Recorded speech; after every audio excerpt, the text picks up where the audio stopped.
I never thought I would have to attend my murdered sister's funeral. Mary, I can't forgive myself. I'll find the truth about what happened to us. I swear.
My dear sister, I don't know if I have the strength.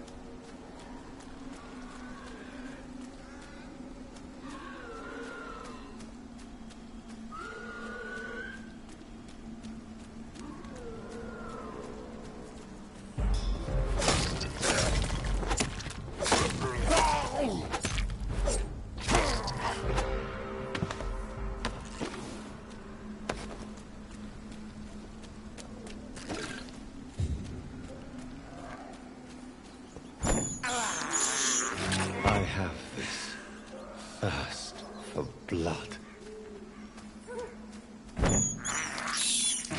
This is despicable.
Since I can't reveal myself to my mother now, I must find a discreet spot to attend the ceremony.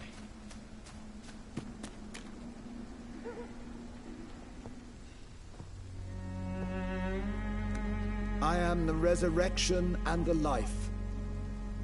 He that believeth in me, though he were dead, yet shall he live.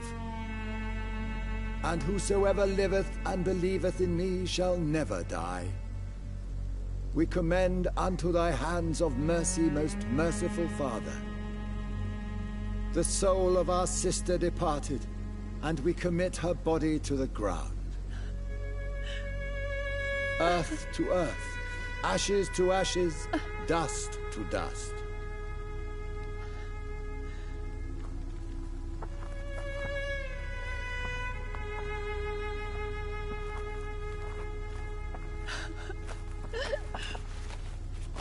Why kill my Mary and stick her here in this cold, god-awful place?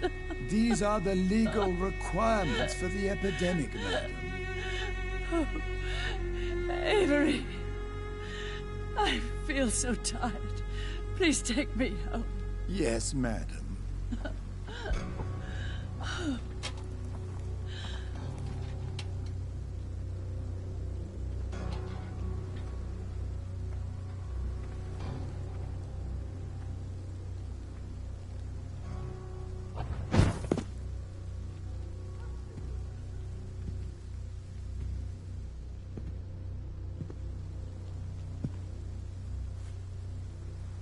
Oh, Mary. What have I done?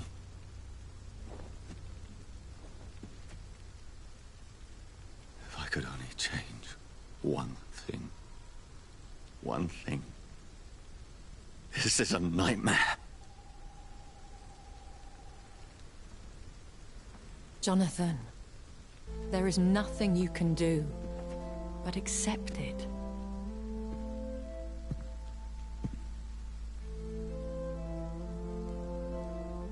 What brings you here? I thought you could use the company. I am so sorry for your loss, Jonathan.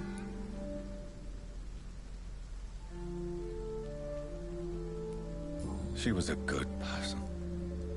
Vibrant, full of life. She was kindness incarnate, my Mary. You're a good person, Jonathan. And a young Ekon. A newborn cast into the night without so much as a candle to guide your way. She had been scouring the most dangerous parts of London in search of me. And it led to her death. Jonathan, don't. I still hear her last thoughts.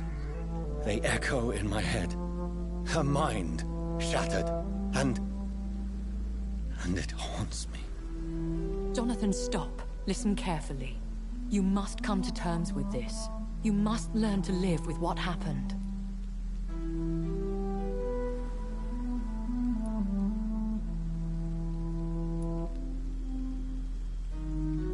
How is it possible? Tell me. Is it so easy to take a life every night, and then just smile and nod at those you spared? Don't you see? You're doing the work of our enemies, feeding your remorse. We are weakest when we grieve, and the guilt blurs our senses. And so this is why you're here. To warn me. You've felt this pain yourself. You too have endured this. I don't want to lose you, Jonathan. I've lost so many friends. Loved ones I cherished.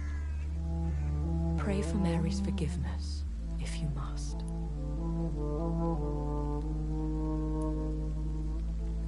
Thank you, my lady. I will. Good. But be careful. If I found you here, others may too. What should I do then? St. Mary's Church is not far from here. Go there and make your peace. Find the solace you need. My lady wants me to confess. No, Jonathan. It's you who wants to confess, I think.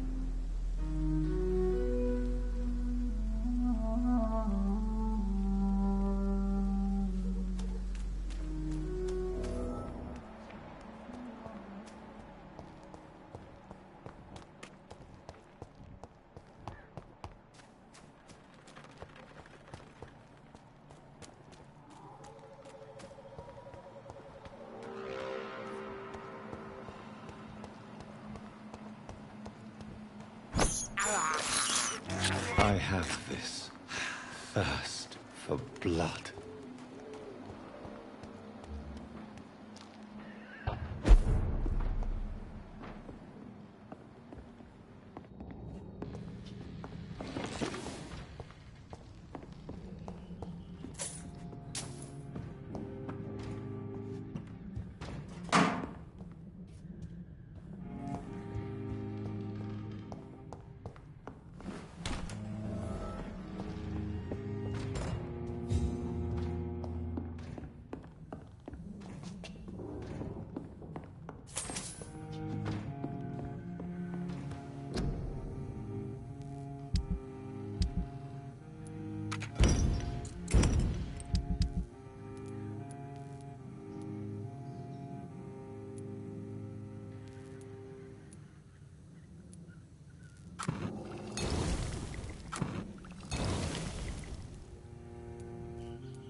This one's mine!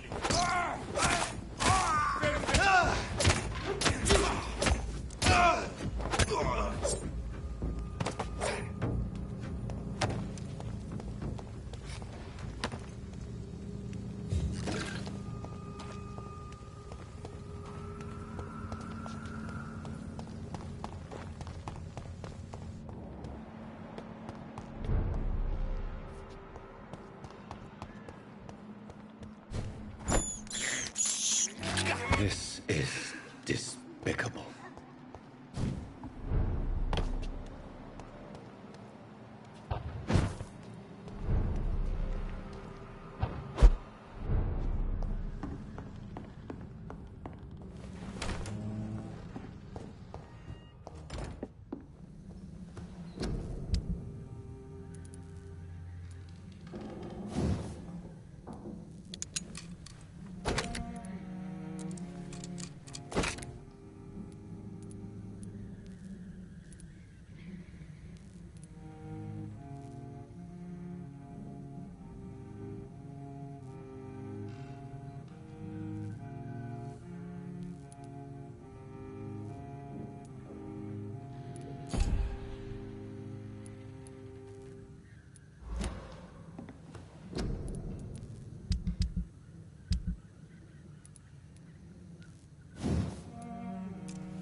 It's locked, all right.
Right. Yes, got it. Okay. Now I got the medicine for a headache, migraine, and hold on, 1 second. I want to make sure I'm pronouncing these medical terms correctly. I know this is fatigue. No, this is anemia. I know this is sepsis, cold, bronchitis, pneumonia, headache, migraine. Make sure I'm pronouncing these medical terms correctly.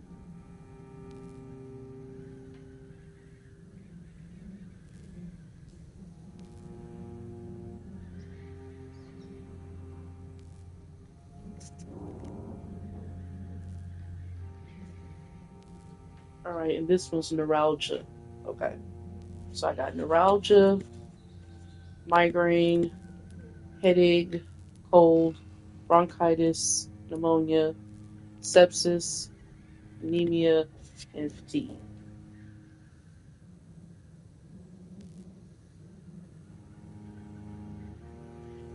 All right, now we can go. But before I'm trying to think, should I head to the cemetery first? Should I head to repent my sins first and then head to the other cities? Well, and then head to the other towns because, let's see.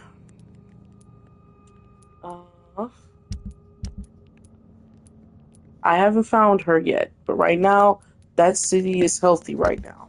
I need to find him because he has a headache. So when I head back to Pembroke Hospital, I'm gonna find him and cure him of his headache. He has a migraine. I need to go to White. Matter of fact, since I'm in Whitechapel right now, it's just better just to go right now since I'm in Whitechapel. And then that's the West End. I haven't been to the West End yet, but I need to go here because, yeah, so I'm going to do these first before I head to the church. Let me go back up first. Trying to make sure that this is still...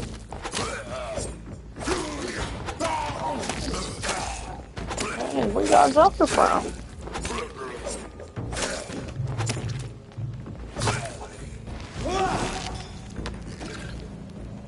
Hey, where y'all jumping from?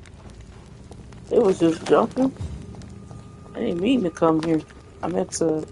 Matter of fact, let me see. Is there any... Oh, look at that.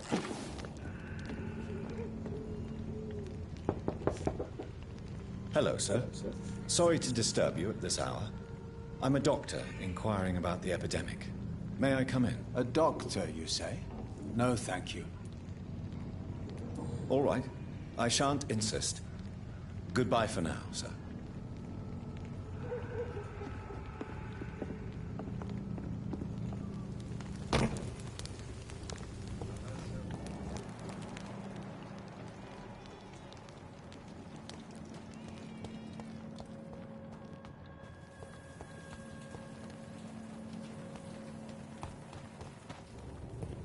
And off to church he goes, a newborn seeking divine consent to lick the blood from the soft and pointy crown. Who are you?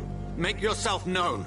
Newborn, you reek of guilt and pointless compassion. Shed your skin, forget your old weaker self. What do you want from me?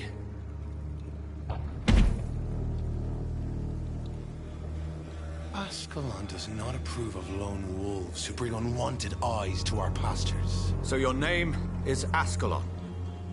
Ascalon's will is vampire law. Learn them, abide by them, or I shall return as your judge and jury.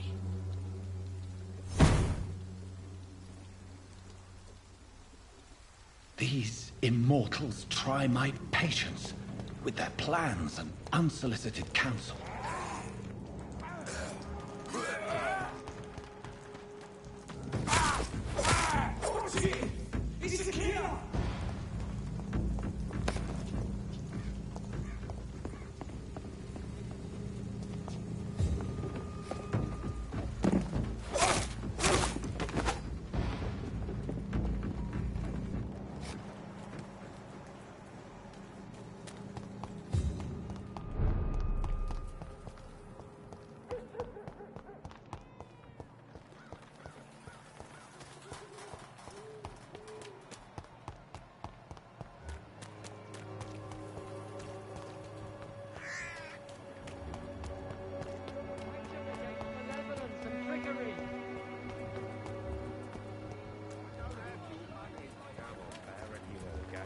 pay for peace of mind.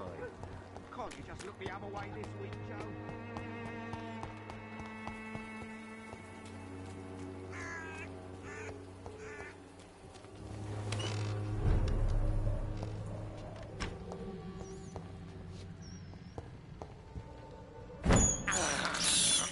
I can't believe I'm doing this.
This is despicable.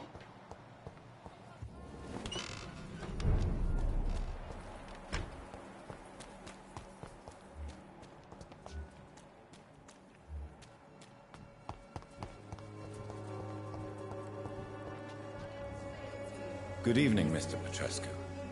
What are you doing here? I could ask you the exact same question, Mr. Doctor. Now leave me alone.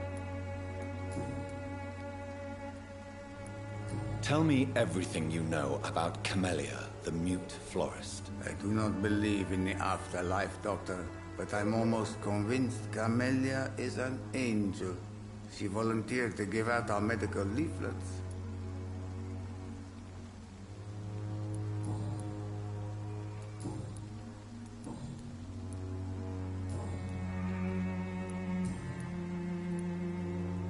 Are you living on the streets, Mr. Petrescu? And why not? Those who believe they'll be safe behind walls are blind.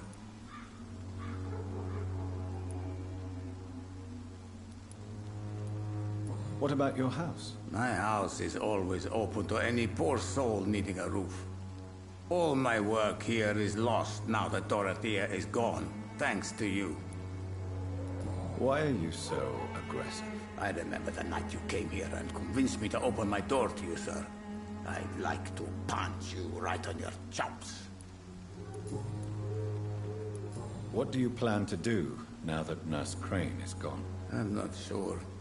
Strange men came to see me after Dorothea's death, with strange weapons and very odd stories. What kind of stories? Stories all Romanian children know. It was as if I was home again.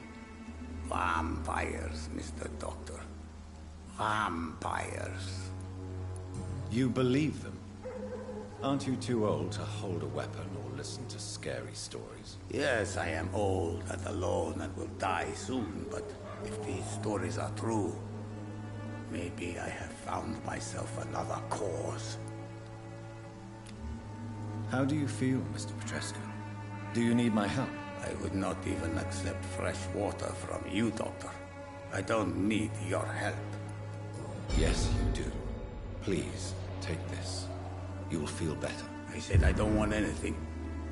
But I'll keep this for those who really need it. Goodbye, Mr. Petrescu.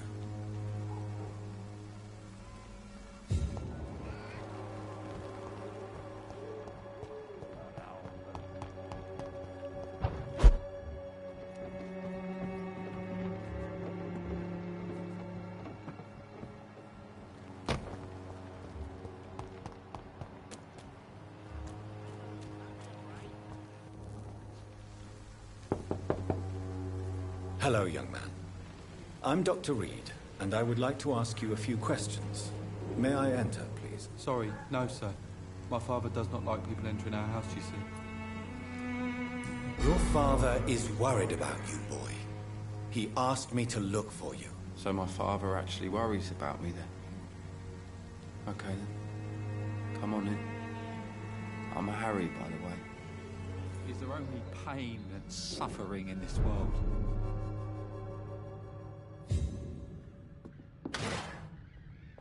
So, may I ask you a few questions? I'm not bothered. What could be worse?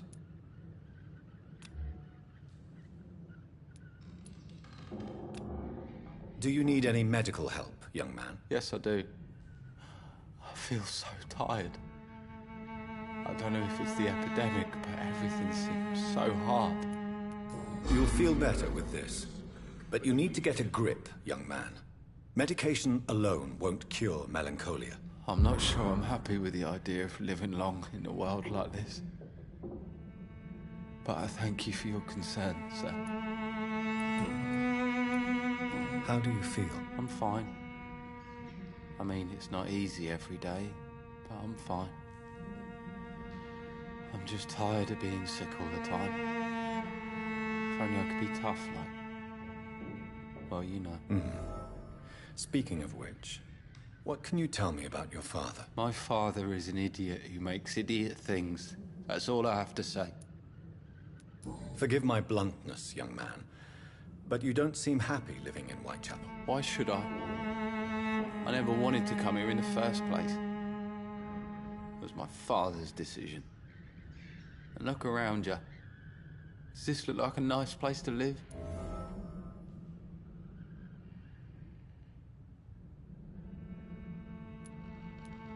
You have a roof over your head, a place to call home. Many people here are not as lucky, you know. That's exactly what my father says. Harry, you should be grateful for what you've got. But I wasn't even consulted when we moved here. If life here is so terrible for you, why don't you just leave this place? Have you ever spoken to your father about it? I don't go outside. It terrifies me so. I went outside once without my father noticing and I saw terrible things. Bloody and frightening things. So that's why you stay at home all day? For fear of the epidemic? I'm not afraid of disease or death, Dr. Reed. It's the living I'm afraid of.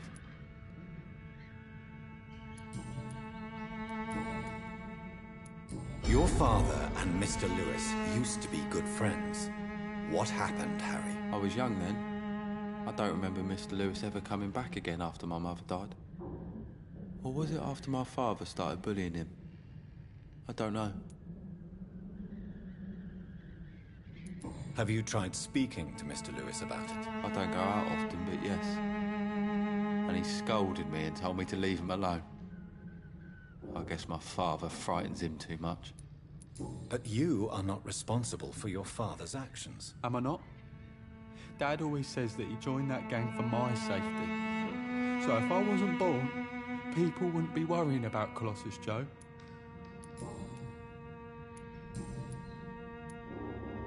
Have you any recent news of Nurse Crane and her dispensary? Nobody dares to enter the dispensary now. Rumours say the nurse has gone mad.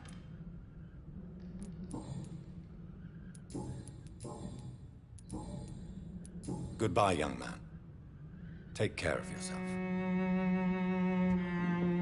Even my dreams boots are soaked with glue.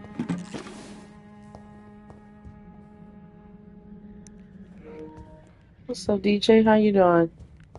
Doing all right?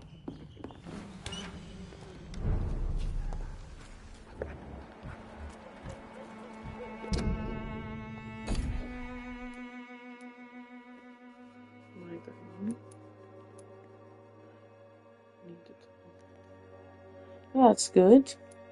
I'm looking for two people. I'm looking for Mason and I'm looking for Benjamin because both of them have migraines. Do I have enough medicine for a migraine?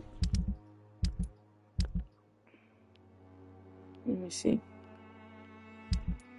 I think I do. I did say think.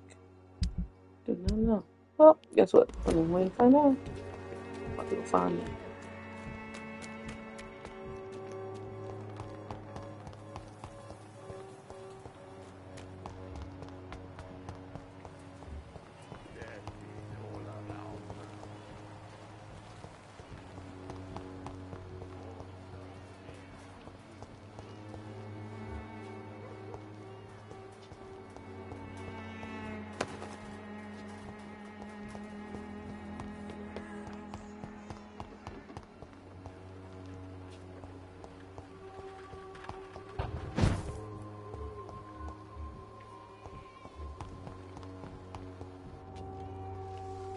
Good evening, Benjamin. Can I help you? I'm afraid not, Mr. Reed. You don't seem well, Benjamin. Do you need any help? I always feel ill, sir. It's like I'm never right. I can try to help your body heal, sir. But you must stop destroying it. The war destroyed me, Doctor.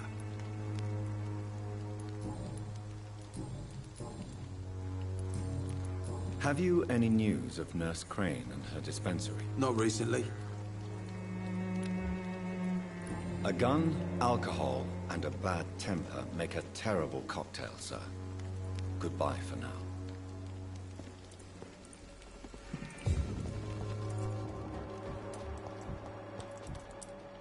I won't end up another drunk arsehole littering the streets. Not me.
I cannot enter.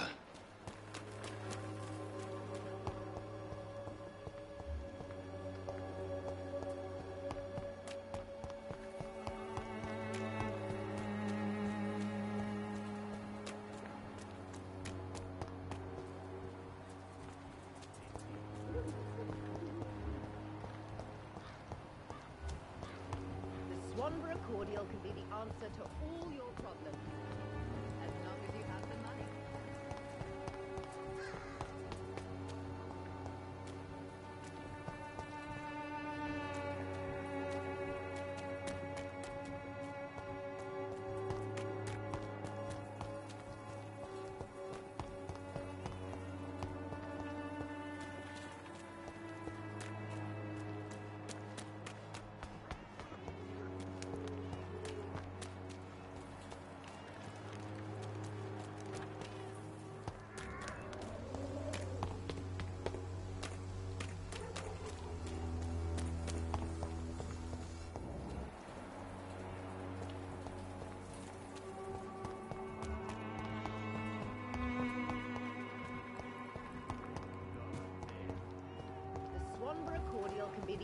to all your problems. As long as you have the money.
Good evening, my dear colleague.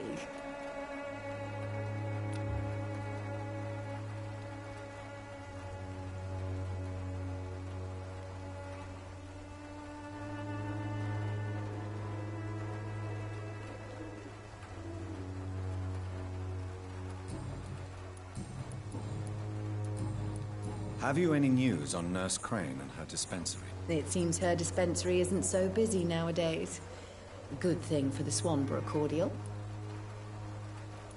I'd like to see what kind of medicine you're selling.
Another key thing. When you see when you see blood this bright red, that means it's fresh. So, God, that's a lot of blood. Yeah, when it's fresh, when it's bright red like that, that means it's fresh.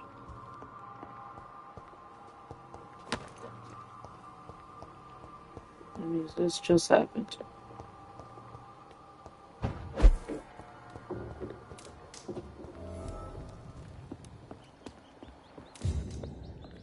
Luckily, this was just another hideout spot, but yeah, when it's...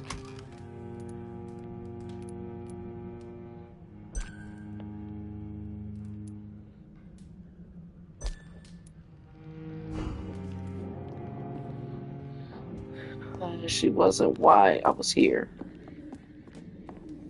I need this table. I need medicine for a migraine. So no one is sick with this yet, but I'm gonna buy more ingredients for this eventually. No one is sick for that yet. I just want to be stocked, so I'm good on that. I'm good on that. Let's do one more of sepsis. Because I want to do this too. So, we're good on... Actually, that's good. I'd rather have a lot than not enough.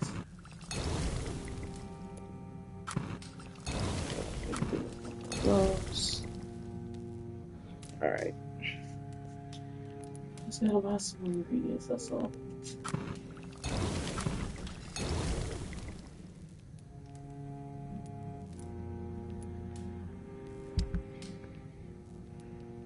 Wish I could like sell that or something. I can't upgrade it yet because I don't have enough. Wish I could just get rid of those. I can't. At least I could find him now.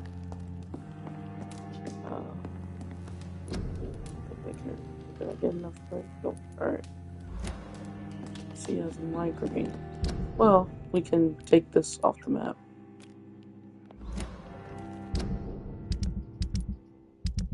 And then I got some side missions too. I want to see.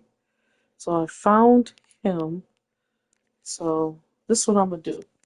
I'm going to track him down because I found him.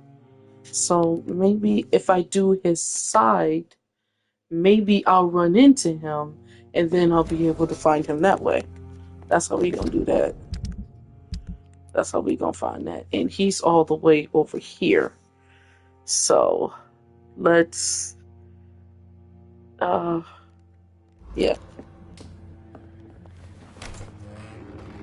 I gotta find somebody who's real.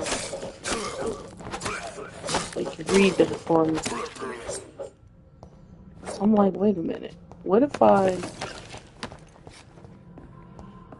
I said, wait a minute. What if so I was like, wait a minute. What if I track this side quest, which will get me to him, and then I can heal him that way? Because I gotta do all the sides here anyway. Which I didn't do the first time. I'm gonna legitimately try to save as many people as I can. I'm gonna try to save the people that's left. There's only gonna be one spot that I'm gonna have heat with, and that's gonna be the Ascalon Club, because they're going to ask me to turn Eloise Dawson into a vampire, and I'm going to try to find as much hits as I can to where he dies from his own natural causes. Hint, I did say I'm going to try. I've never been able to get that ending.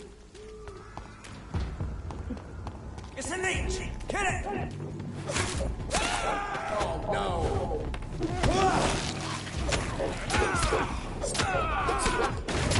Oh my God!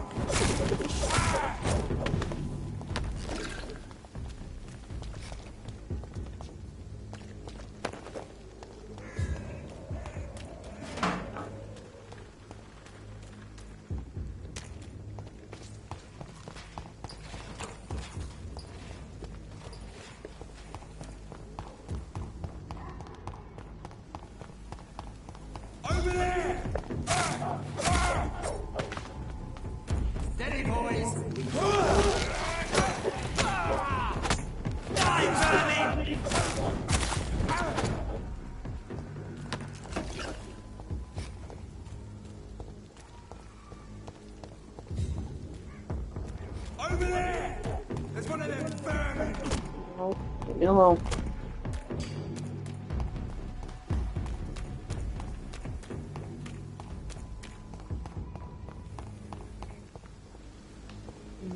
Wrong way.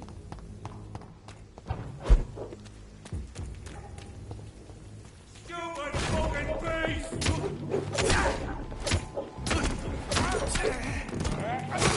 We have to stop him!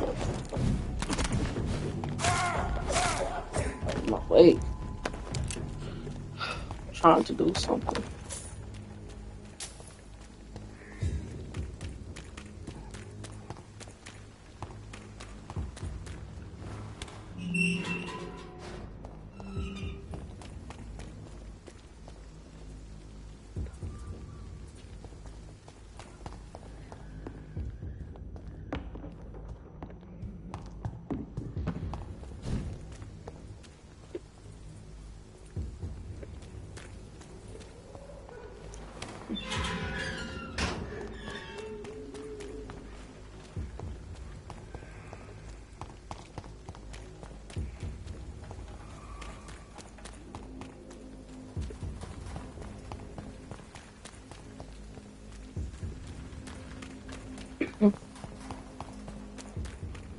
Over there!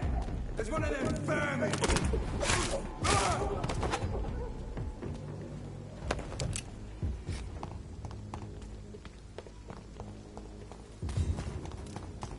And I found him because I've talked to him before. That's how I knew he was sick. If I didn't talk to him, then it would have been a question mark above it.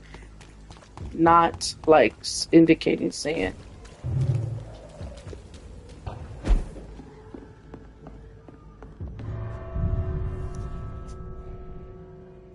It would have been a question mark over. I gotta find whoever speaks Braille because he speaks Braille. Well, he reads Braille.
Malevolence and trickery.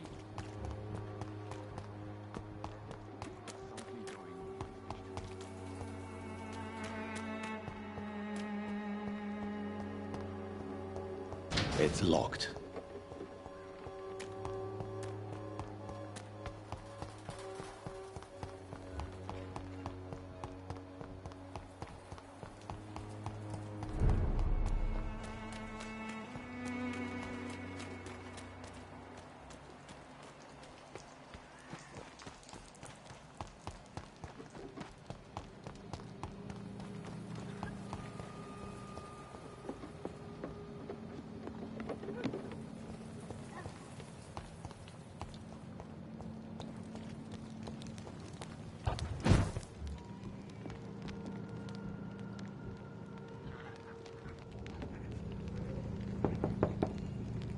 Good evening, sir.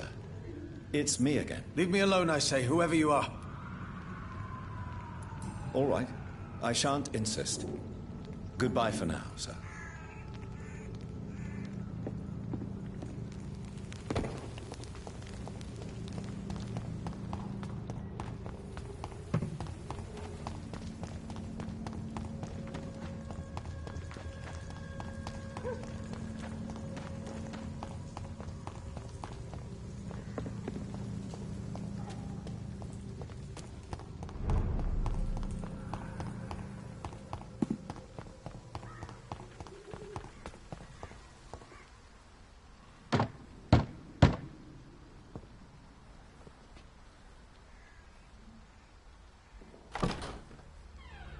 Yes? What is it that you want? I'm sorry to disturb you at such a late hour. No worries, my son. I'm still quite awake, having just returned from a funeral. Yes, I know. I've forgotten what I wanted. I don't know.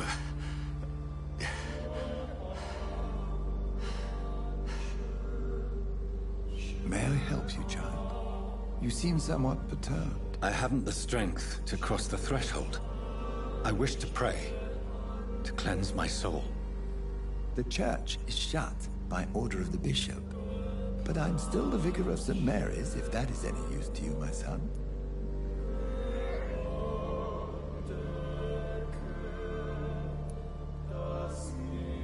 You seem to me a good soul, Vicar. But this is a personal matter. There are no secrets from God, my son. If your heart needs comfort, consider me your chapel. For I can be as silent as stone.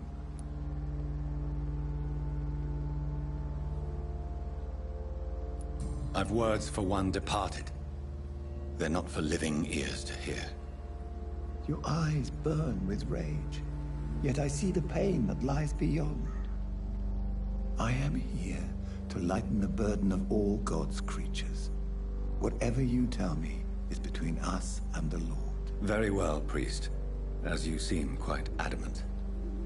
Open your heart, my son. Tell me what burdens you. With whom do you wish to speak?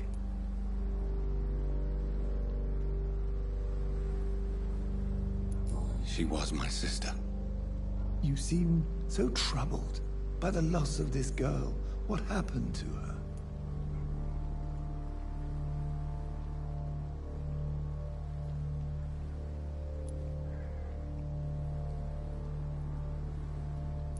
It was an accident.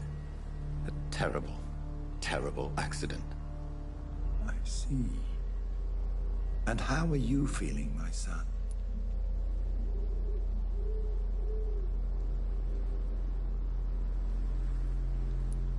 She died because of me.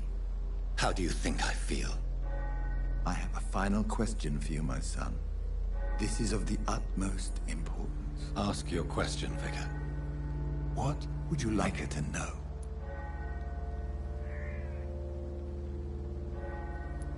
I'm so sorry, Mary.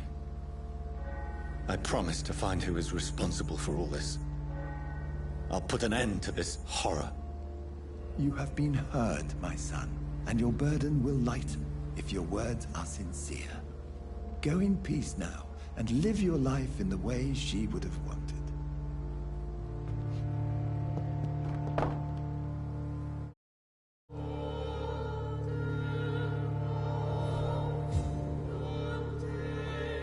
Whatever happened on this dock is between my sister and I. It does not concern God at all.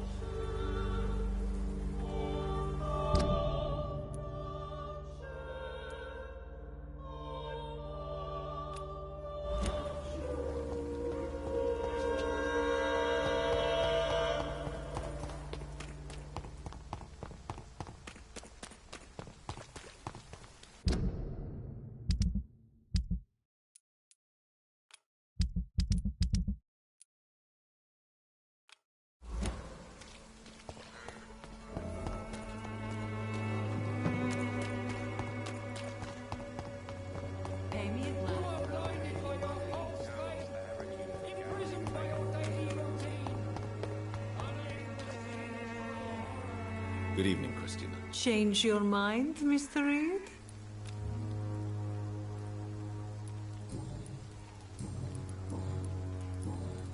What do you know about Nurse Crane and her dispensary? 2 girls I know went to the dispensary yesterday. Nobody has seen them since. I worry about them, in case bad things happen. Goodbye, miss. Take care of yourself, as best you can.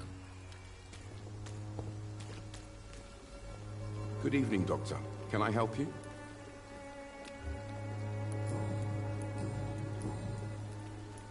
Christina Popper claims she sells her body because she can't find any other work. Do you believe her? Of course I do. Her story is exactly what I want my readers to understand. We live in an intolerant and divided nation. Do you think things will ever change, Mr. Darby? I believe the situation can only improve. And now that women can vote, I'm convinced things will change. Have you any news of Nurse Crane and her dispensary? It appears the dispensary is now a major source of contagion in Whitechapel. Someone should do something about it, but no one cares. Goodbye, Mr. Darby. Farewell.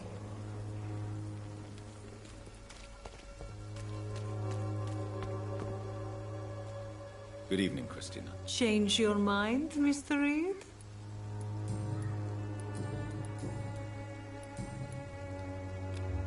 Goodbye, miss. Take care of yourself, as best you can.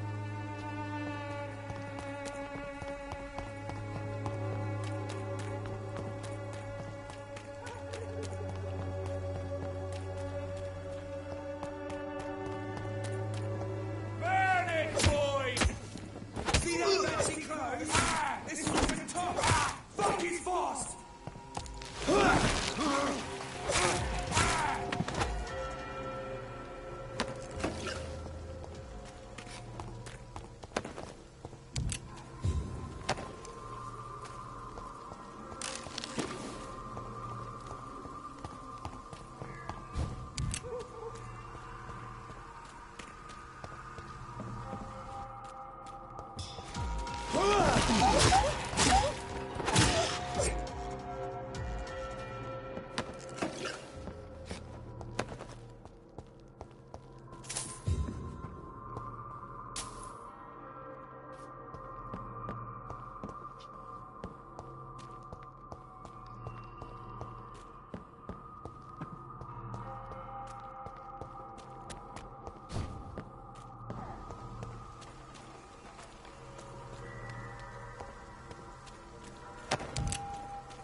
This could be the box Lewis thought he lost. Huh. There's a letter inside.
A love letter from Joe Peterson's wife, addressed to Barrett Lewis. Who should I give it to, I wonder?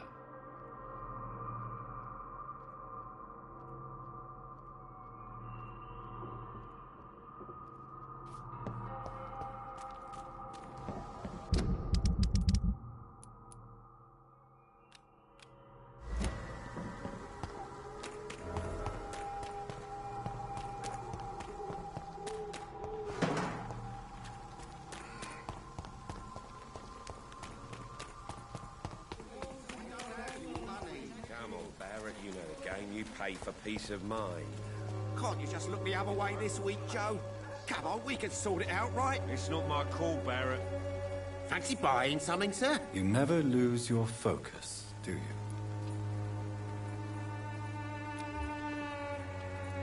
Right then. Show me what you have.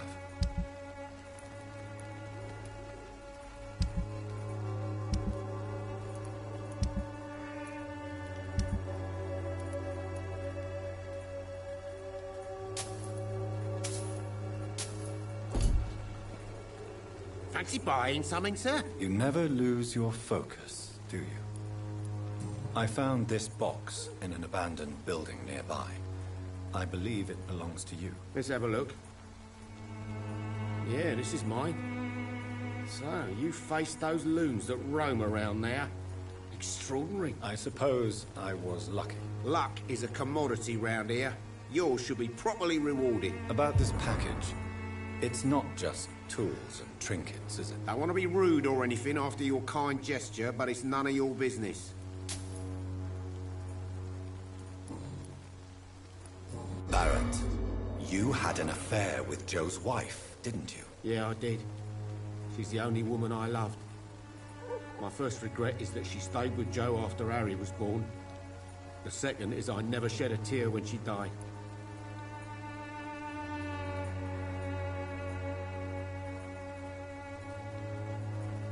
Do you mean you're Harry's father? No one will ever know for sure.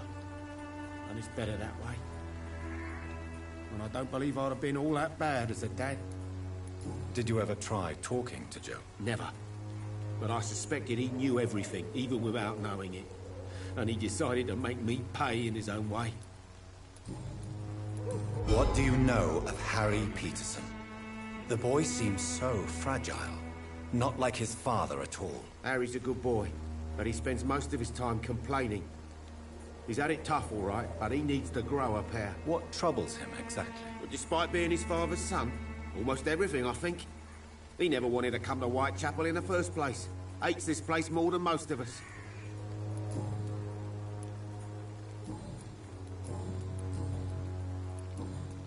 Do you have any news of Nurse Crane and her dispensary? It appears those who dare to get health care from that bitch are never seen again.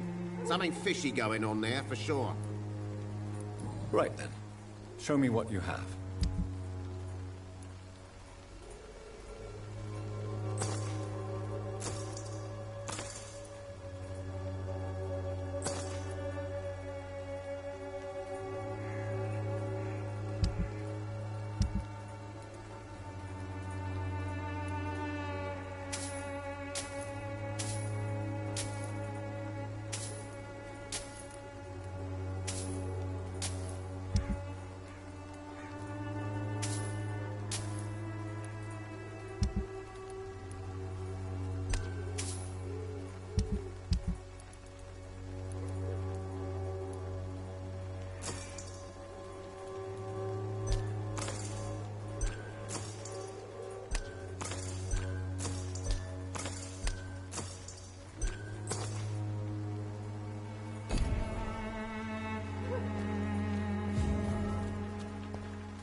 I need to do this quest, but my mesmerized level isn't a level 3 yet, and I can't get into his house without my mesmerized level being that high. Haven't been to West End yet. I've completed all of the sides here. When I'm heading back to Pembroke Hospital now, so I'll have the cure for the headache. And I need to head. I haven't been to the docks yet, but as far as all the sides, I've done all the sides here. I just need to find him. So where am I at on the map exactly? Because that will determine my location. Yeah, it's better for me to head to the docks because it's better for me to head to the hospital because the docks is right across from there. Once I head there, I can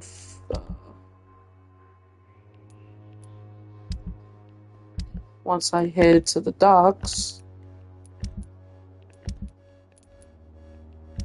I'll be able to find her, cure him of his headache, and try to look for anybody else. I need to find these 4 individuals down here and cure her once I talk to her and find him. So yeah, so the hospital is my next location.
Remember you.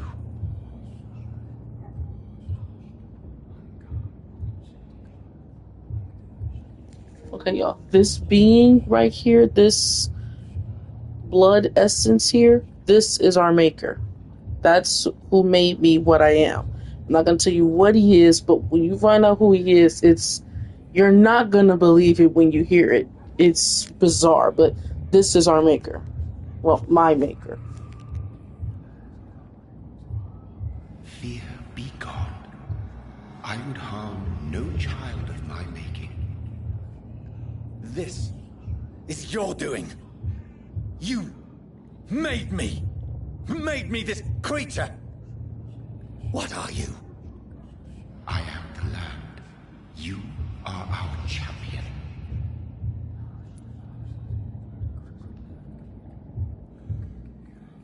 You selected me.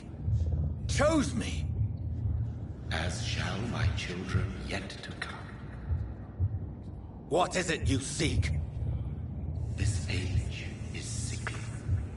An ancient poison, an older rage, brewed in a cauldron newly forged. This has something to do with the epidemic. Seek truth, my champion. Defeat the serpent of knowing with iron spur.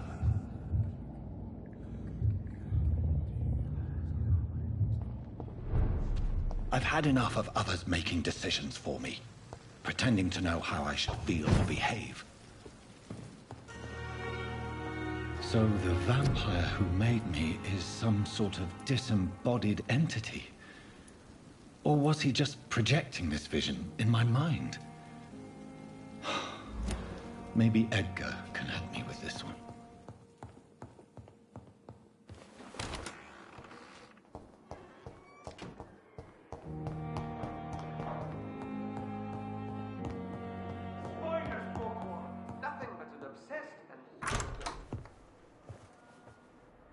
God protect us. You've got a leech in the hospital. Yes, my hospital. My mission is to heal while you go about warring. You've set the table for a snake. I wonder why there's venom in your food. I'm growing tired of your song. You're a woodsman, McCullum, not a doctor. Return to your hunt. Remember, I've a good nose for machinations. I can flare the scent at a mile. You can't hide from the guard. Leave him, Jonathan. This is sacred ground. Neutral territory. And I just had the carpet cleaned.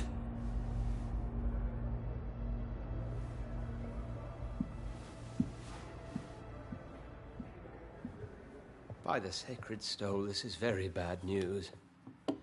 Bad news indeed. What happened? The hospital has been attacked. We have injured patients, at least one dead and several missing. This has spiraled out of control. Even the most infirm are asking to be allowed to return home.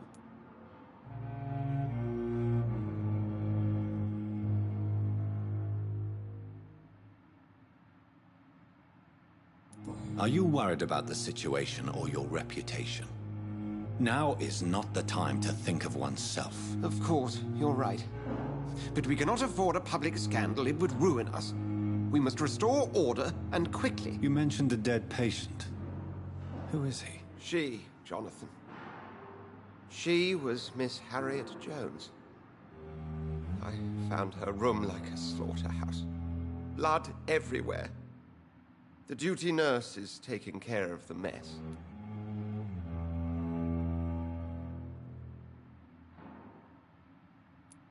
Very well. I'll help you. I know this place means something to you.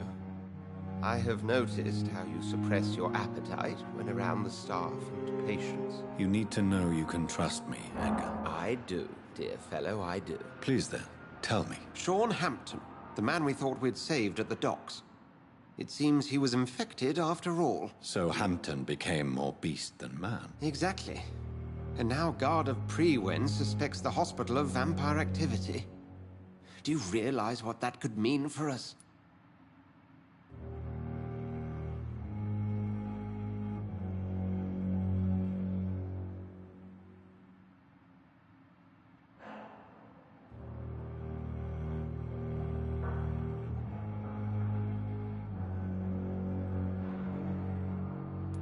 Do you really believe they would come for us here?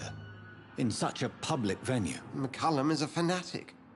The Guard will stop at nothing. You don't know what they're capable of, Jonathan. Very well. Since I brought Mr. Hampton here, I will put an end to this.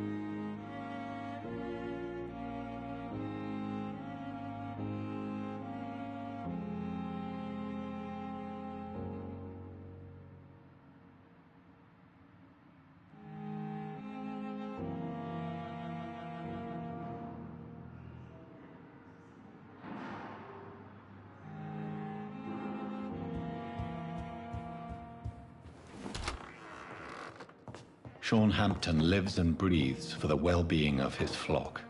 There's no other place he would go but the docks.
Yeah, unfortunately, when I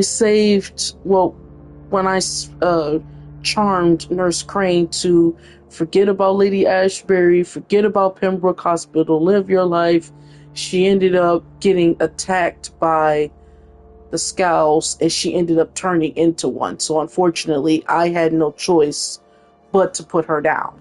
So, unfortunately. Sadly. So. Yeah. He has a migraine, he has a cold. I haven't been yet. So how many did I count? I said 7 people. Okay. I got enough, but I'm gonna have to restock. But I have enough to cure everybody here.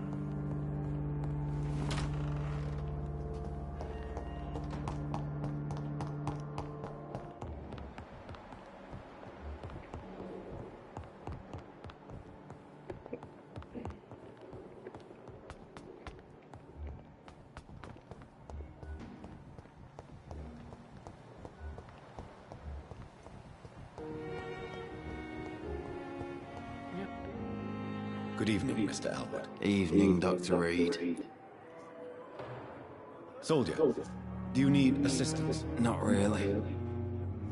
I think I caught something in this bloody hospital.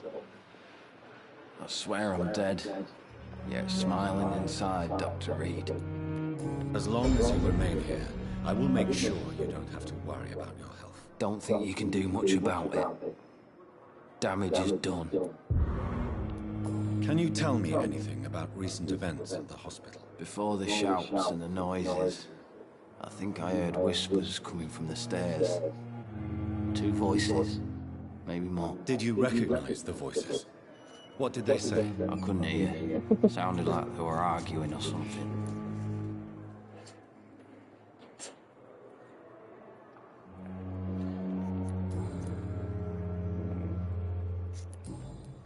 Goodbye for now, Mr. Elwood. Fear and disgust on every street corner. What on earth happened here?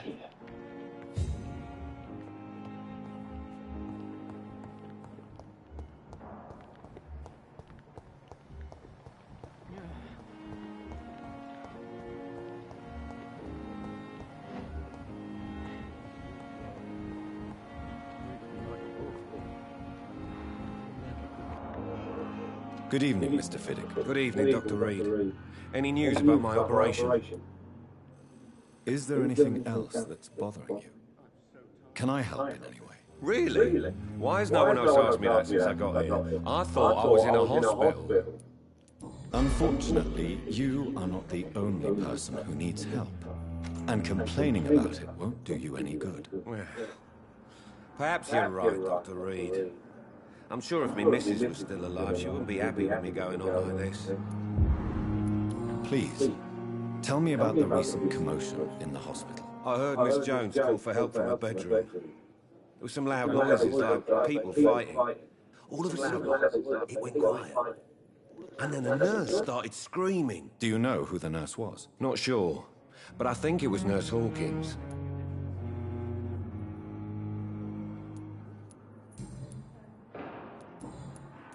Goodbye for now, Mr. Fiddick.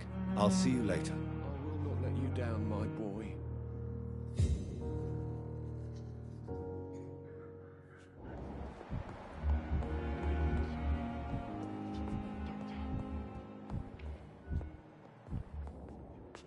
Good evening, Doctor. How is my son doing? Do you require medical attention as well, Mrs. Goswick? Do you know you're the only one who's asked me this? No, I don't feel well, actually. Despite what you think about this place, I can tell you with absolute certainty, taking this will help you recover. Well, at least your reputation seems well deserved. Unfortunately, I can't say the same for this hospital. What can you tell me about the recent commotion in the hospital? It's a disgrace. How on earth can patients be attacked in their own rooms?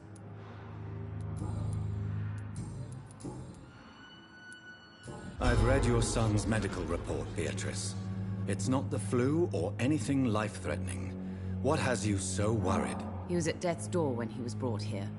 I just want him to be better as soon as possible. He's not out of the woods yet, you know.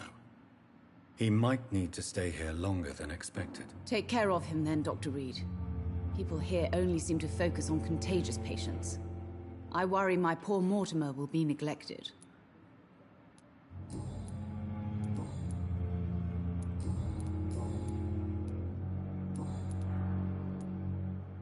Goodbye, Mrs. Goswick. Good evening, Mr. Goswick. How are you? I'm okay.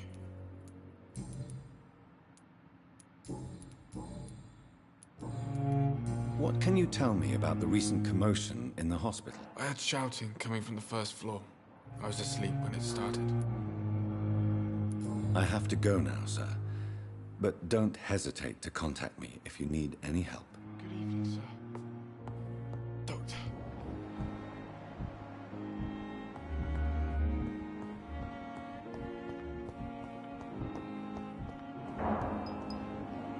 I'm quite busy right now, Dr. Reed.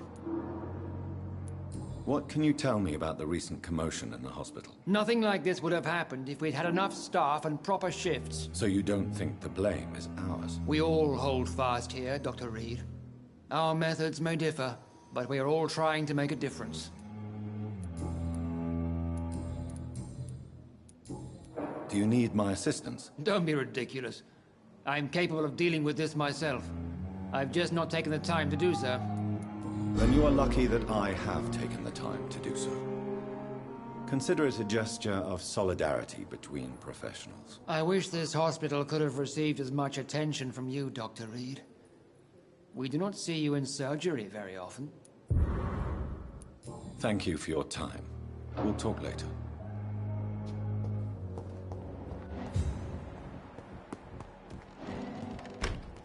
I cannot enter.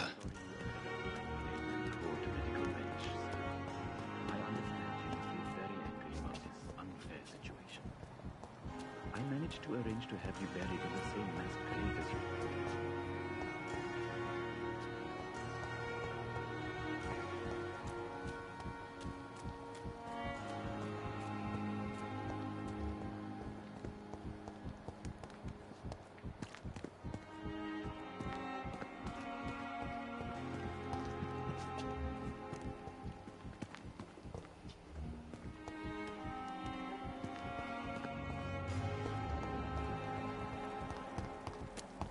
I'm sorry you ended up on my... I understand you must be very angry about this unfair situation. I managed to arrange to have you buried in the same mass grave as your wife. I hope that might help.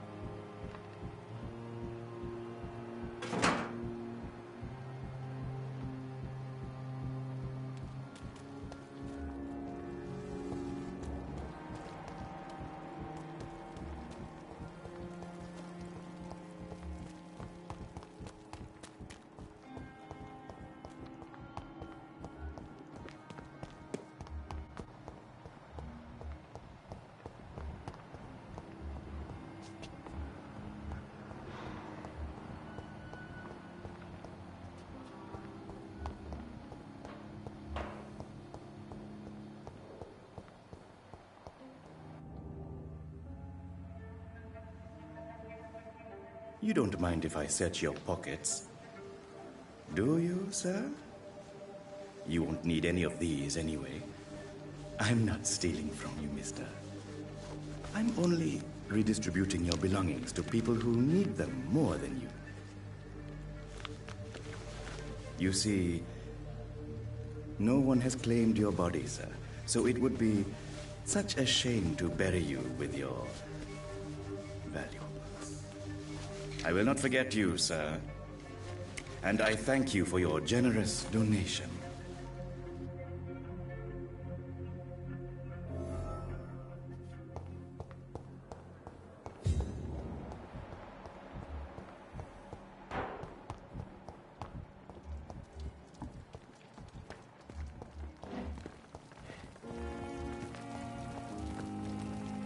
Good evening, Dr. Tibbets. Dr. Reed, any good news to share? Can you tell me anything about the recent commotion in the hospital? It's a tragedy, pure and simple. The hospital is meant to be a safe haven to all. We failed the people who trusted us with their care. Do you think I should not have brought Mr. Hampton back here? It's not your fault. You rescued that poor soul. It was the Christian thing to do. But we should have noticed his instability. Goodbye, Dr. Tippett.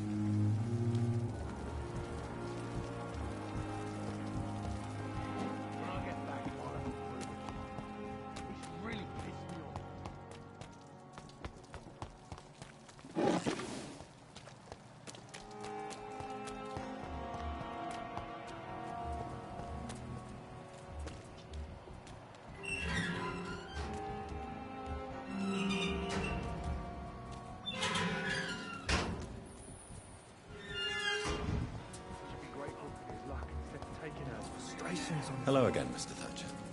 Do you feel any better now? Yes. This neighborhood may stink of dog shit and reek of piss, but to me it smells like the purest mountain air. Mr. Thatcher, do you have a job? No.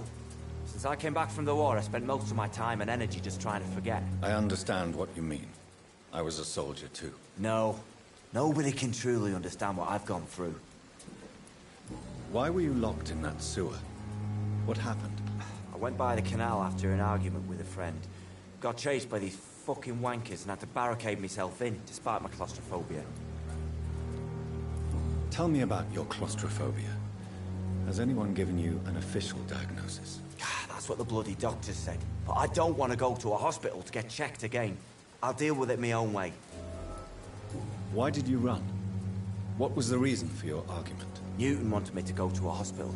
I can't stand being closed in. It makes me feel like I'm suffocating. Oswald, why did you not go to the Pembroke Hospital to seek medical help? I don't trust doctors. All they care about was their careers and processes. I won't be locked in any room again by anyone. Your fear of being trapped is not going to go away by itself. You need professional help. I've seen enough butchers in white coats to last a lifetime. Hospitals reek of chemicals and death. What I need is fresh air. Do you want to talk about why you have this fear of being enclosed, Mr. Thatcher? No, I really don't. An irrational fear like yours is usually rooted in a specific event. Perhaps it would help to talk about it. Well, Doctor, take a guess then, if you're so interested in my case. When I rescued you, you expressed joy at seeing the sky again. So I'm inclined to believe you were trapped or buried somehow. Maybe during a shelling. Jeez, you're good, Doc. You're really good. Go on, please. Tell me more about it. Newton and I were trapped in a circulation tunnel after an artillery attack. We were buried alive for several days, without ever knowing if we'd be found. Oswald, tell me about what happened when you were buried in that tunnel with Newton. It was more than dark. It was black as pitch. Hours seemed like days, and days like months. The terror, the shameful thoughts. Lord have mercy. Shameful thoughts. Tell me about them. At some point, I don't remember which day, when I thought we'd never be rescued, that this would be our end, I thought about... Say it, Mr. Thatcher. If you ever want to heal, you have to say it. I thought about what I could do to survive. Just for a few more days. I thought about killing Newton. Killing and eating him. The man I fucking love. What you endured was terrifying. It would have completely destroyed weaker men. It did not destroy Newton. Tell me about your true feelings for Newton. I love him. I'm not ashamed to say it. He's the best thing that ever happened to me. I can't imagine life without him. Why should you be ashamed? I'm not, I said. But Newton sees it differently. I admire your honesty.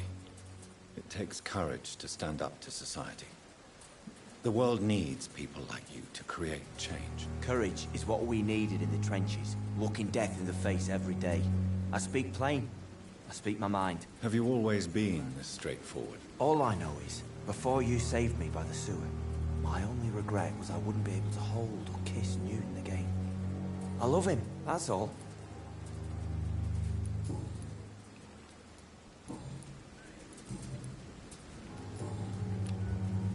Do you need medical attention? Don't get me wrong, sir. I'm grateful for what you've done, but I've never felt comfortable with doctors. I'm certain you have your reasons. But let me assure you, I'm not like other doctors you may have consulted with. It is true. You risked your life to save me, after all. It would be impolite to refuse your counsel. Goodbye, Mr. Thatcher. Try to take care of yourself. Hello again, Mr. Blight. I'm happy to see Mr. Thatcher is safe, for now. I'm eternally grateful, Doctor. We were total strangers, and you helped us anyway. Can't thank you enough, sir. Why do you stay here now that Mr. Thatcher's back? It's complicated. Since the war, Oswald's been really nervous with the idea of entering any hospital. And me, I've got my own issues. Can you speak about them? Rats, sir. Even seeing one, they turn me. Just want to run. It's that fear that stopped me from going after Oswald when he left. What can you tell me about the war, Mr. Blight? If you want to speak about it, of course. War was... well, you know, sir. The stench of death everywhere. Your mates lying bleeding in the mud. Just praying to make it through and get home. Bloody nightmare. Did you know Oswald Thatcher before the war? No. We met in the battlefield. I think we were in the same boat to France. We've stuck together ever since. I fought in France, too. I served as a field surgeon, but it was not uncommon to repel an assault, especially at night. Yeah. The first time I was wounded, I had to protect the infirmary from hostiles. Twice. You are always welcome at the Pembroke Hospital. As a former officer, I'll be honored to welcome a fellow veteran. I'm not giving up on bringing Oswald back to the hospital. I just need to convince him that he needs some help. Perhaps he needs to reach that decision by himself. Could you speak to him? He doesn't usually listen to doctors, but perhaps because you've been through it, you can talk him round.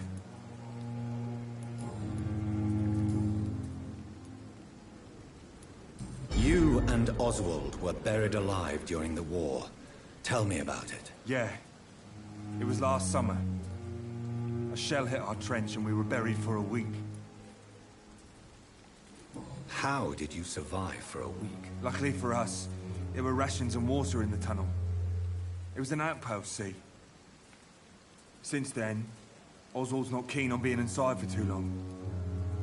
Oswald seemed far more traumatized than you by the event. It wasn't the first time it happened to me. Surviving it again gave me strength. You believe that? What caused your phobia of rats, Newton? It happened last year following an artillery attack. I was trapped for 2 days in a hole under 2 dead soldiers. And there were rats. Go on. It started eating me as soon as I dozed. Gnawing at my ears, my fingers, lips. I couldn't move. Couldn't call for help. I see. No, you don't. You have no idea what it is to wake up buried under bodies. Fucking vermin eating your flesh. Oswald. He found me and saved me. How do you feel about Oswald Thatcher? You are more than friends, aren't you? I love him. I love Oswald. We knew we wouldn't survive the war without each other. But I am terrified, Doctor. What frightens you so much? What if people find out? Oswald says I'm ashamed, but it ain't that. It's more, well, You know, I never thought I'd love a man.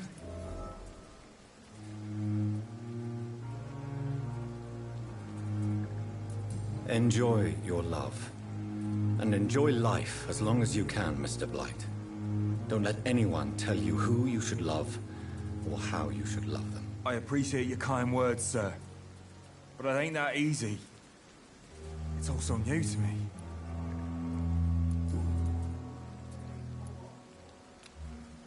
Goodbye, Mr. Blight. Take care of yourself.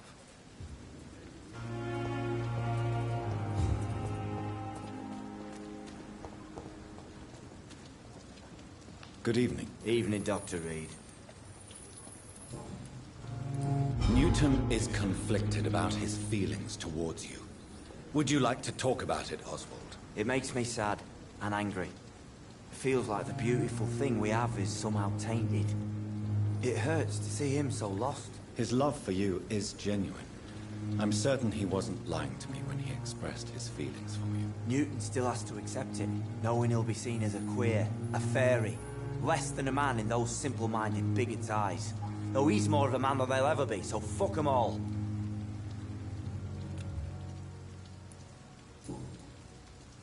Goodbye, Mr. Thatcher. Try to take care of yourself.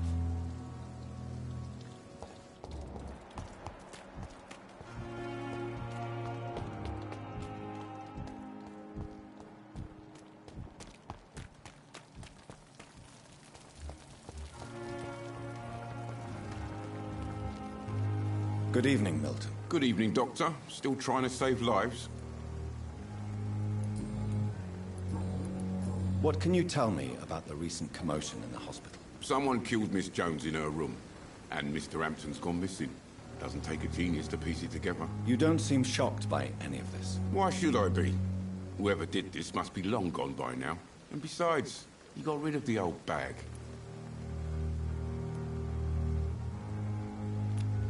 Do you need any medical help, Milton? I'm afraid I do. Like everyone in this hospital. It's a sad state of affairs when even the hospital workers are worried about disease. Our job brings us into contact with all kinds of infections, Milton. There's no shame in being ill while you're in a hospital. That's easy for you to say, Doctor. I get the feeling you don't fall sick often. Well, thanks, anyway. I'd like to see your goods. Wise choice, Dr. Reed. A reliable gun is what everybody needs these days.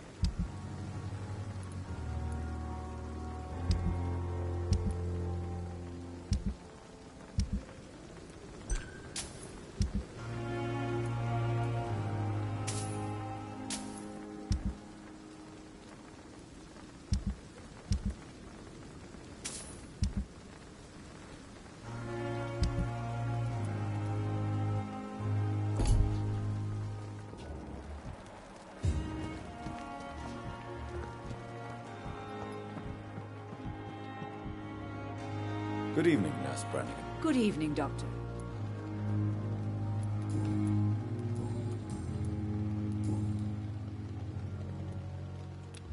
Do you require medical assistance, Nurse? I will be fine, as soon as I can get some sleep. Nurse, you won't be able to help people if you're sick. Take this, and do try to get some rest. I'll try, Dr. Reed. Thank you. Goodbye, Nurse. Call me if you need assistance.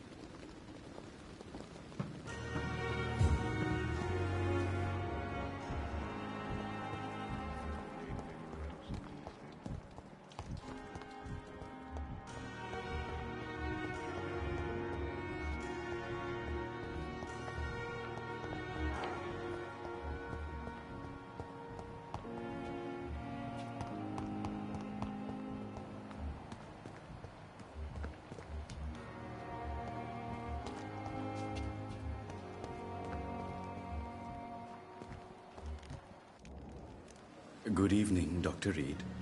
Such a pleasure to see you again.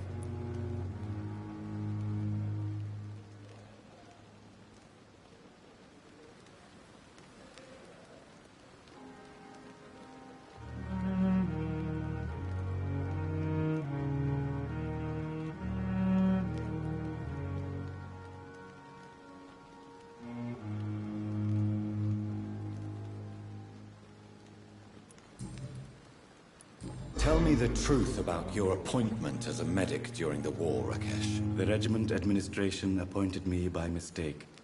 I had to learn the job on the spot, sir. Very hard, sir, but I rose to the challenge.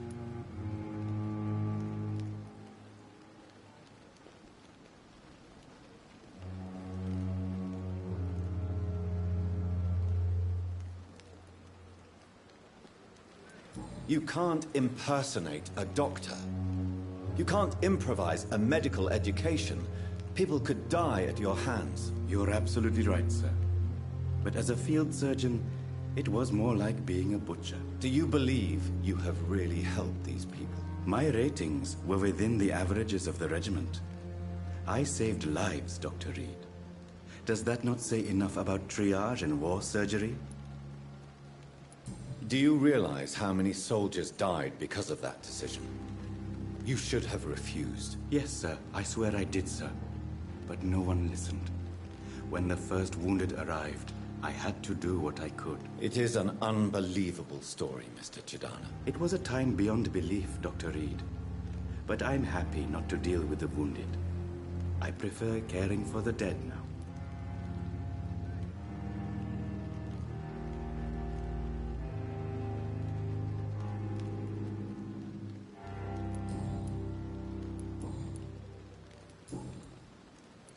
How dare you steal from the dead, Rakesh? Is that what your pawnbrokers is really about? These people are dead, sir. What they possessed could be useful for the living. And I'm sure they would agree if they could speak.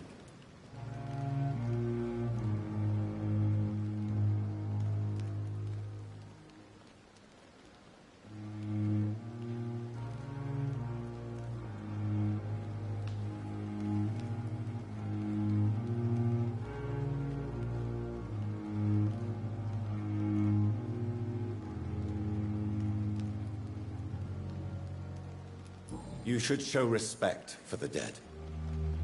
What about their loved ones who may treasure these items you sell? The bodies I watch over are the unwanted and undesired, sir. I would never deprive anyone of their family artifacts.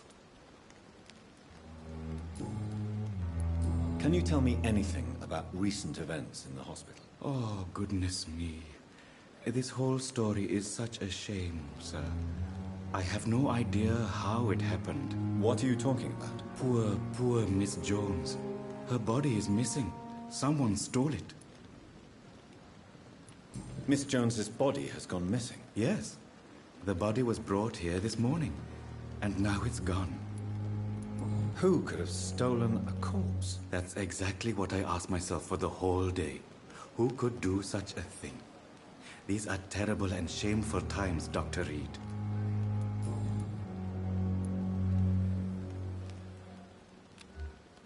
Do you need medical attention? Well, the proximity of the dead is not the most healthy company, even if the quiet can be appreciated. Don't take too many risks with your health, Mr. Chidana. None of us are immune to this disease. And that is a good thing. Death and disease is a constant reminder of our mortality. But you have my thanks, Dr. Reed. Please show me what you have to sell. Of course. It's just trinkets and curios, really. But I'm sure they can be useful.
It's locked.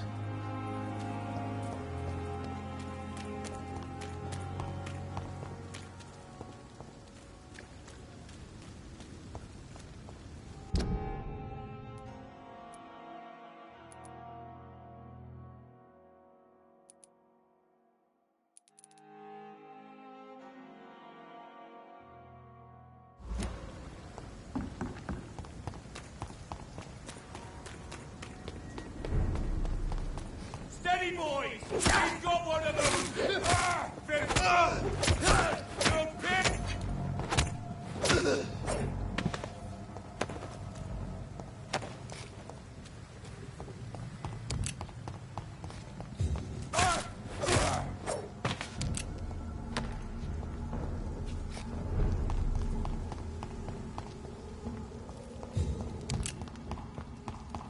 It's a leech!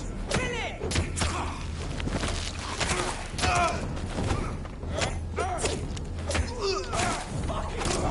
Watch it! It's a killer!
It's one of them!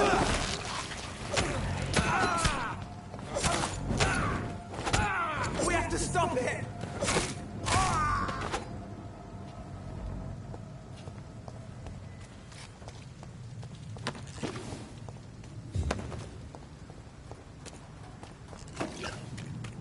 Steady, boys!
Mark my word. Not a drop of blood left in his body.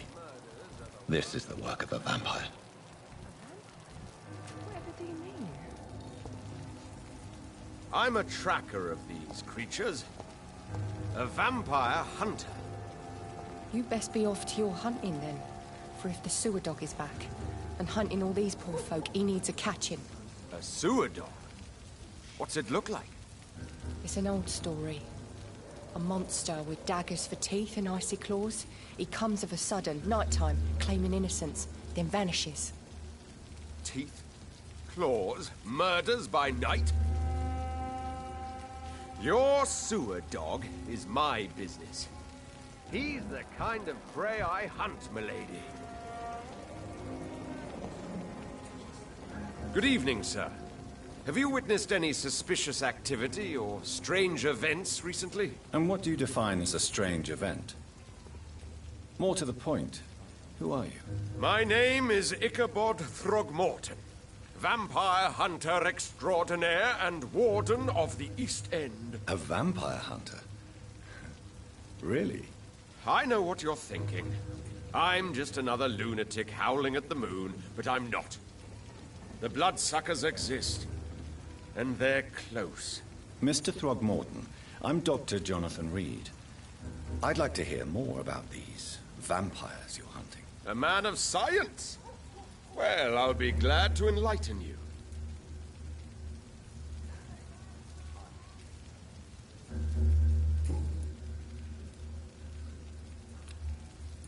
Have you heard of the Guard of Priwen? Of course.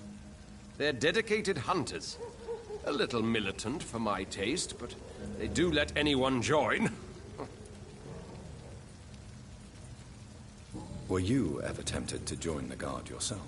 I did think about it, but I'm more of a silent hunter. They're more of a sanitary militia.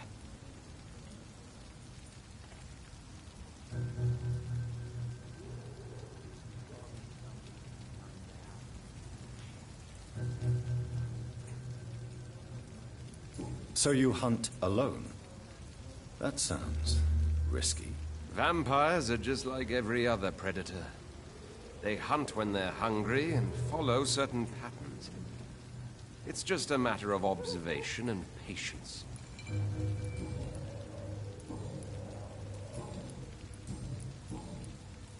What can you tell me about this neighborhood? Did you hear about what happened to Jack Gillingham? Poor boy. It's a shame I wasn't around to protect him. It's impossible to protect everyone. The violence seems endemic in this part of town. But it's my duty. I am convinced Jack Gillingham was killed by a vampire. These evil rodents are spreading like a plague.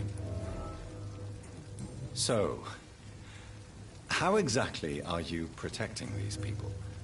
I'm curious. I patrol late at night, investigating anything unusual. I try and encourage people to stay indoors, but people are careless.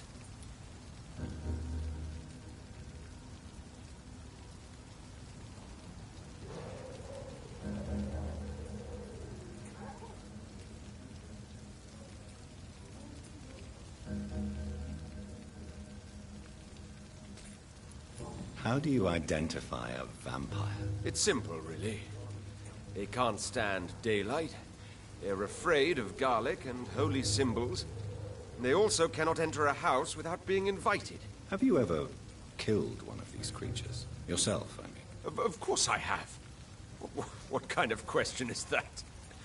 It's a dirty business, believe me. Can I help in any way? Actually, yes. I plan to put up posters to alert the population to the vampire threat. Are you asking me to paste posters about vampires around the docks? If you wouldn't mind. If you did that, then I can focus on my patrols. I'm looking for Sean Hampton. Can you help me, Mr. Throgmorton? The sad saint? He should be at his night asylum at this hour. But I cannot tell you how to find it, sorry. Really? Why is that? It's nothing personal, Doctor. I'm sure your intentions are good, but people who sleep there, they have plenty of reasons to hide. Maybe at least you can tell me who could help me find him. Tell you what, go and chat with Tom Watts. He's a bartender and good judge of character. If he talks to you, then it's fine by me. I could make you tell me, but I respect your refusal. You really believe Sean is a saint, don't you? All I will say is this. Gossip has it that when he was a child, he was molested. By a priest of all people. Funny thing is, though, it only strengthened his faith.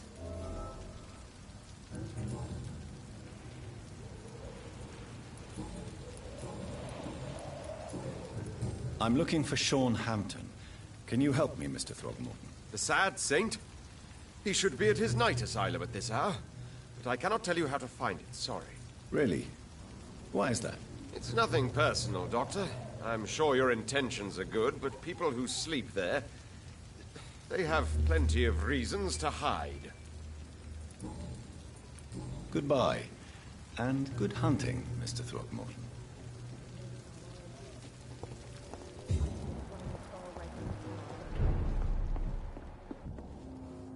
Good evening, Tom. Good evening, sir. How are you tonight? Back to the docks, are we? You remember me, then? Of course I do. You're that man who seemed so lost when he entered my bar a few nights ago. Thank you for your hospitality. I'm Jonathan Reed, by the way. I'm still Tom Watts. Welcome back, Doctor.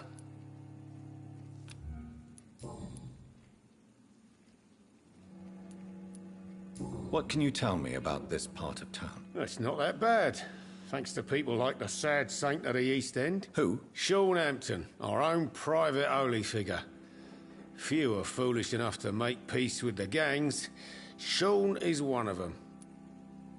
How is it you can keep this place open? This part of town doesn't seem particularly safe. Well, since everybody needs a drink, my pub is considered neutral ground by most groups.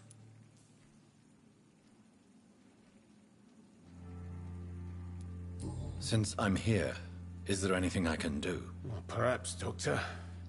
Peace partly depends on my stock of gin. With the epidemic, my supplies are running low. How could a physician help you in this matter? I have a small warehouse just past the quarantine line. Perhaps, with you being a doctor, you could go there and come back? Doctors aren't immune to disease, you know. Very well. Show me where it is. I'll see what I can do. Oh, thank you, sir. Here's the key to get in. You're about to save many dry throats. You're something of a figurehead around here. I'm only pouring alcohol for everyone to forget their troubles. Sean Hampton is the one giving them long-term hope. I see. So you get pressure from all sides about how this place should be run, do you? Well, something like that. Nothing that a few wise words and a bottle of gin can't solve.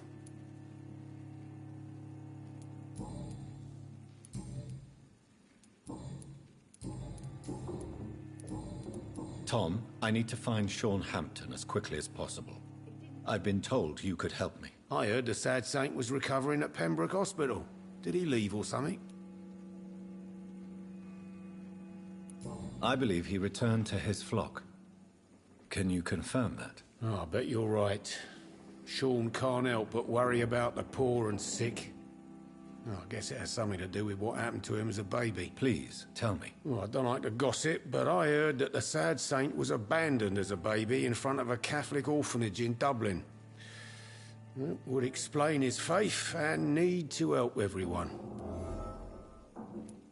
The important thing is I find him, quickly. Why not try his night asylum? He takes care of those who need a meal or a roof there. Where is it? It's in an old warehouse, northwest of here. Just follow the bank to the west and go north when you reach the end of the pier.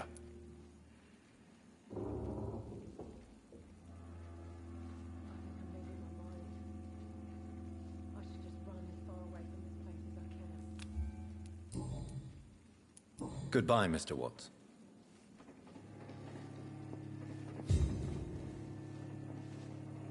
Times like these, a good drink's just as likely to cause a problem as to solve one. He didn't deserve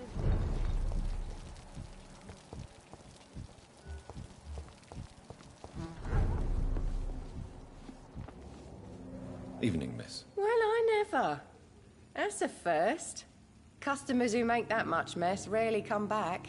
Never mind in fancy togs. I'm much more myself than when we first met. By the way, I'm Jonathan, Dr. Jonathan Reed. Welcome back to the Turquoise Turtle then, Doctor. I'm Sabrina Cavendish. How can I help you? Excuse my curiosity, but where exactly are you from, Miss Cavendish? Something bothering you? What, my name? Or my complexion? Believe me, I never judge someone on their place of birth or the color of their skin. If that's true, you'd be one of the few not to make fun of me. Just you, Tom, Dyson, Miss Fishburne, and of course Mr. Hampton. I'm sorry if I worried you. I was just curious to find out if you know this part of town well. Nosy. My dad was a sailor from Bombay, and my mum was a maid born up in Glasgow. They got married in London. And here I am.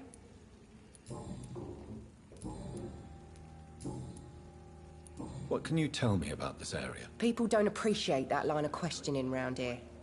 You'd best be more careful with what you say, sir. You look concerned, Miss Cavendish. This is a bad borough.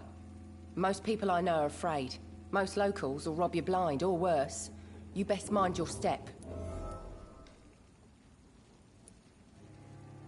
If you're uncertain about your safety here, the docks might not be the right place for you. I got responsibilities. And it's not like I got the money to move anywhere else anyway.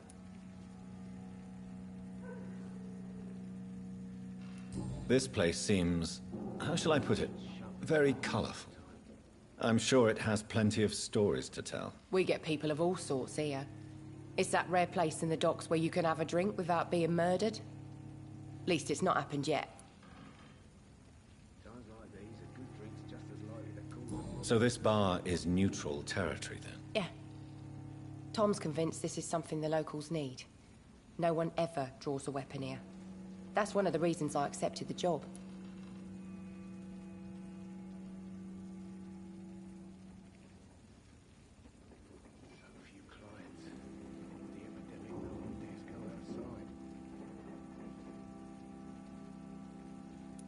Your boss must be quite the negotiator to force such an agreement. Yeah. Tom's a great bloke. Mr. Hampton, who runs the night asylum, he's the only other man that's able to keep peace around here.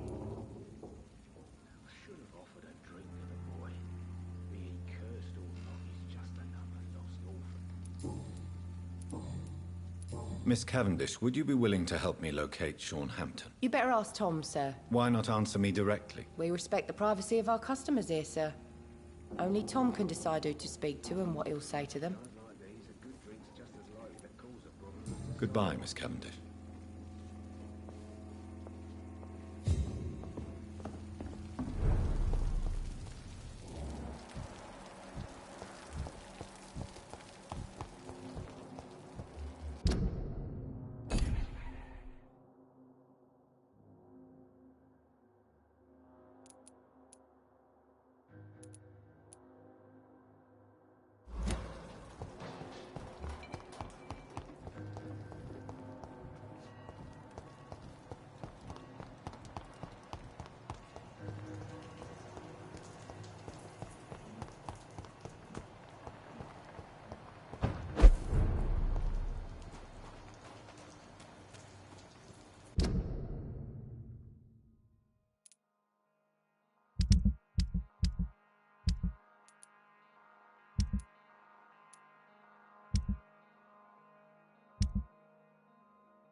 Seems like the guard of Preware is on Sean Hampton's trail.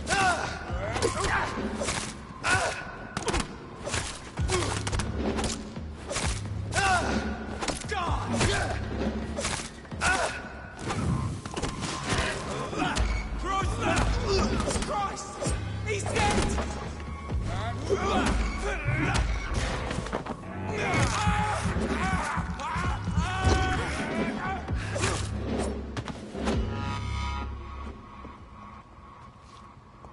The wounds on this corpse are deep, the result of rabid rage.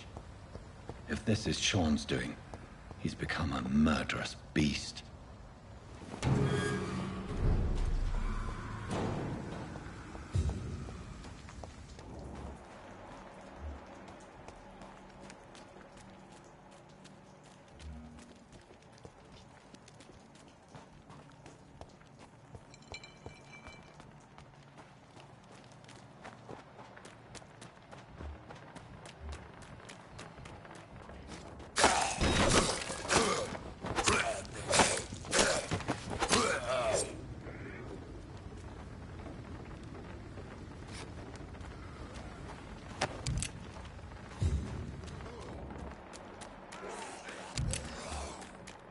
You leeches, you kill him. That leech is yours. Want some of this?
Good evening, miss. I'm Dr. Jonathan Reed. May I have your attention for a minute? Good evening, sir.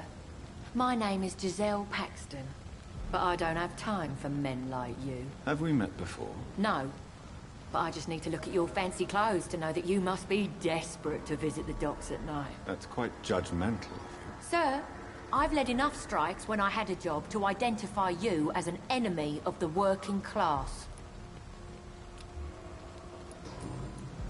May I ask what you do for a living? I'm killing myself scraping for a living. And you? Have you ever had to struggle in your entire life?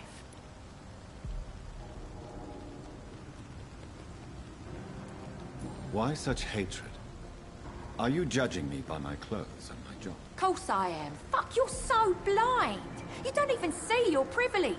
Lazy people like you disgust me.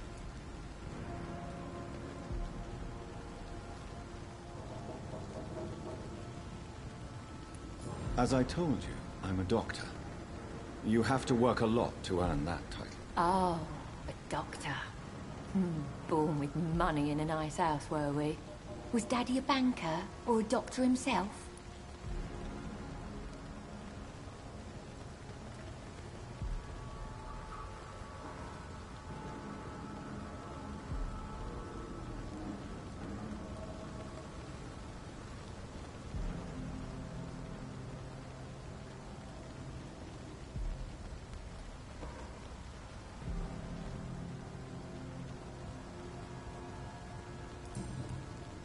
What can you tell me about this vicinity? Tell you what, just spend a few weeks here, and then ask me that question again. If you're still alive, I mean. You don't know me, Miss Paxton, and yet you see me as an enemy. Oh, your manners, your clothes, your words tell me everything about you, sir. I know your kind, and you don't belong here. Oh no, Miss Paxton, you really don't know my kind. You have no idea who I am. All right, okay. No need to get all worked up. If you have something to say, say it. I'm getting tired of all this. Oh. You want information instead? Well, here's some for you. Giselle Paxton does not like you at all, Doctor.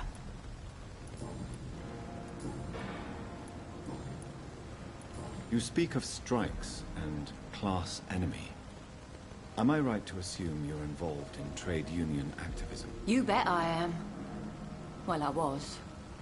Nowadays, I'm just another worker blacklisted by the big companies. Isn't the whole point of trade unions to help workers in need?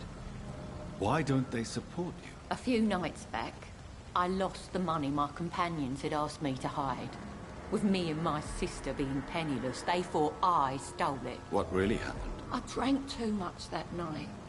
Strange men saw me count the money in that bar. Some sort of militia in uniform. I'm sure they robbed me. You lost your job because of your beliefs. Those bastards really hate a worker who refuses slave wages and unsafe conditions, especially when it's a woman.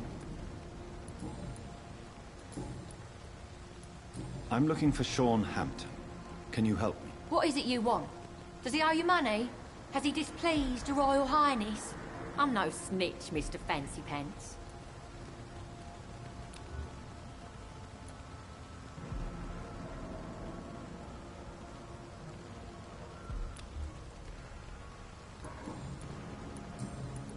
Well, I'll leave you for now. Goodbye, Miss Paxton.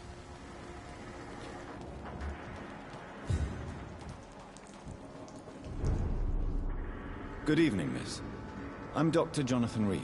Can I help you? A fancy doctor lurking at night by the docks? Not fishy at all. And what about you? Working outside at night in this dangerous part of town? You want to know my secret? I'm trying to earn money. And I'm Lottie Paxton, by the way. Is it not dangerous to work here at night? As long as I have good legs, I can run away from trouble. The Sad Saint now provides me and my sister a bed and a roof. I don't want to lose that.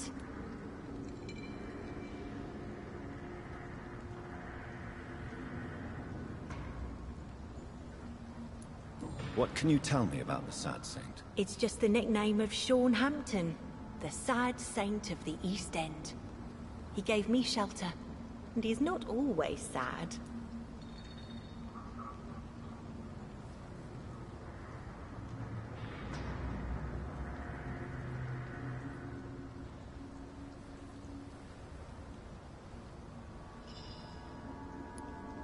Are you homeless, Miss Paxton? Mr. Hampton's night asylum is our new home now. It's a safe place for me and my sister.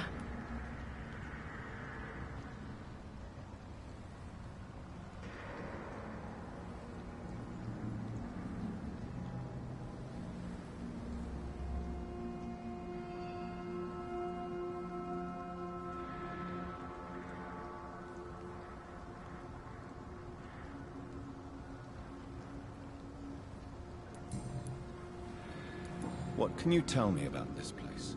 How are things here? It may be okay for a strong girl like me, but a dandy doctor from the city like yourself, you better watch your back, Mr. Reed. Which local dangers must I avoid? Well, the gangs, the thieves, the drunks, the jobless. A man with your fancy clothes will attract a lot of attention. Well, I am not someone so easily intimidated. Glad to hear that. And if you get into trouble, you can always seek help at Sean Hampton's shelter. No one would dare to be violent there. You really think I should go back to a safer place, miss? No. I think you had better stay and help as many people as you can. Just avoid the wet boot boys. Those bastards are worse than the epidemic.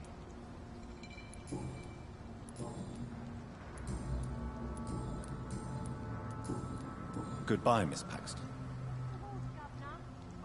Glad to see you again, Mr. Reed. I'm looking for Sean Hampton. Can you help me? Mr. Hampton must be in his office at the night asylum he manages, I suppose. Why do you want to see him? He was a patient of mine at the Pembroke Hospital, but he left abruptly. I see. Well, Mr. Hampton is a discreet and dedicated man. I'm sure you'll find him soon enough. Goodbye, Miss Paxton.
Why the long face, Doctor?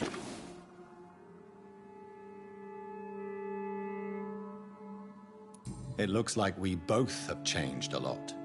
I must confess, it saddens me, Sean. Put your faith in the Lord, Doctor. He has a plan for all of us. We may not always see it, but he does. Since you left Pembroke, the amount of blood that has been shed, it's hard to believe you, Sean. Ask what you will.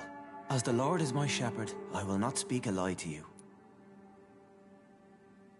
Aren't you afraid of what you've become? We are blessed, Doctor. Can't you see it? The Lord has made us able to walk amongst the plague and aid those that need it. Do you think this is a blessing when God's own house and holy symbols repel you? If that is your burden, Doctor, so be it. But I do not fear the cross, nor am I forced to take the life of another. My kind doesn't share your imperfections. But you must drink blood now to survive. No, not your scripture. Whoso eateth my flesh and drinketh my blood hath eternal life, and I will raise him up at the last day. So saith the Lord. I only need to eat flesh, no blood. Why return here? This is my home. These people are my flock. You will always find me where I am needed. Wonders never cease. Skal managing an asylum. And what of you? A vampire doctor? Meals laid out before you. Yet you restrain. And what about William Bishop? He tried to take care of you. But this hunger, this thirst, cannot be restrained. Alas, poor William. He had a good soul, but was weak in spirit. He could not shake the thirst for booze, never mind blood. But have faith. My will is far stronger than his. Why did you kill Miss Jones at the Pembroke Hospital? Killed old Harriet? You must be mad, Doctor. Why would I do such a thing? So you claim Miss Jones' death was not by your hand, nor the other incidents at Pembroke? Though Harriet was an angry, spiteful woman, she was one of God's creatures. I have nothing but love for all he has made. But you were close to her. Of course. But she was lost, separated from the fold. She did not see the hand of the divine in my blessed condition. People have been murdered. I've seen the blood. I don't believe you can be trusted. Have a little faith, Doctor. If you will follow, I will guide you to the light. How do you plan to do that? Take this key of the old sewers. The entrance is by the riverbank, south from here. There you'll find all the proof you need.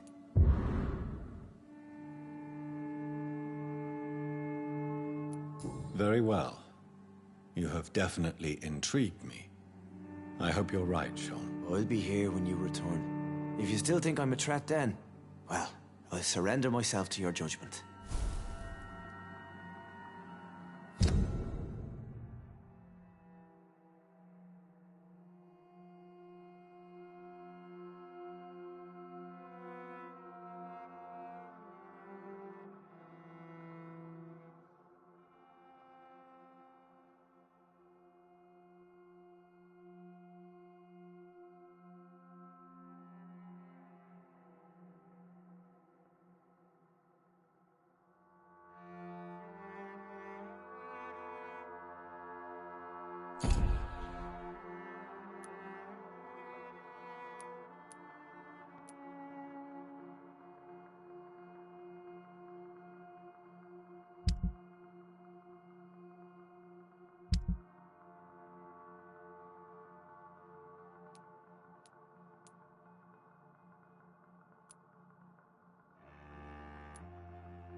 Burn it, boys! Oh, Christ! Bloody leech!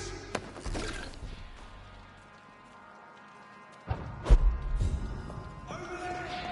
There's one of them vermin!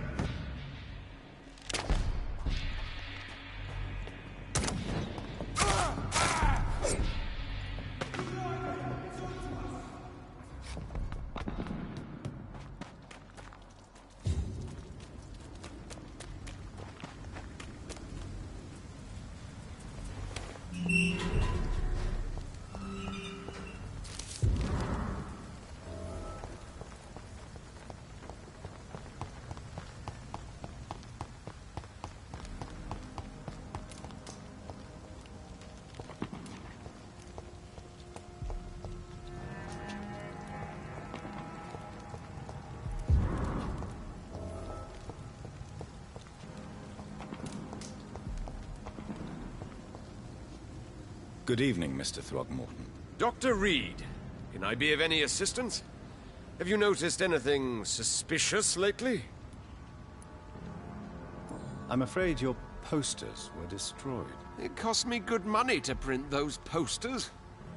Such a pity people don't take the vampire menace seriously. Did you really think the posters would be useful? See the sad saint of the East End?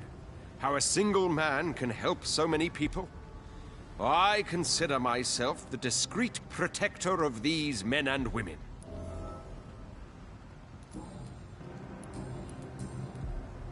Tell me, Ichabod, why do you consider yourself the protector of Sean Hampton's shelter? He is a truly inspiring example. Dedicated, pious. His shelter is open to all, whoever they are. Most admirable.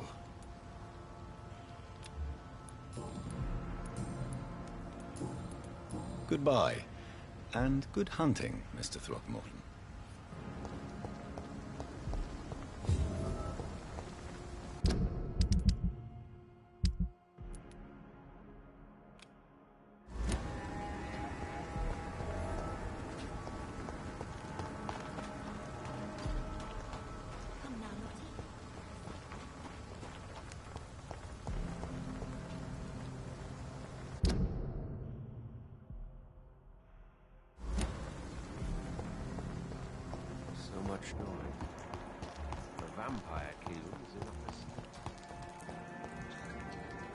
Good evening. I'm Dr. Reed. Do you need any help? Rest assured, I will help you, sir. Martin Nightingale, at your service.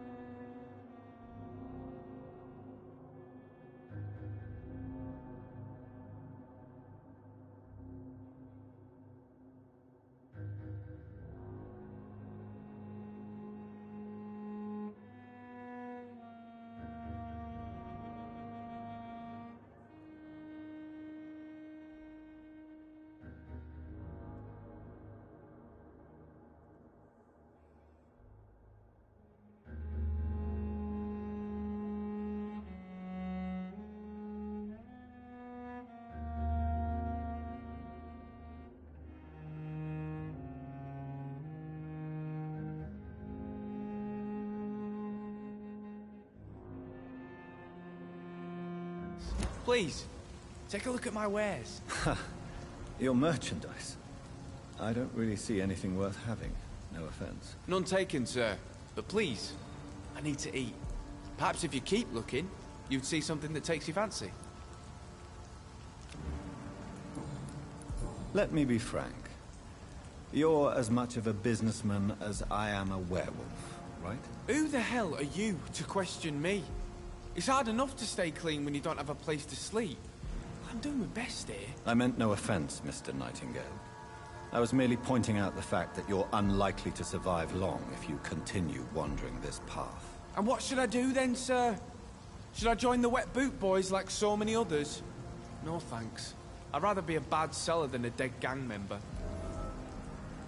What can you tell me about the neighborhood? Have you got any friends around these parts? Not really. Miss Gillingham smiles and says kind words, but I know she's lost her marbles, especially since her son died.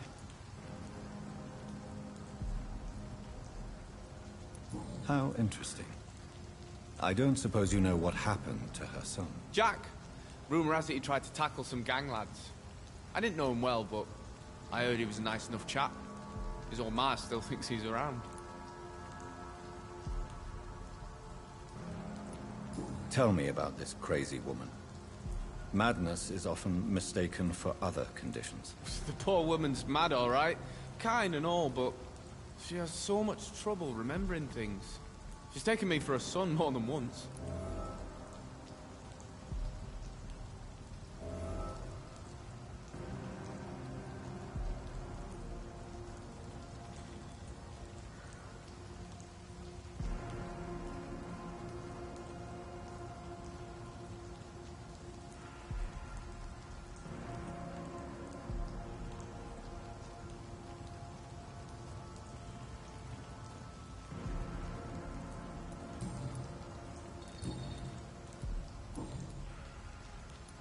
Why not try seeking help instead of peddling your wares? I'm sure there are people around here that would gladly help. There's always the night asylum. I heard it's run by a very nice man, but I'm no beggar. Not yet, at least. There is no shame in asking for help, my boy. Sometimes it can even be the best course of action. I don't feel okay with that. I'm gonna make a name for myself, and I'll do it by myself.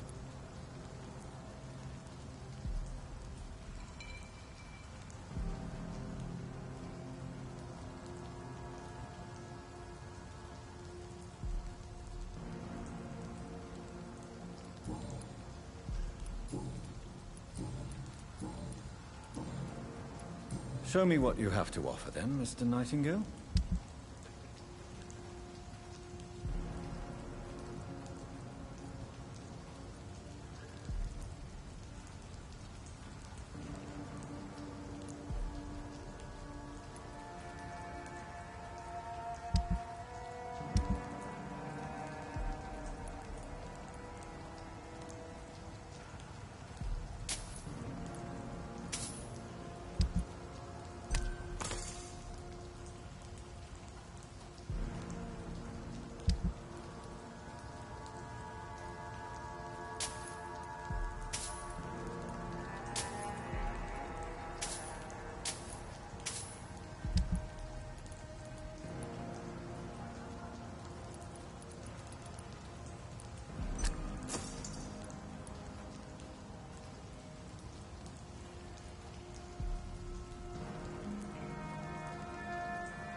Good evening, miss.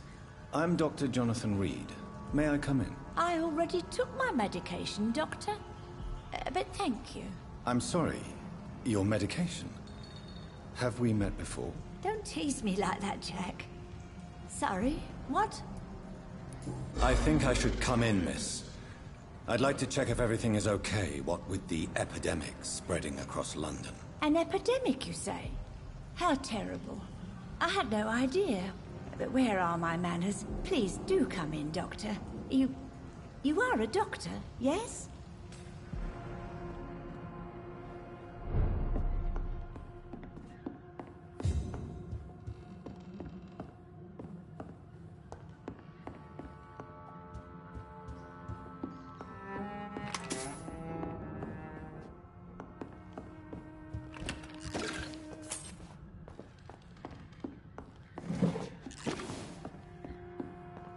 It's locked, all right.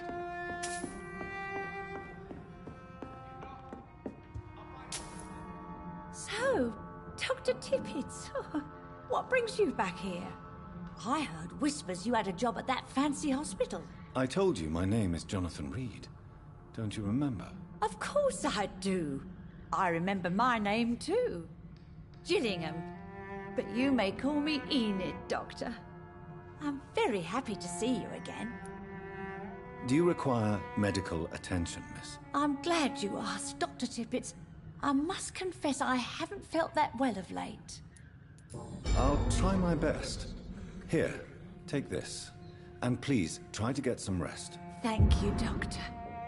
Thank you very much. What can you tell me about this part of town? Oh, no. I don't gossip. That would be most unbecoming of a lady such as myself. Who are the more influential figures on the docks? Well, I heard about some terrible illness going around. I would say in that case that it's you, Dr. Tippett. Is anyone taking care of you, Miss Gillingham? My son is always here to take care of me. He's a good boy like that, but I do worry that he needs to start living his own life. I would never say that to him, of course.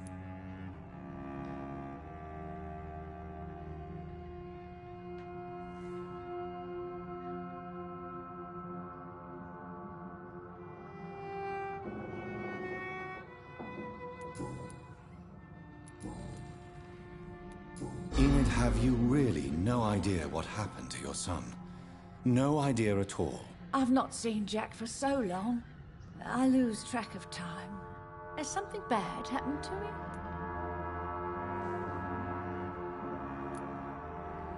Jack is dead, Miss Gillingham. Of course he's not. I've seen him. Tonight, in fact. Ever the joker, Dr. Tippett.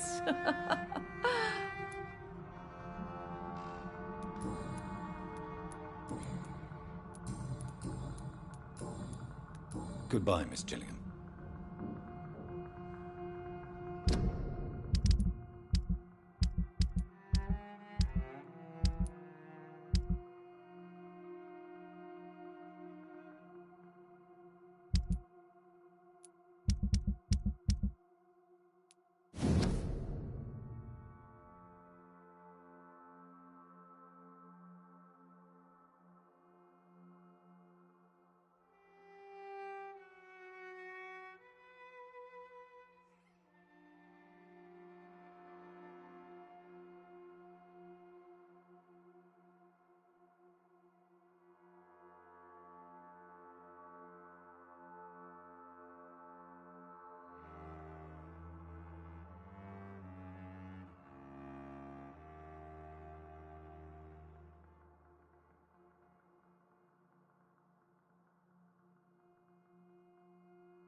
So, Dr. Tippett, what brings you back here?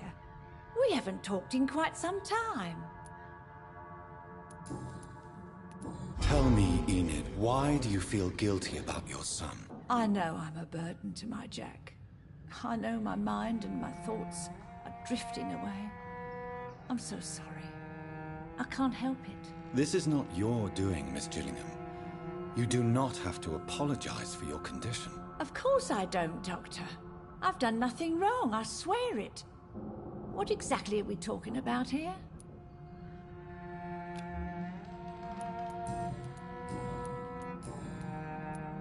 Goodbye, Miss Gillingham.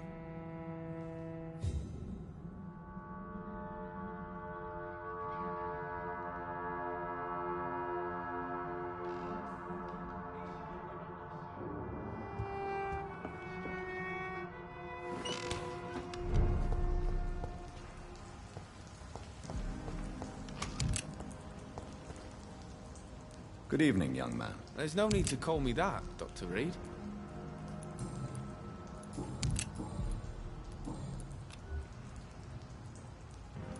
Goodbye.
Stupid thing!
Tom has so much alcohol, he could keep this district afloat for quite some time.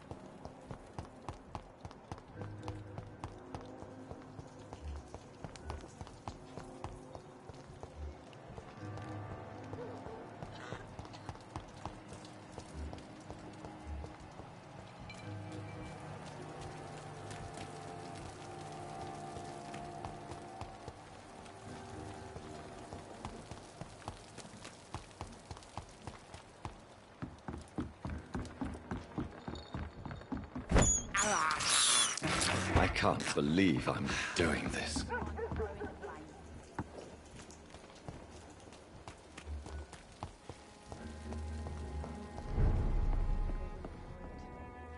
Welcome back, Doctor. What can I do for you?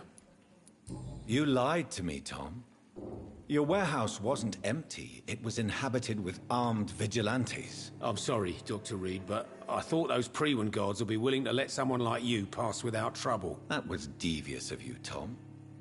Next time you can bloody well go yourself. I apologize, Doctor, but it's just that I prefer to avoid the law, its enforcers, and all manner of thugs in uniform.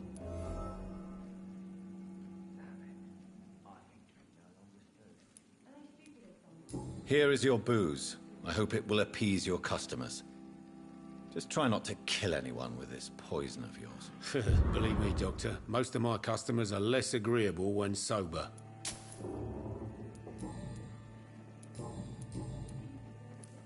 Why does your waitress feel in danger working on the docks? This part of town is dangerous for all, but for women it's worse, as always. Sabrina is a brave girl, but she can't help feeling in danger. Do you think she has good reason to feel this way? Are you not worried about her safety? Of course I am. The truth is, she's tougher than me deep inside. She just has to learn to control it. Goodbye, Mr. Watts.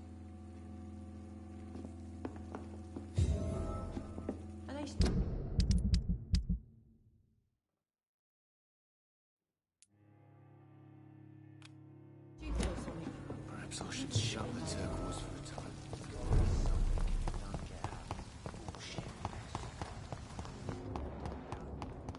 You should have talked to me.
This could be the public house Giselle Paxton mentioned.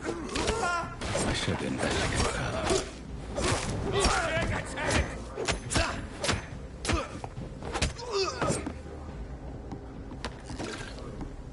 Giselle's stolen money. Priwen has some unethical ways of financing their war.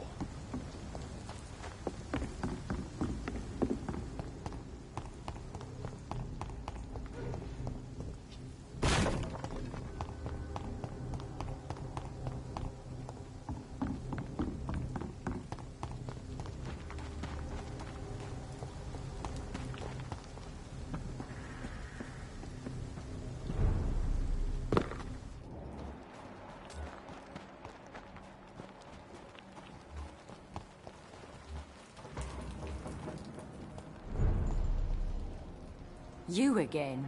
What do you want? I've identified the men who stole from you. You were right. They were members of some self-proclaimed militia. I knew it! Did you find the money, too? Yes, here it is. They thought they could finance their activities with it. I never thought a man like you would be kind enough to... I misjudged you. Badly. Well, thank you, sir. Will you give the money back to your comrades, then? Fuck those bastards who fired me. I'll give the money to Miss Gillingham. Her son Jack was a friend of mine. He was killed recently. I know you were friends with Miss Gillingham's son, Jack. Tell me about his death. Jack's murder has been a shock to the neighborhood. A sign that the situation is now out of control. Why is that? There has always been tension between the Wet Boot Boys and members of the trade union. But a murder? That's a first. Who killed him? No one will ever know. One thing is certain. While Jack was alive, I had one less reason to drink.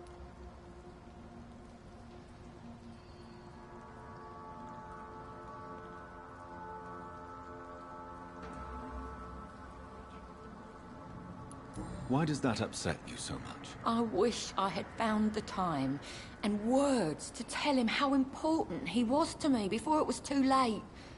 Another failure for Giselle Paxton.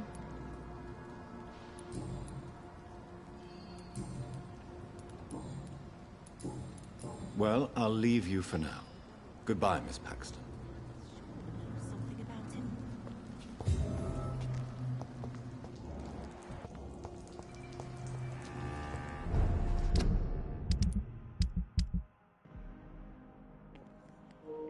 Okay, that should have taken care of all of the side quests that I got here in the docks. Taking care of all of the side quests for right now at the Pembroke Hospital. I know I gotta find, but I can't talk to him because he won't let me inside of his house because my mesmerize level isn't a level 3. So if I was killing people, my mesmerize level would have been high. But since I'm not doing that. And I haven't been to the West End yet. As far as the health of my towns, everything's good here. I healed her because my mesmerize level was high enough to get into her house. I've healed everybody at the hospital. Did I find everybody here? Missing one more person in the docks. I healed everybody here at the hospital. Dorothy Crane only died because when I chose to spare. Well, actually, I charmed her, which we would know as compulsion. I made her forget about Lady Ashbury, forget about Pembroke Hospital, but she ended up getting infected by one of the Scowls. So she turned, so I had no choice but to kill her. There was no other way. She already went rabid. So that's why this district right now is in serious condition, because she was the main... What's the word I'm looking for? She was the nurse in this district for people that didn't have insurance, for people who didn't have money to pay for the medical care. She was what they went to. But with her dead now, they don't have nobody to go to now. So.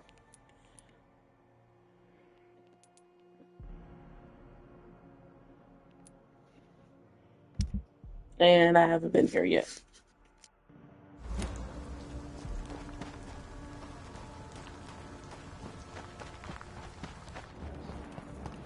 It's hard enough to cover the docks by myself.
serious about keeping people out. First place to look.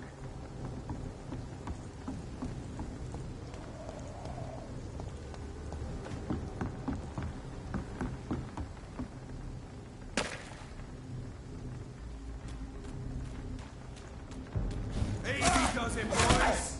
Do this. Away!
That doesn't work.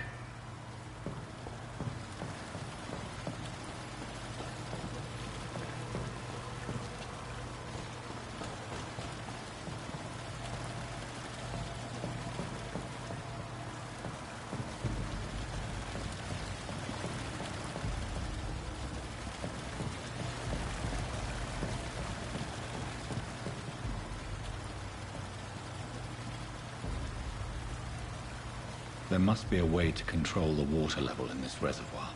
I need to find the wheel.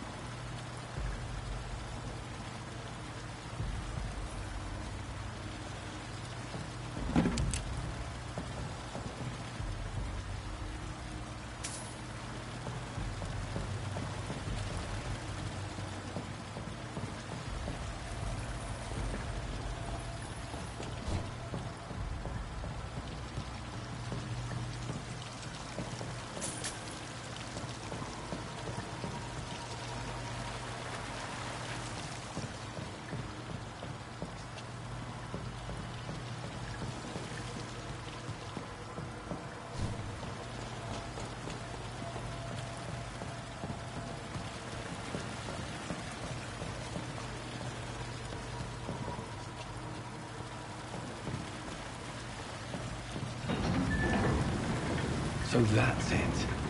These wheels control the water level.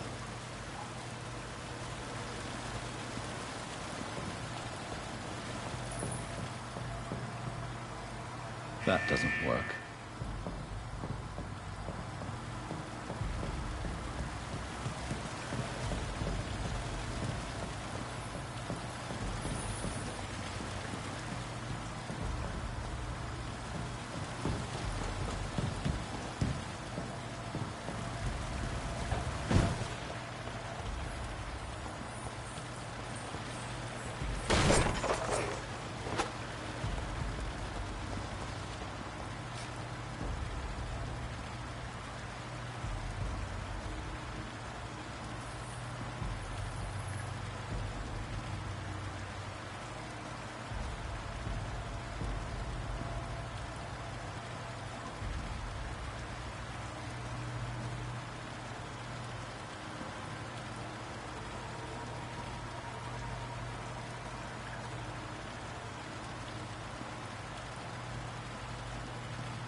That doesn't work.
These maggots have escaped the wrath of Ascalon for too long. It is time to purge the sewers of their filth. You again! The one they call the sewer dog. Hold your tongue, newborn, or I'll crush you like a maggot. You've let the beast consume you. Finally! A touch of lucidity. Learn to respect the laws of Ascalon.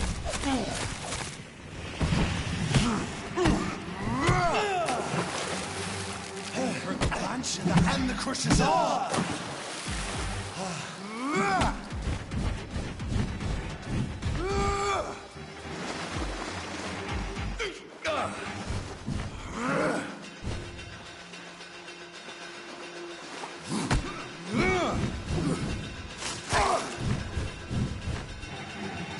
Power you cannot comprehend!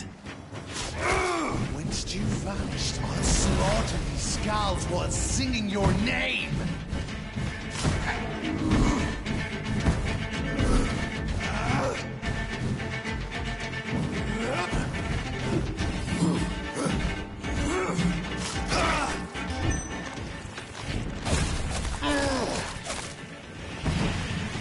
Dare challenge the dictates of Ascalon? Foolish Ekon!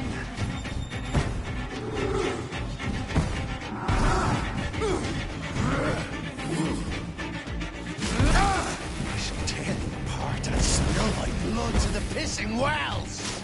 Return to your apothecary and needles. I shall crush you.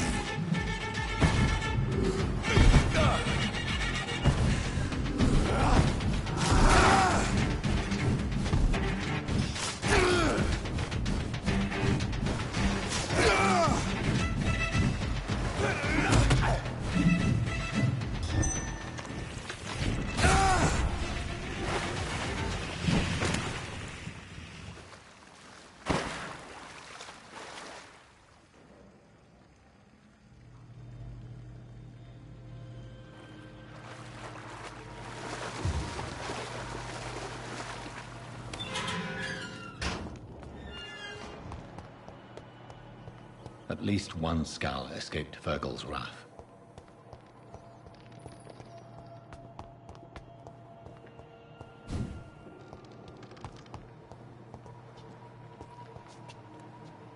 The poor creature is bleeding to death.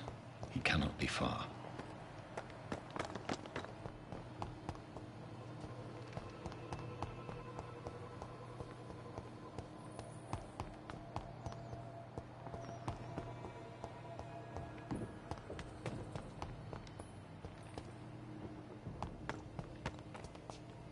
How could he have made it this far? There's blood everywhere.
Ascalon, they found us.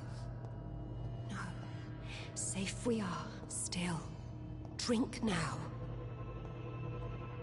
Bless you, Bridget. This isn't the blood of a vampire, but it will quench your thirst. This is our domain, not yours. You've been warned. Wait, I saved you from this creature. That must count for something. Thank you. Now go. Go back to the streets and houses. There is no love lost between us, vampire. But thank you. Sean Hampton sent me here. I believe he wanted me to find you. Who are you? If you must know, they call me Old Bridget. And this shelter is where we live. I'm Jonathan Reed. I'm a newborn Ekon. I'm afraid I'm not sure what's going on. I shall not bend a knee, young Ekon. But I sense your pain. Ask, and I will afford you my attention. So is it you that Sean Hampton sent me to find? Perhaps. The sad saint was always kind to us. He must trust you if he revealed our location.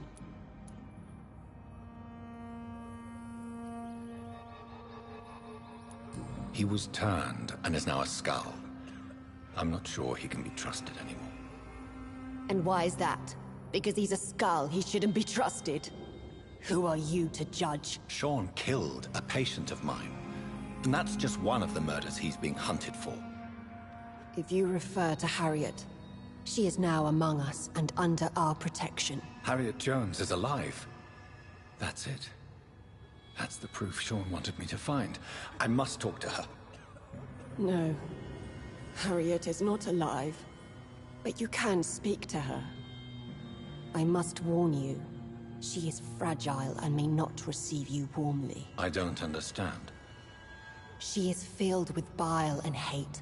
Her mind is sharp as a tack, but her body is so weak. I've never seen its like before. She is resting in a room on the far right of this hideout. Thank you. I will bear that in mind.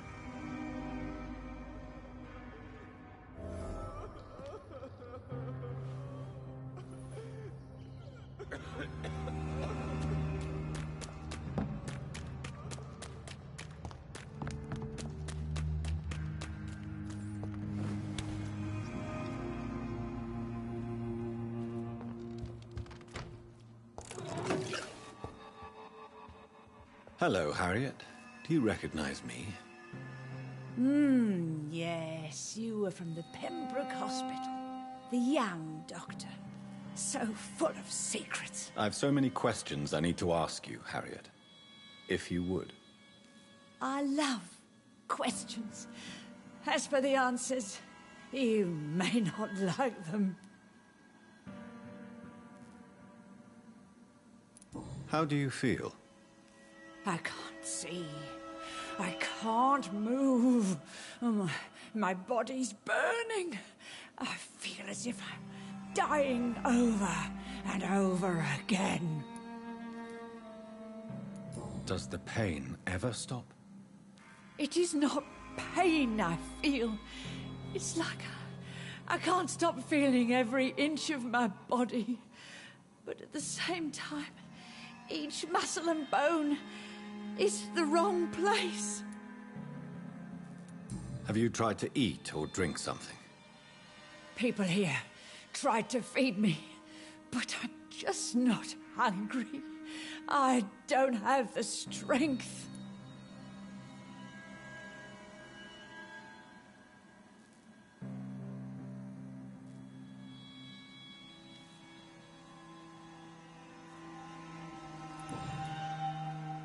Your room, the blood. What brought you to fake your death in such a gruesome fashion? To see if I would be mourned. Why flee with Sean Hampton? Oh, it's always a pleasure to see a saint fall to sin. But the coward still won't kill. Do you take pleasure in causing so much pain and sorrow? Nobody gave a damn about me. Not a tear shed. Poor Harriet. Always the discarded. Why did you come here? And why not? This is where I live now. Leave me be. Will you respect old Bridget's wishes? Will you obey her? Bridget is kind. She only needs to keep me fed and I'll be good. So you desire to stay here? Yes, I'm with my own kind. Birds of a feather, so to speak. Poor Harriet. Always alone. I have a question of the utmost importance to ask. Will you answer? Questions, questions, questions. The good doctor, always searching for answers. Do you remember what you did after leaving the hospital? Did you kill anyone? First, a question from me. You answer first. Very well then. What do you want to know? Are you like me? Are you also dead?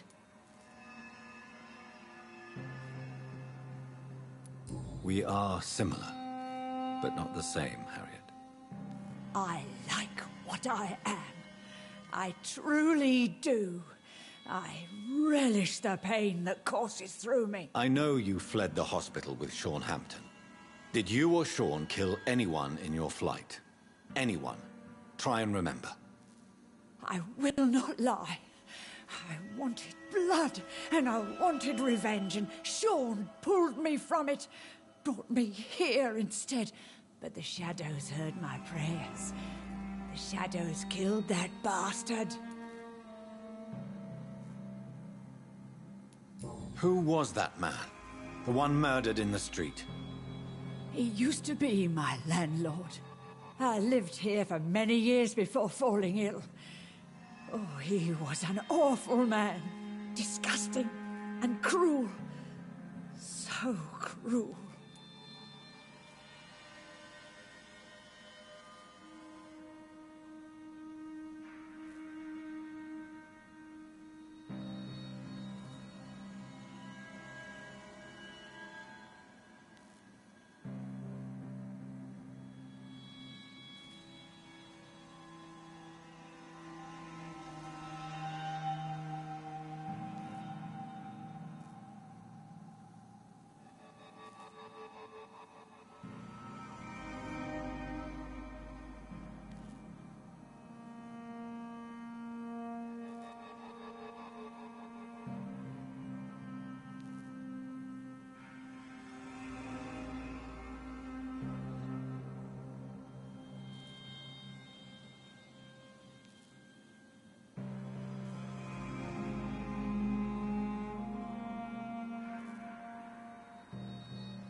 You sought vengeance by your own hand, and someone else obliged you. Very convenient. Don't lie to me. I don't lie. I saw him near the docks, and rightly I wished him dead. And I am happy he is. It's true. But I didn't kill him. I was too tired.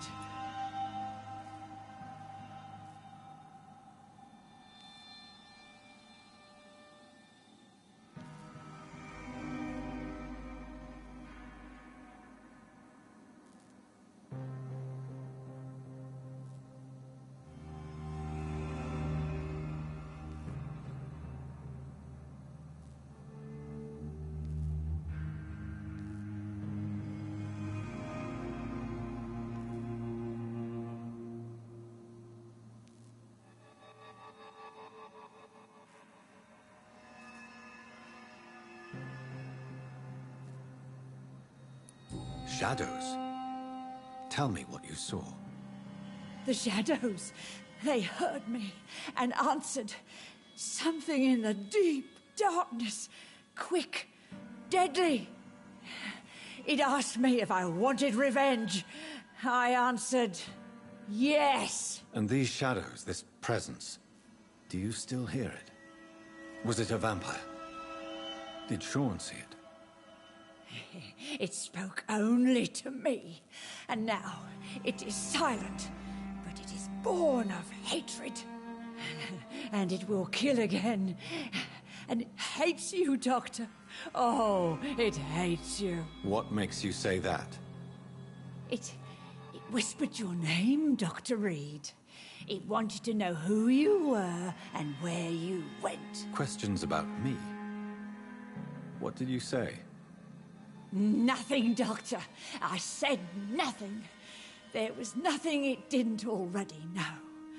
Oh, I'm tired now. Let me rest.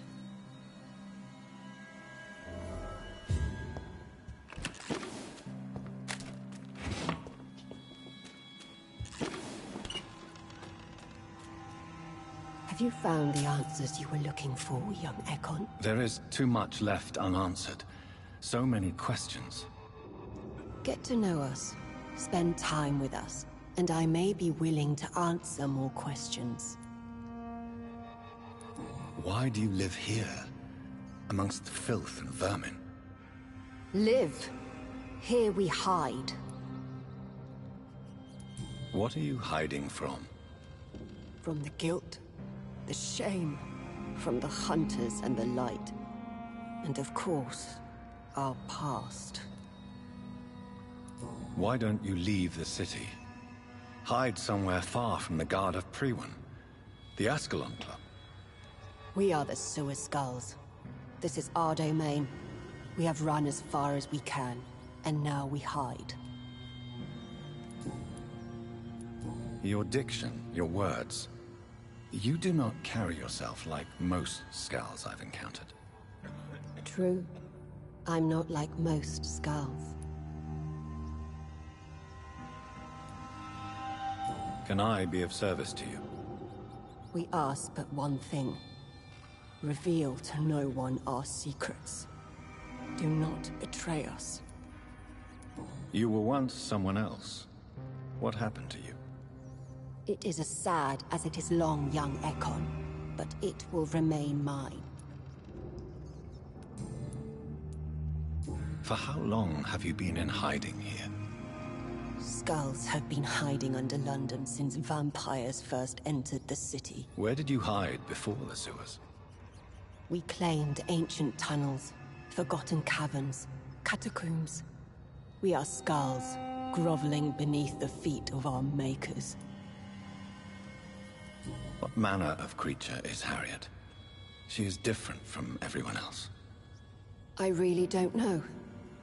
I'm not even certain she is a Skull.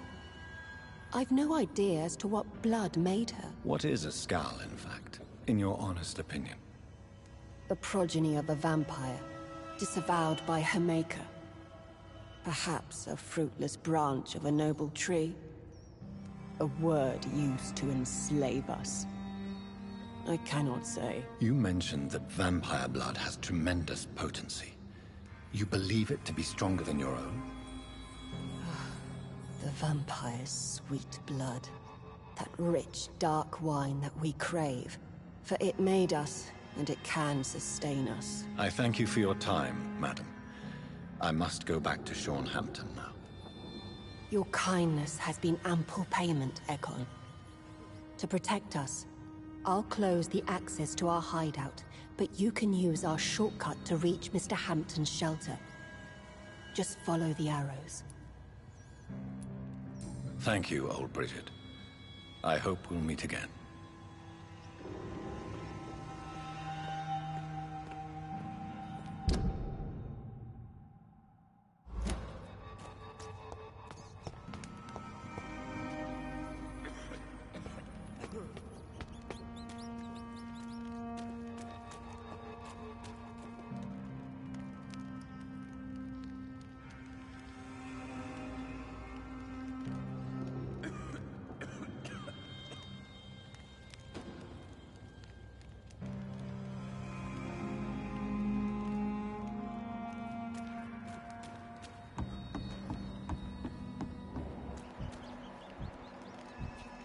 Eternal gratitude for your protection, Master.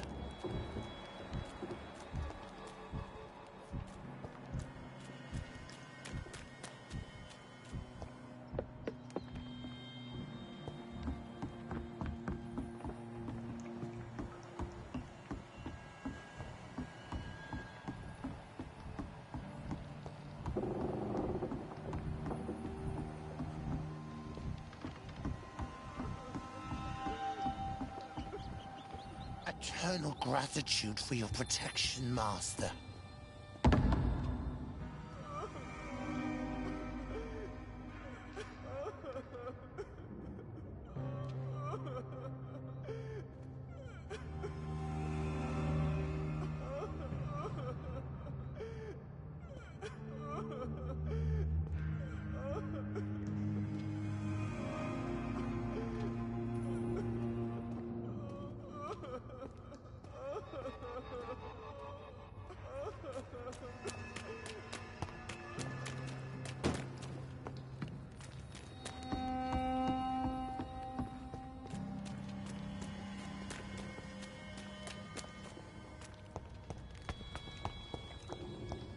How is London?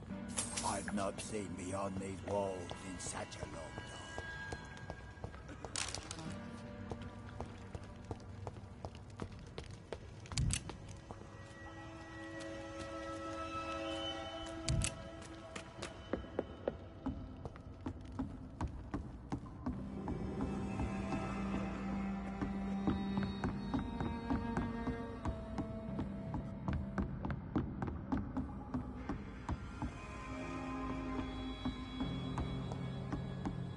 Keep your distance, Echo!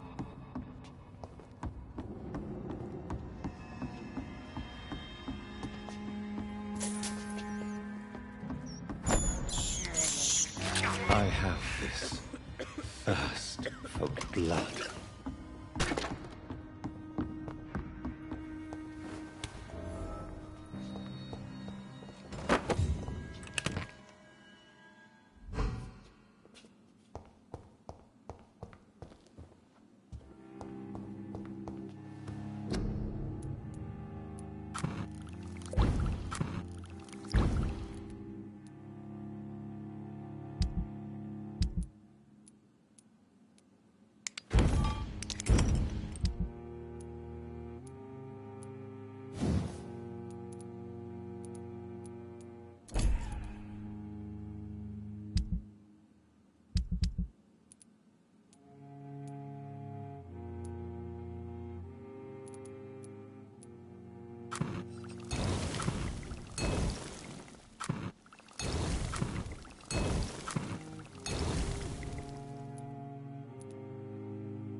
I need to get to Whitechapel.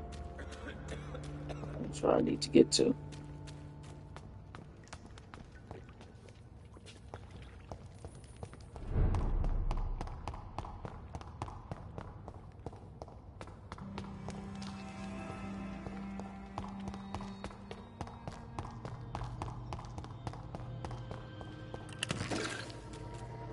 It's locked, all right.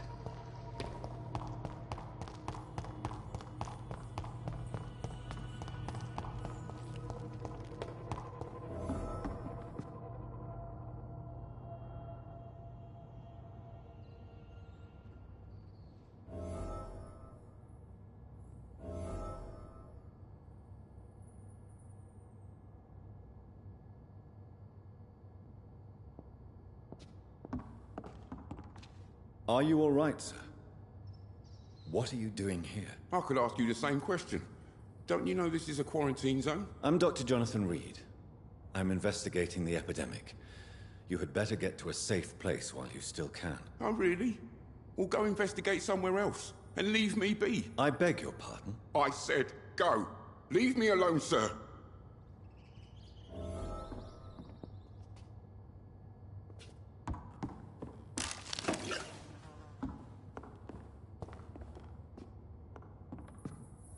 Sir, you have no idea what could happen to you if you stay here.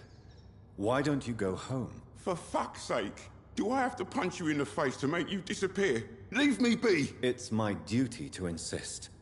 Death lurks everywhere. I must ask you to go back home. I'm safe here, don't you get it? I'm better off risking the flu than catching a bullet. Am I clear enough? I see. Well, since you are obviously hiding from a threat, don't you have a safer place to go? Do you think I'm stupid?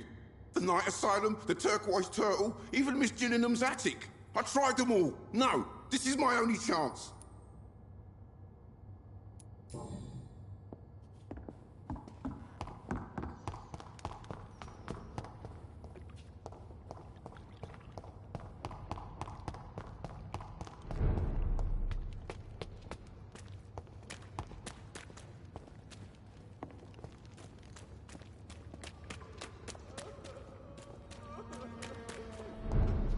It's locked.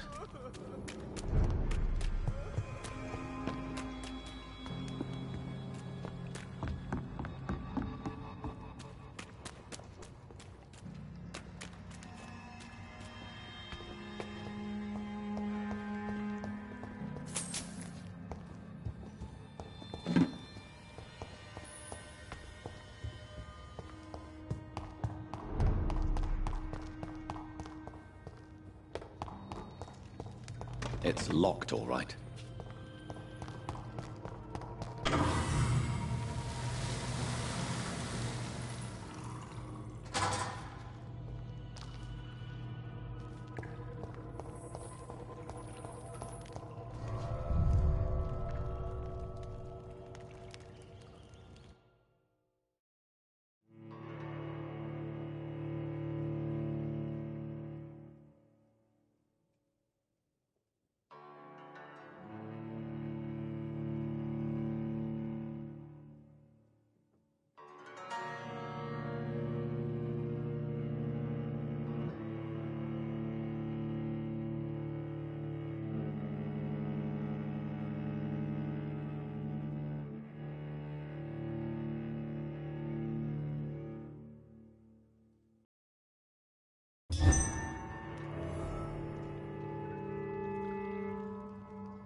It's locked, all right.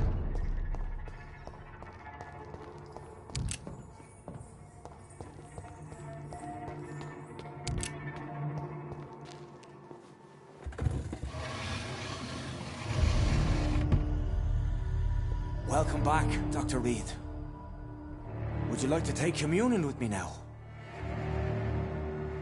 Sean, are you eating raw flesh? It is the sacred flesh of the mortal lamb. Our Lord's bountiful transmutation for the sustenance of his believers.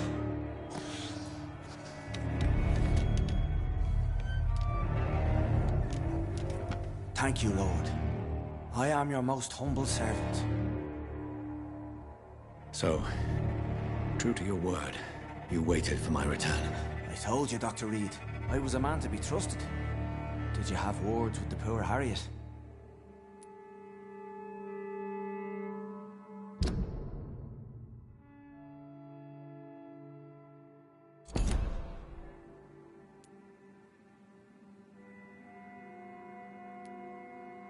You make no distinction between the living and the Skulls, do you?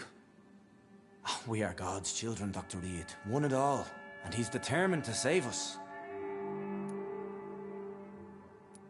Does this place belong to you?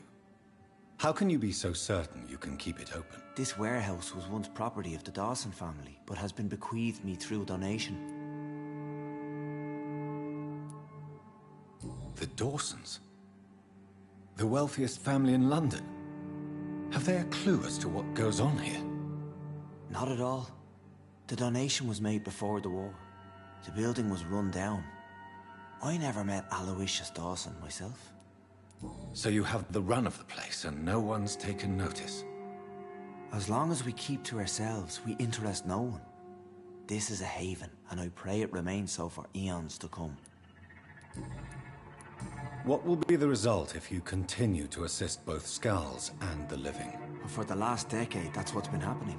And they found a better life. What's to change? You're forgetting the epidemic. Things can go south very quickly. I've seen it.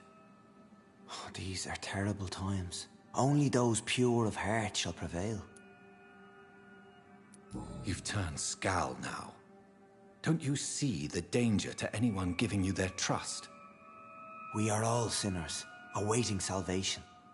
This is a simple truth, ordained by the Lord Almighty. I am a seeker of his glorious light. Harriet, Miss Jones has been behaving in a most violent manner. She's going to need special attention. That's precisely the reason I brought her here. To meet old Bridget. She's the guide Harriet requires. Who is this old Bridget? I don't know, Doctor. She rarely speaks of her past, but I know she has a long one. She's likely the oldest soul in the city. Harriet is possessed by her hatred. You cannot let her roam free. She's dangerous. She has joined her own kind, Doctor. Old Bridget is a saint to the younger Skulls, guiding them to salvation and peaceful existence. I believe I've learned all I need to know. I'm certain you've killed no one, but one day I believe you'll cross the line. Logic is a false prophet. Faith is the only path to salvation. What do you mean? We have been blessed with God's eternity. We are the instruments of his divine will. We shall feed the hungry forever and ever. Amen.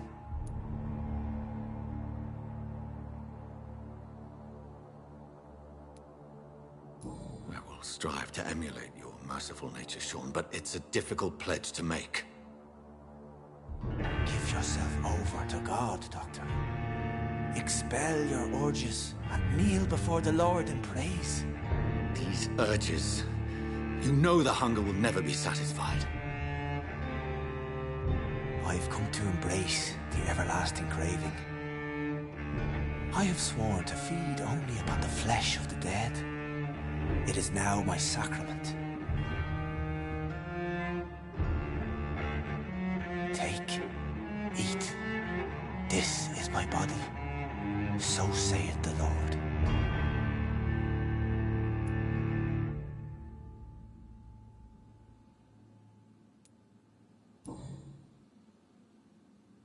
I believe you, Sean. In fact, I envy the peace you found, and will remember it. There is love and compassion in your heart. You only need to give it wings. Thank you for your kind words, Sean. Continue your noble efforts. You are a good man in bad times.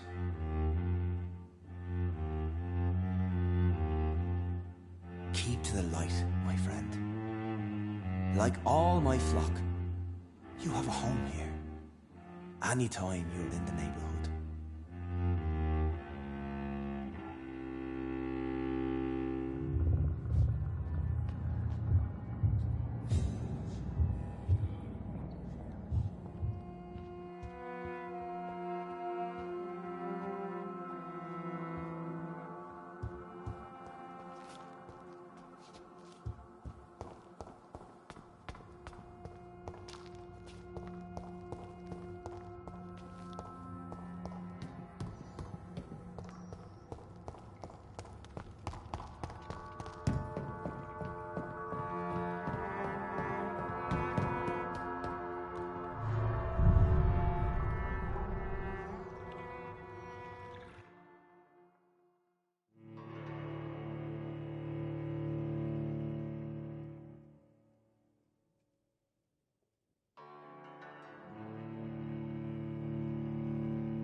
Another corpse thrown in the streets.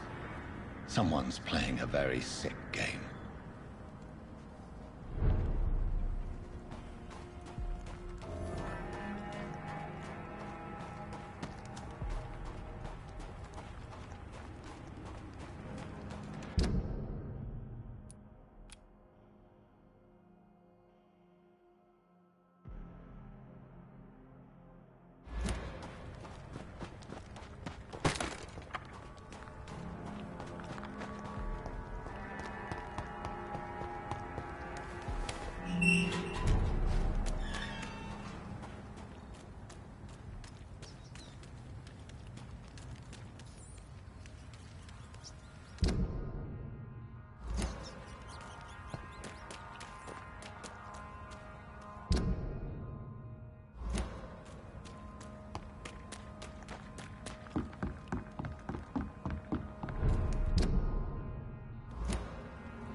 Good evening, young man. There's no need to call me that, Dr. Reed. Show me what you have to offer then, Mr. Nightingale.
Is there anyone here?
I will return at a more convenient time.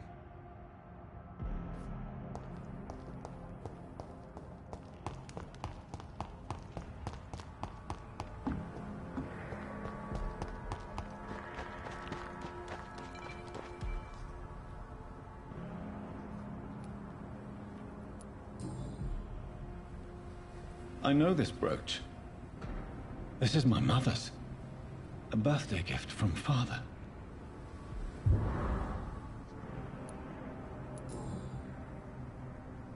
"29 Pretty Orchard Street. That's near Poplars District. Why would this man carry off my mother's brooch? I must go there.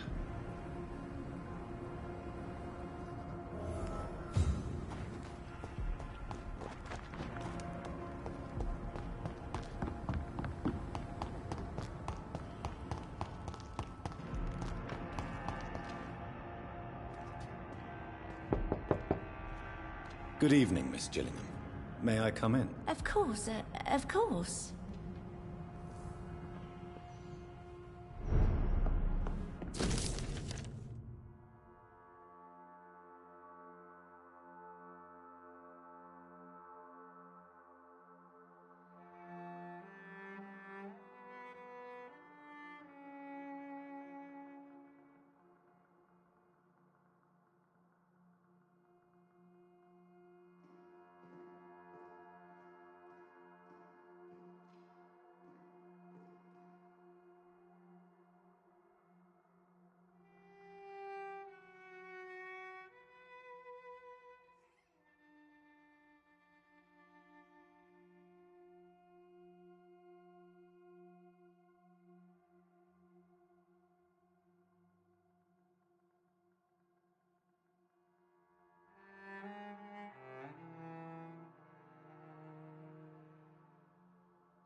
Rodney, you're the man who killed that gang member, are you not?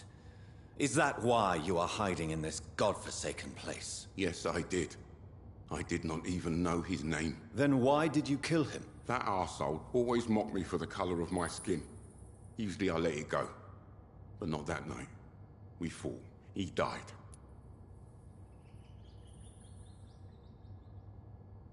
Whatever you've done, you can't spend the rest of your life hiding here. I just wanted to teach him a lesson. Not kill him. I'm not responsible for a murder if I didn't want to commit it. It was an accident. Believe me, Rodney, you won't survive here long. No matter what you did, you must go back to where you used to live. I'll go back to the docks then. But if I die, remember that the blood of Rodney Grader will be on your hands.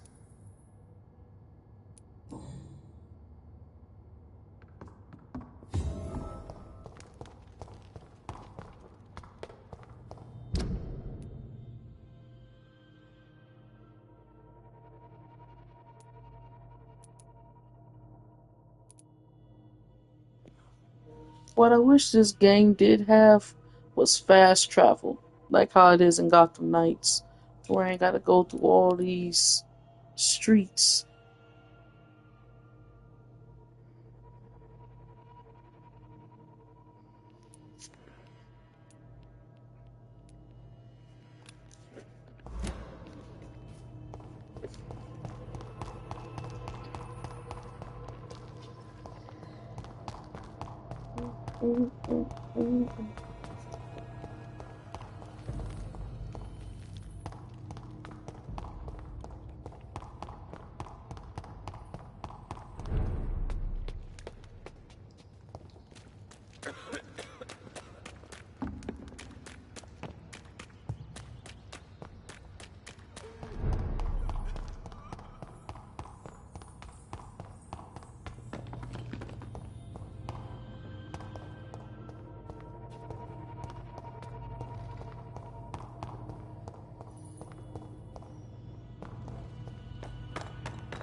It's locked.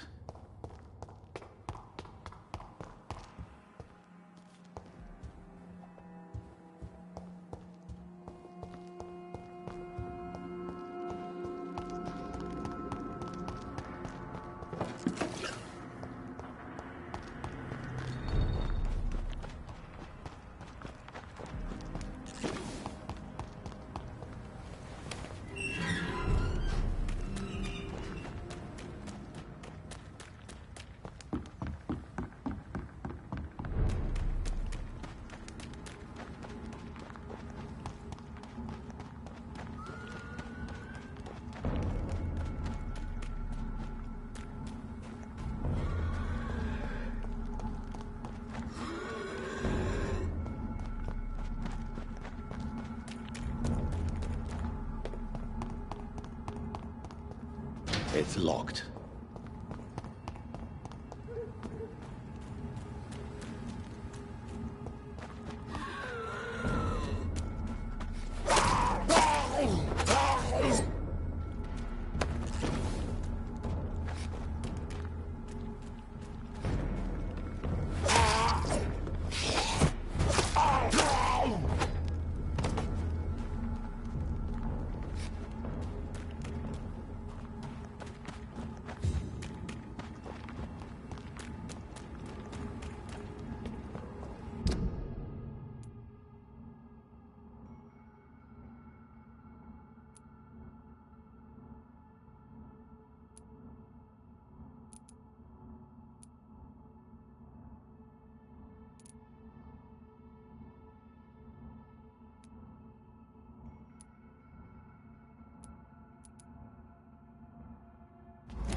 Mine!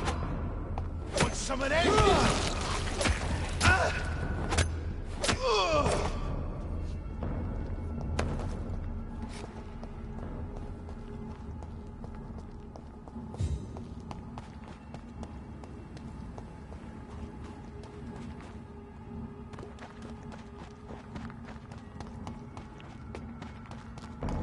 Not a good play. Easy does it, boys.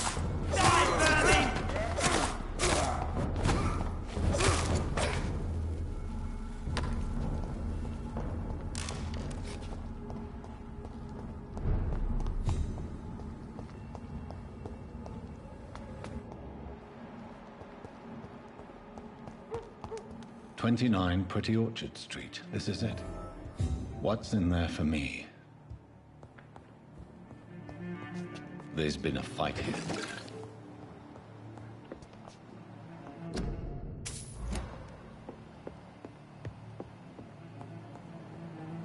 This window was shattered with violent force. Someone's been pulled through it and dragged through the street. Who could have done that?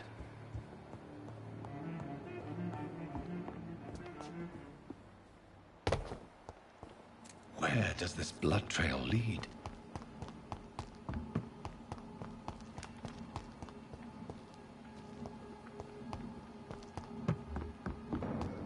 Stop, stupid beast! There's one of them vermin!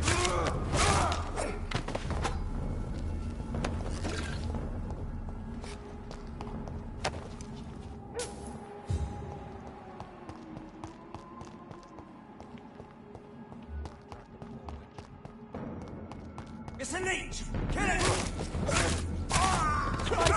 He's dead!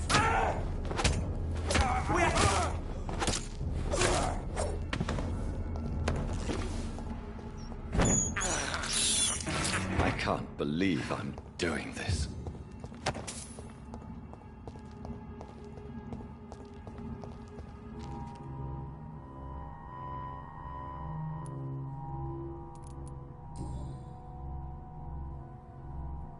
The marks on this woman's neck were made by the fangs of a vampire.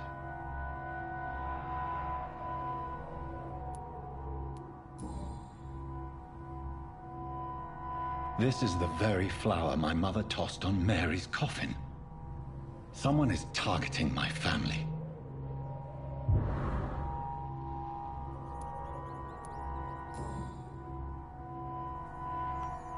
Only a golden watch in her pockets.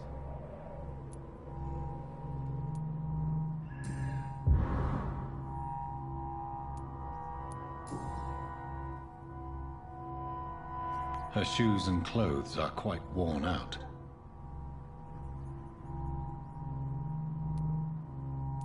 I see you.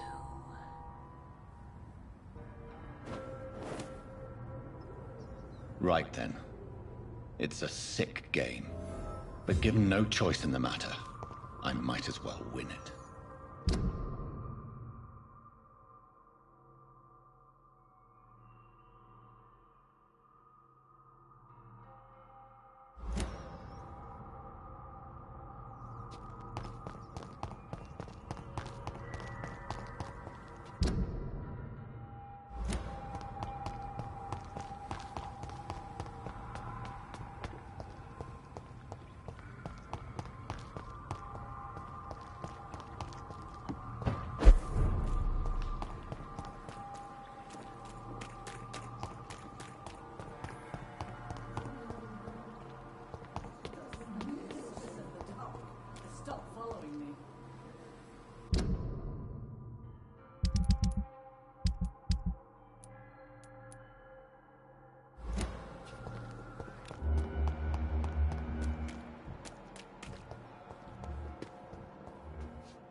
Good evening, Nurse Hawkins. Good evening, Dr. Reed.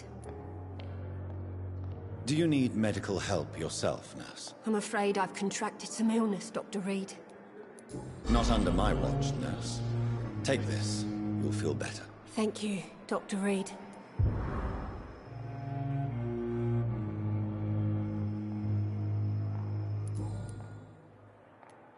Pepper, are you sure you want to leave this hospital? To become a nurse was a little girl's dream.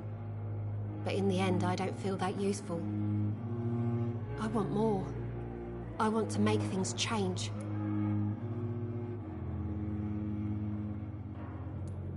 You should be proud of what you've achieved. This hospital represents hope for many people in need of help. Maybe you're right. But at the moment, I feel like we're just a cemetery waiting room. What steps are you prepared to take to feel more useful? I don't know yet. My sister believes that the real fight is in the streets nowadays. Maybe she's right. Maybe this is what I must do. And what about Milton Hooks?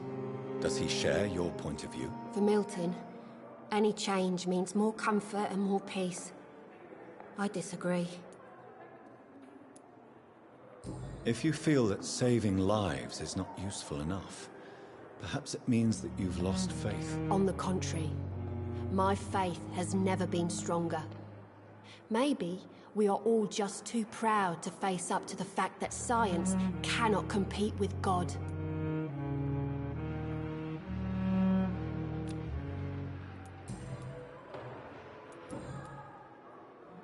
Goodbye, Nurse Hawkins.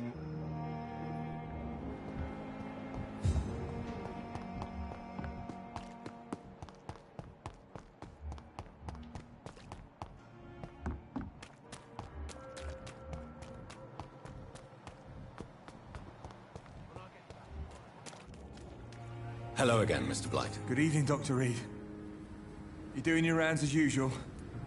Do you need medical attention, sir? Afraid so. In the war, I was always worried about picking up something, getting some infection. Unfortunately, I've got that fear in London now. Throughout history, some diseases have done more damage to armies than any weapon created by man. You are wise to be careful. You're working at the Pembroke Hospital, aren't you? That's a good enough reason for me and Oswald to go there. Goodbye, Mr. Blight. Take care of yourself.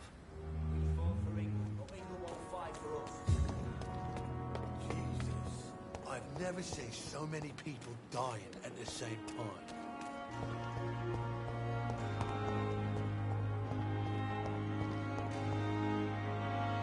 Hey, Doc.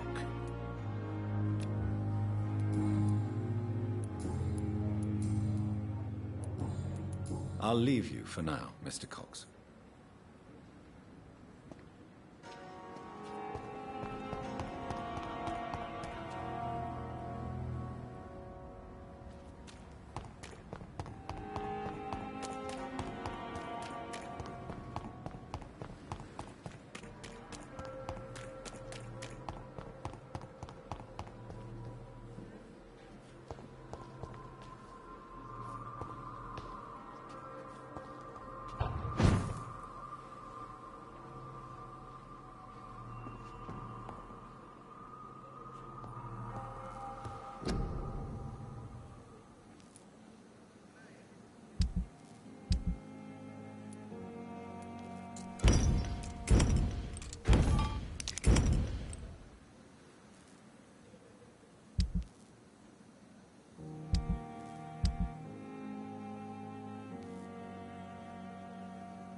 Safer here than anywhere else in the East End.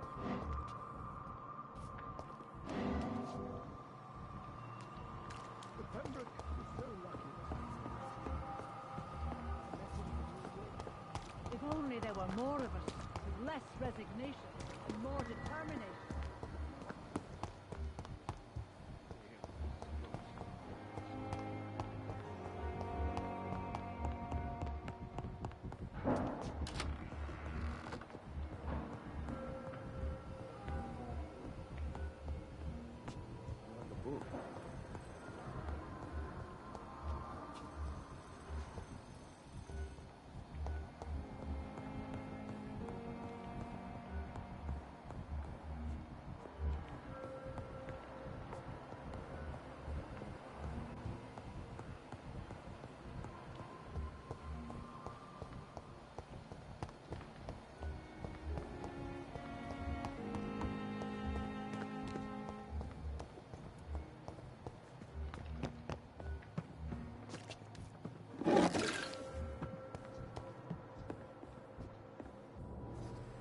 It is good to see you again, Jonathan.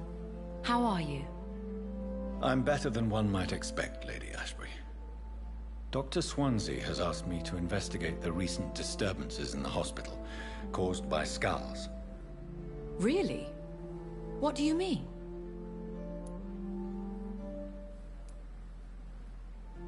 I discovered the most intriguing skull. An elderly woman answering to the name of Old Bridget, and a man who helps them remain hidden in London. Old Bridget? Peculiar name, I've never heard of her. According to Old Bridget, Skulls can lead a peaceful existence like us. They are even able to nourish themselves by feeding on corpses and the flesh of the dead. How vile. Please, Jonathan, let's change the subject. Skulls of London have gone into hiding. Both mortals and immortals plot their extermination. Yes. Skulls are the orphans of the Vampire Society. They are the shame of their genitors, a disgrace to the vampire that created them.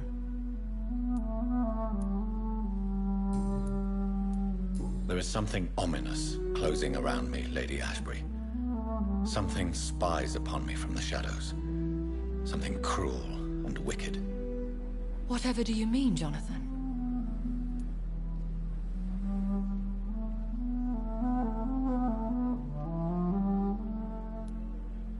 If Sean Hampton and Harriet were not the guilty parties, then who? I saw the bodies and the blood. Your rebirth has not gone unnoticed, Jonathan. Be extremely careful. If you get in the way of an immortal's plans... Do you suspect someone? I don't know, Jonathan. I steer clear of vampire politics, especially whilst hunters roam the city's streets. Goodbye for now, my lady.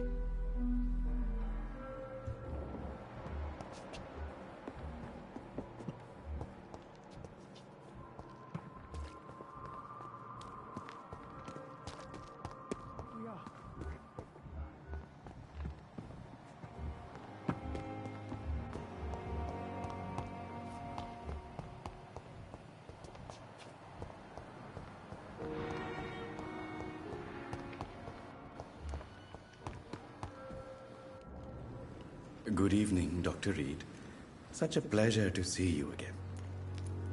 Please show me what you have to sell. Of course. It's just trinkets and curios, really. But I'm sure they can be useful.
How can I be sure I'll not find your unconscious body in the house again?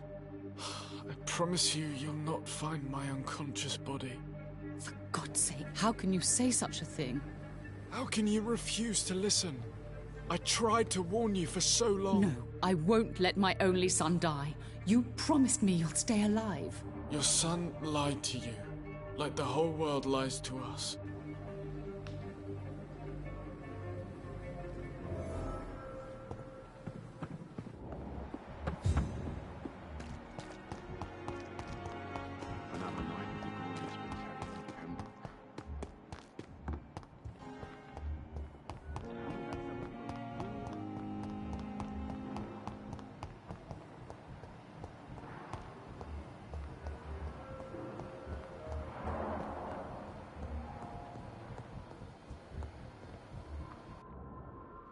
Good evening, Mr. Goswick. How are you? I'm okay. Admit it, Mortimer. Your mother had you hospitalized here because you tried to kill yourself. Yes, it's true. All right, then. This is the first time we've really shared information about your case. Shall we call this progress? Call it what you want, Dr. Reed. You can trust me. I won't report you to the authorities. My one and only concern is your health. I guess I should thank you, then. Can I help you in any way, Mr. Goswick? I wrote a letter for my mother. She was supposed to read it after my death. But I suppose she doesn't have to read it now. I see. And is this letter still near the place where you tried to take your own life? Yes. And I don't want anyone reading my last words. I mean, I'm still here. If you bring me back that letter, then perhaps we'll talk.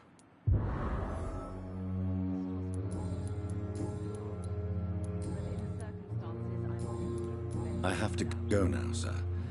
But don't hesitate to contact me if you need any help. Good evening, sir. Doctor. Good evening, Doctor. How is my son doing? Your son wished to die, Beatrice. Why did you hide such crucial information? Are you not aware suicide is a crime? Mortimer could be thrown in jail. I can't let that happen. I won't. I understand you fear the legal consequences, Mrs. Goswick. But don't you realize your silence significantly affects your son's case? All my son needs is help and comprehension. Not judgment and punishment for what he may or may not have done.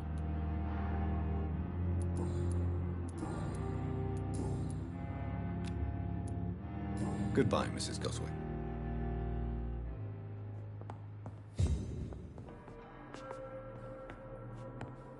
My sweet girl. Good evening, Reads sir. you like a book.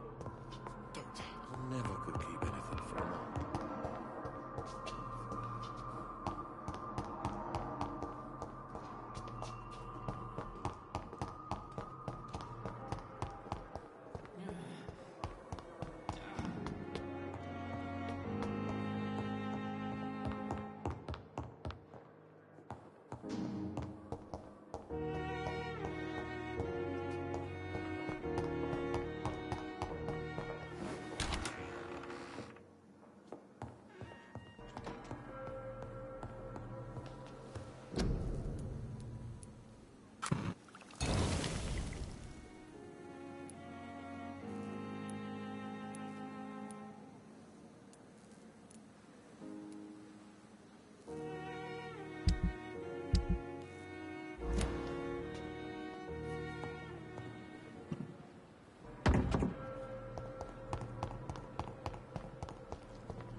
Watch out! It's fast! Good! Back to the shadow!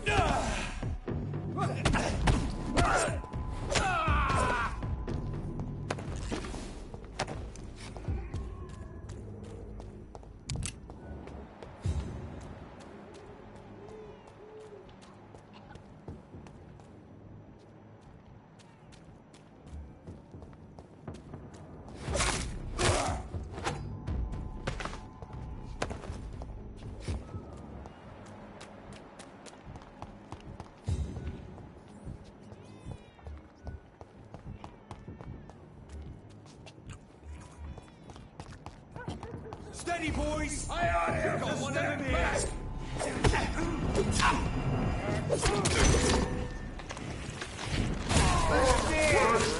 Stay back, please.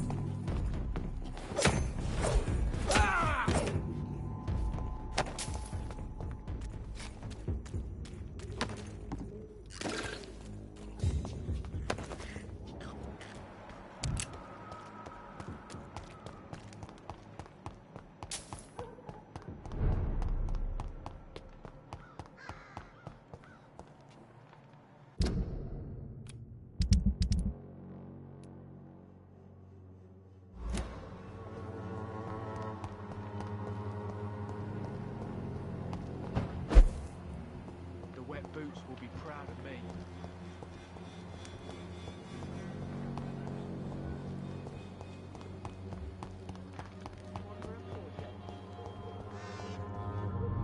Good evening, my dear colleague. I'd like to see what kind of medicine you're selling.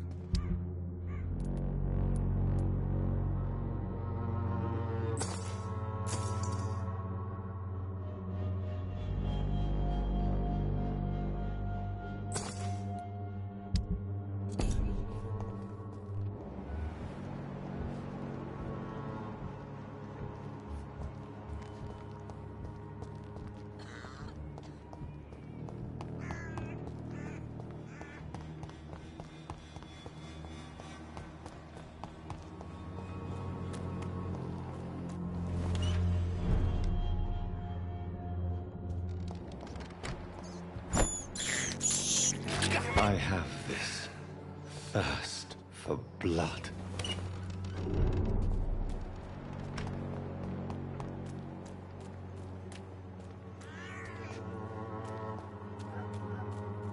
It's locked, all right.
Fancy buying something, sir? You never lose your focus, do you?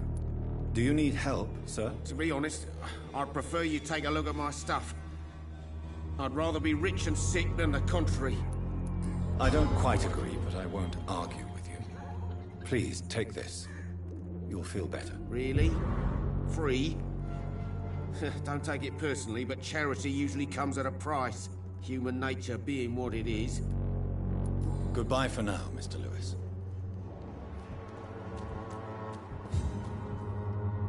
You again? What do you want this time? Can I offer you my medical expertise, Mr. Peterson? Keep your medicines for others. There is a thin line between pride and stupidity, sir. Please, take this medication. You'll feel better. All right. I'll take it then. It's not like I don't appreciate the gesture. Harry doesn't seem happy living in Whitechapel. Why did you make him come here? I've always put my son's interests above everything else, whatever he may think. Our house is small but affordable. The walls are thin, but the door is solid. You really love your son, don't you, Mr. Peterson? He's my pride and joy. Even if he hates me for the choices I make and pushes me buttons more than he should. Since the criminal nature of your job means you could be arrested, are you not afraid of what would happen to your boy if you were? No one will ever take my son away from me. If that ever occurred, I'd hunt the bastard down and rip off his head with my bare hands. Do you have any regrets? Only one. Not to have my beloved wife by my side. She died when Harry was little. My sweet Jane. She gave the boy confidence.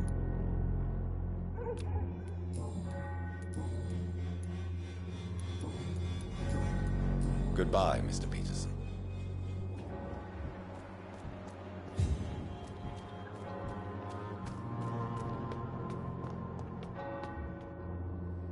Good evening, Mr. Whitaker. It's Father Whitaker, my son. So, are you still lost in your rational delusions? Don't you fear getting sick yourself? Faith gives me all I need, my son. If I must fall, then so be it. No doubt your faith will prevail, but let me give you some extra protection against the devil's work. Medicine. Blessed be your generosity, my son. I have heard enough for tonight. Goodbye.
Christ, he's dead!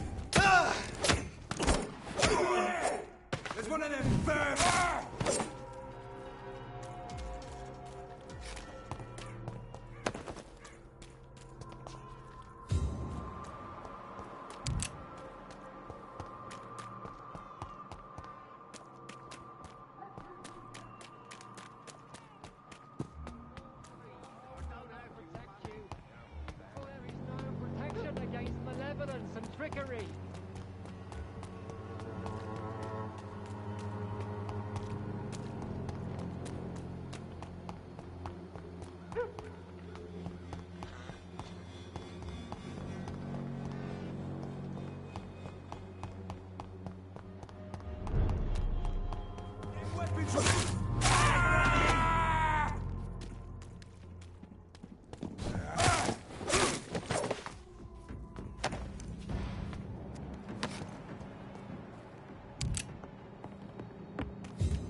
This one's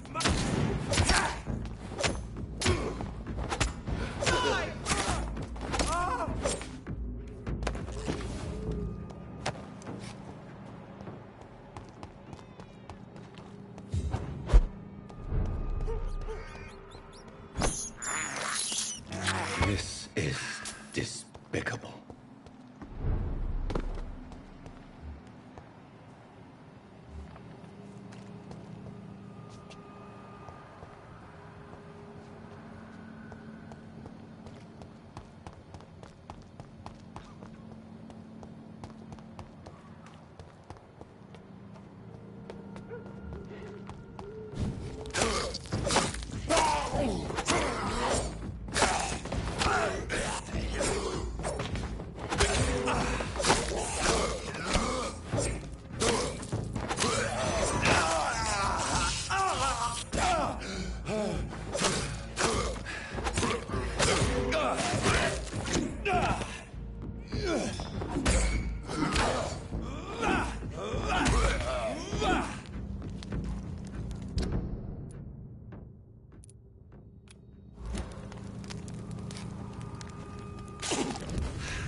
Good evening, sir.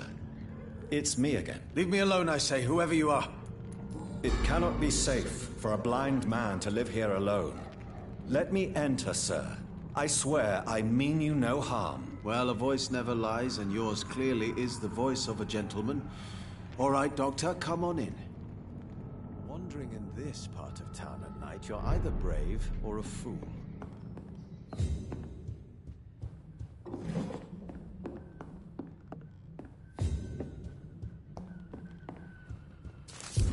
What kind of gentleman pays visits to...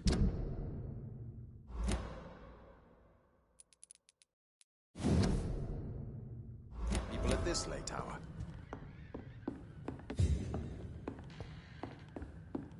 It's locked, all right. Tell me, how do you see the world these days? So what is the name of my nocturnal visitor? I'm Dr. Jonathan Reed. As I already explained to you, I'm inquiring about the epidemic. Dr. Reed? The eminent surgeon? My God, I'd never have expected a brilliant physician like you to knock on my door. You flatter me, sir. No, sir, I am flattered. I read all your work when I still had my sight.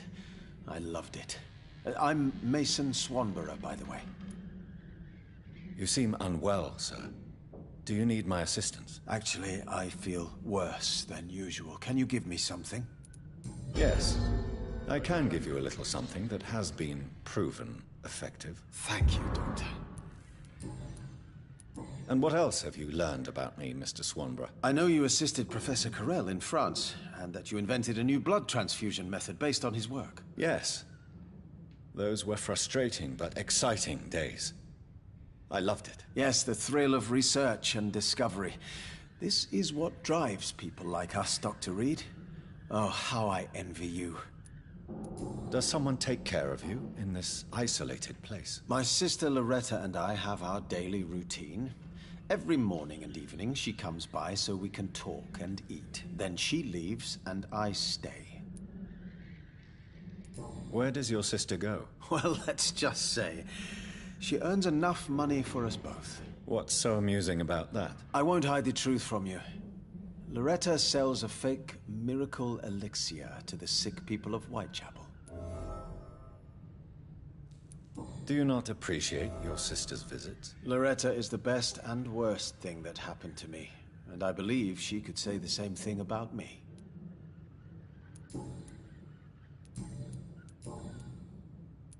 Why does your sister feel so guilty about what happened to you? Because she knows I'll never forgive what she did to me. You run an illegal business with someone you hate? I don't hate my sister. She looks after me, we have a good time, but I'm just not ready to forgive her.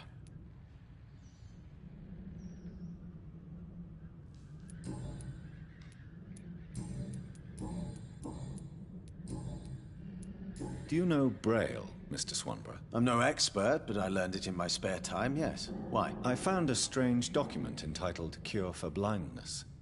It's written in Braille, so I thought perhaps it was yours. Really? Is that some kind of sick joke? Let me see. Here it is. This letter seems authentic. And it actually refers to an experimental cure for blindness.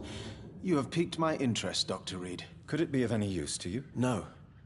This page is just a part of a larger diary. I'd be glad if you could find the other pages.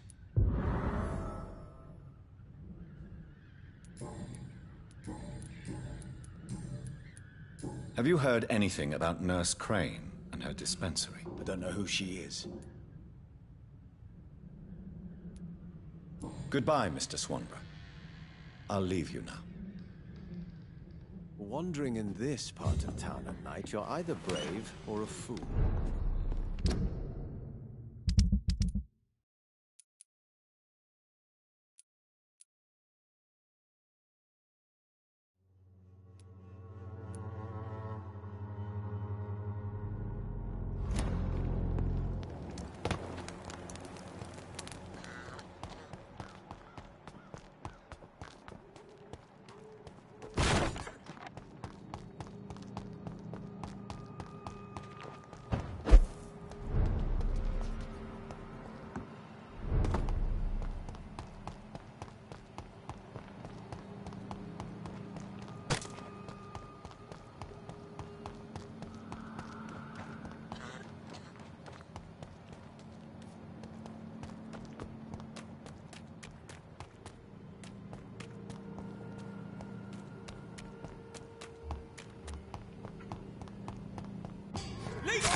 Good evening, my dear colleague.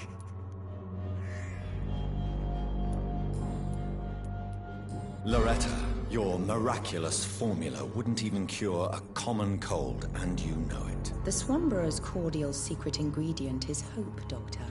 And it's something people around here really need. A placebo effect is real and has benefit.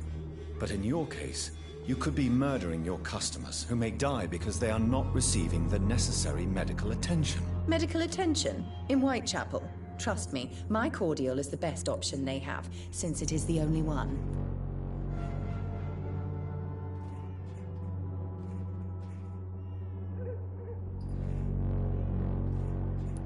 Well, as it is a placebo of sorts, perhaps it may have some positive effect. See?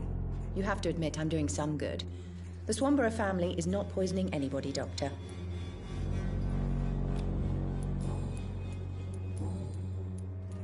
Loretta, why do you feel so guilty about your brother? I don't expect him to forgive me. All I can do is make amends for what I did. By making him a crook and a criminal. What if somebody decides to make him pay for your scam? Mason is totally capable of defending himself. Just leave us be. We're perfectly fine. I know how guilt feels between a brother and sister. Are you sure you're not trying to ease your own remorse? Mason wants to be useful, can you understand that? And chemistry is his passion. And the Swanborough cordial gives him a purpose in life.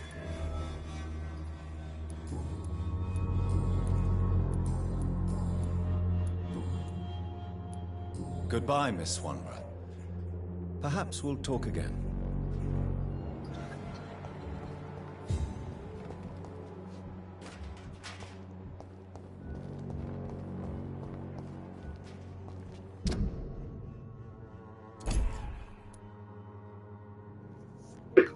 I'm looking for Richard Nithercott.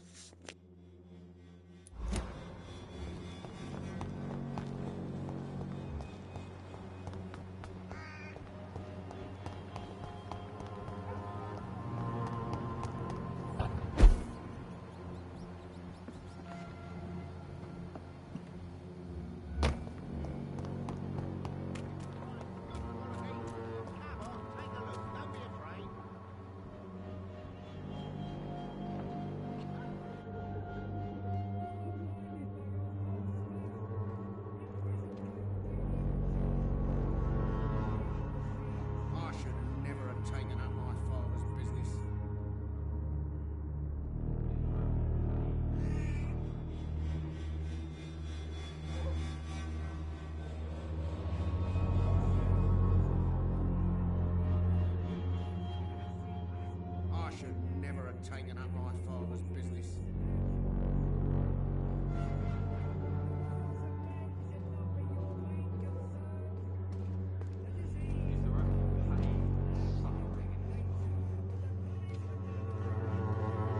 Joe, please, I don't have your money. Come on, Barrett, you know the game. You pay for peace of mind. Can't you just look the other way this week, Joe? Come on, we can sort it out, right? It's not my call, Barrett. You pay one way or another. Please, Joe. How long have we known each other?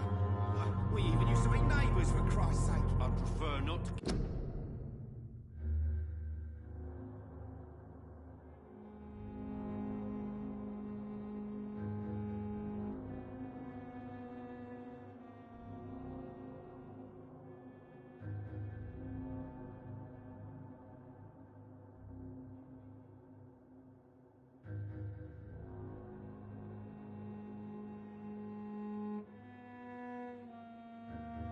Give you another beating, Barrett.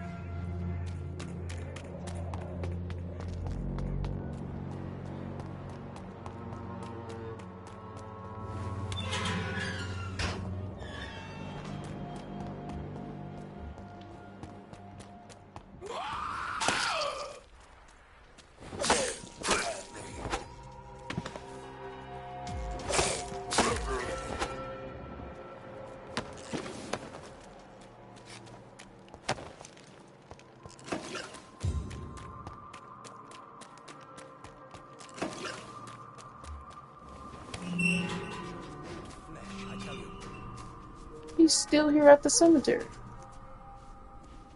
Good evening, Mr. Nithercott. And good evening to you too, my good sir. Can I be of any help? Did you know the Mute Florist is a member of a secret society? No, I didn't. But I thank you for this information, sir. For it only enriches the mystery surrounding the precious camellia. Are you not curious? Is there not more you wish to know? That girl has not an ounce of malice in her. Whatever she may be hiding, it's certain to be for the benefit of most, if not all. I fear you are a hopeless romantic, Mr. Nithercott. Guilty as charged, Dr. Reed. Do you need medical attention, sir? It may be wise to let you prescribe me something. I don't feel like I should. I understand your appetite for words and macabre beauty, sir. But you should be more careful. The nutrition of my mind is more important than my physical health. But I appreciate your concern, sir. Tell me, Mr. Nithercott, why seek inspiration in Whitechapel? The place is not beautiful per se, but how to explain it? Stirring and challenging. In what way, exactly? The struggle by gaslight, the barren smiles, and the added hunger under the rain. If you say so. Such vibrant antagonism and vivid paradox, the stripped humanity raged across each street. Vivid, of course, yes. And what about the poignant distress? Oh yes, the poignant distress. You see what I mean, don't you? That's what I want to write about, and that's what Whitechapel is made of.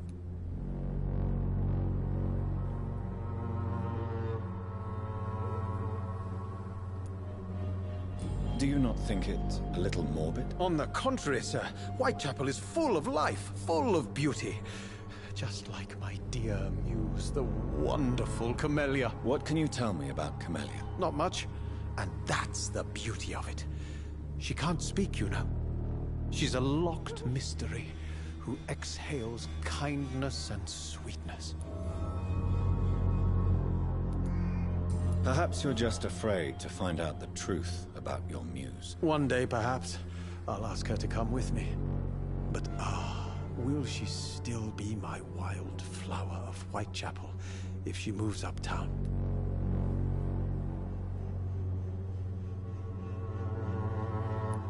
And have you ever tried to learn more about her? Where she lives? How she survives? Whom she may know? Maybe I prefer she remains an enigma. Reality can be so dull, don't you think?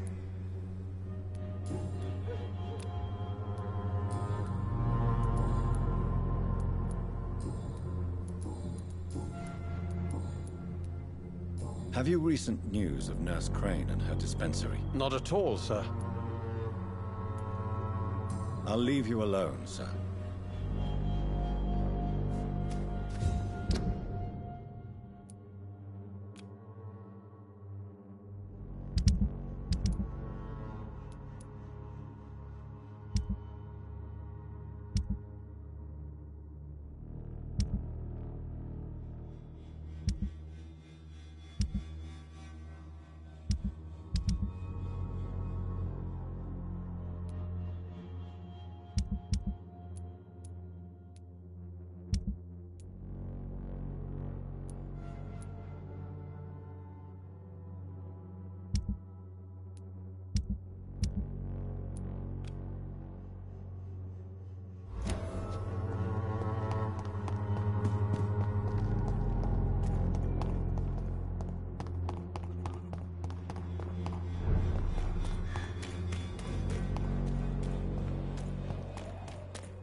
Good evening, Mr. Swanborough. Is it you, Dr. Reed? Please come in. Tell me, how do you see the world these days?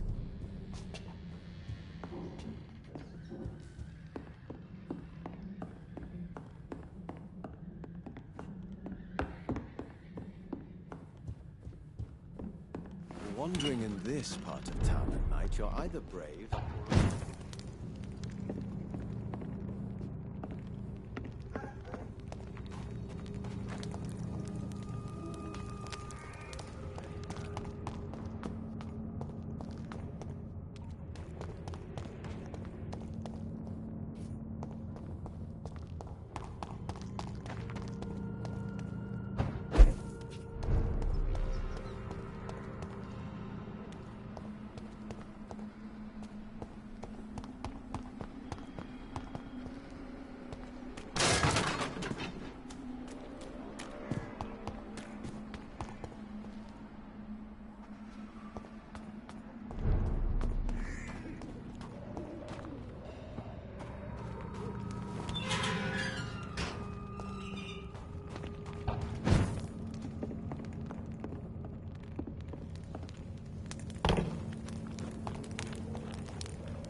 I have this thirst for blood.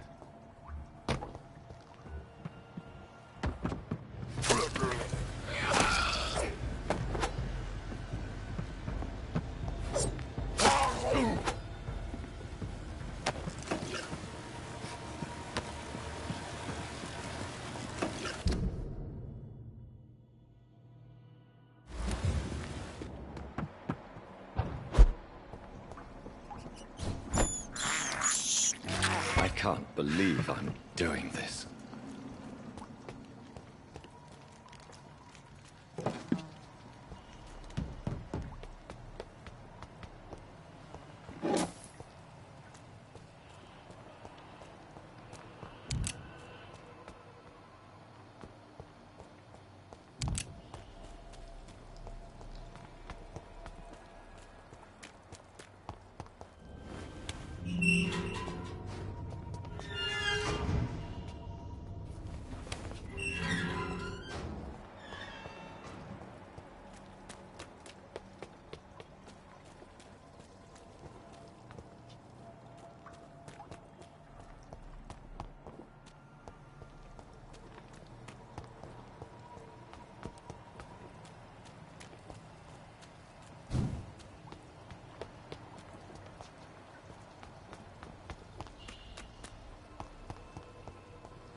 This is despicable.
Sleet! Kill it! Main! Filthy fucking bird!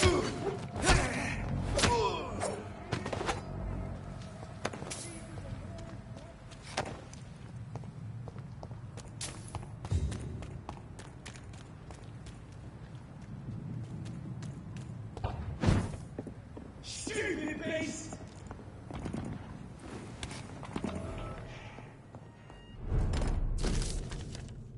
In this letter, Mortimer Goswick does nothing to hide his desire to die. I could give it to his mother, but doing so would betray his trust.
Look lively!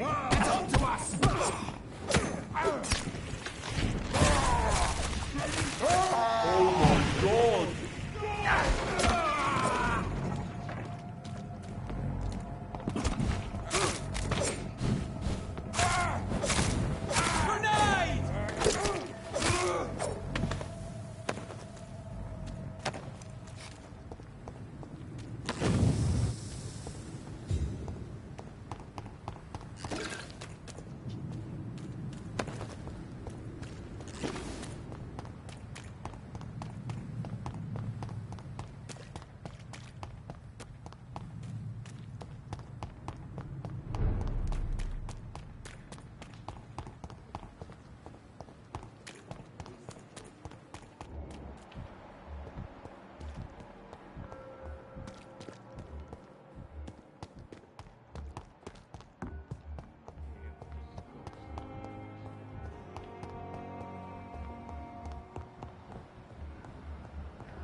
Good evening, Mr. Goswick. How are you? I'm okay. I have retrieved your letter, Mr. Goswick. I can assure you that nobody read it but me. Thank you. This is for you, then. For your help. And for your silence. I think you should talk to your mother. It would be good for both of you. Thank you, Dr. Reed. I'll think about it. Now please, let me be. I've read your letter, Mortimer. You wrote about an unbearable feeling of despair while the world crumbles around you. Tell me more about it. There's nothing more to say, really. It's hurtful, it's unbearable, and I don't ask anyone to understand what I feel. Despair is a deadly poison I've tasted myself, sir. We're only tempted to drink it because we're terrified by the uncertainty of the next minute. I know that perfectly, Doctor. For I waited for so long, hoping that the next minute would be less unbearable.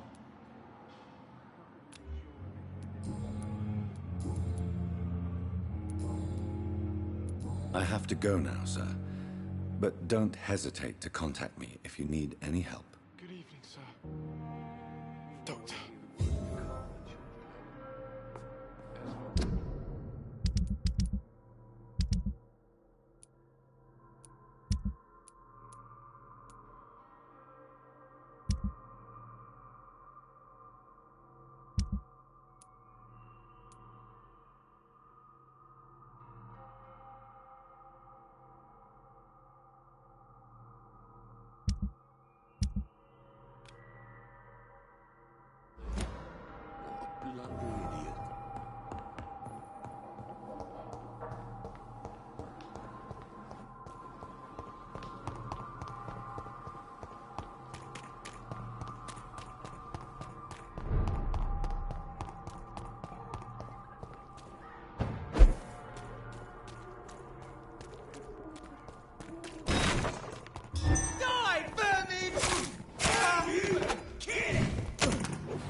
Good evening, Mr. Swanborough. Is it you, Dr. Reed?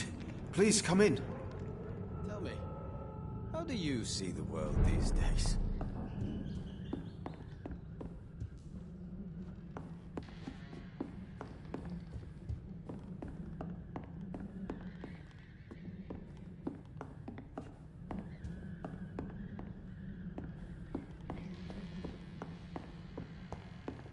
Wandering in this part of town at night, you're either brave or a fool.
Well, that explains why it's telling me to go here. I have to find the other 2 pages first.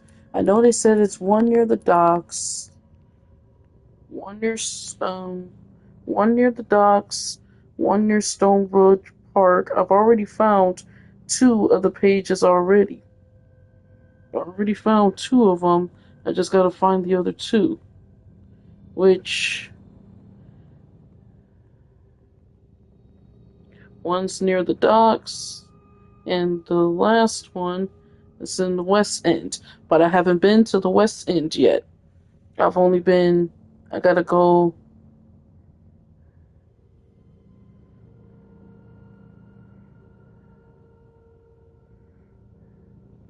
I gotta go back to the docks, and I haven't been to the West End yet. I don't have that area yet. So that explains why. So now we can head to the sister now. We can head to the sister now.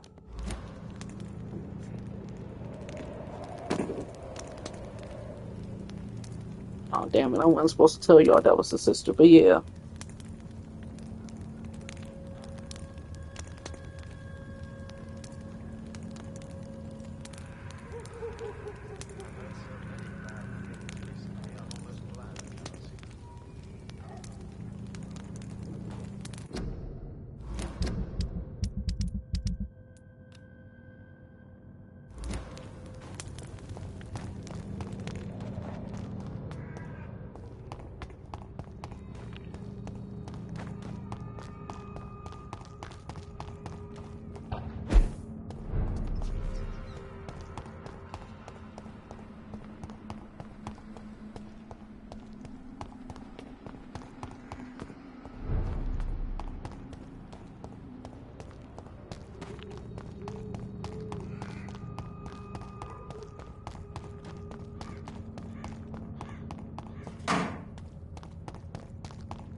won't let you escape.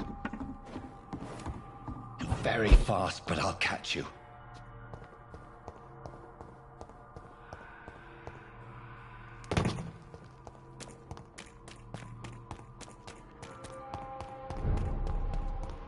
They've all been butchered.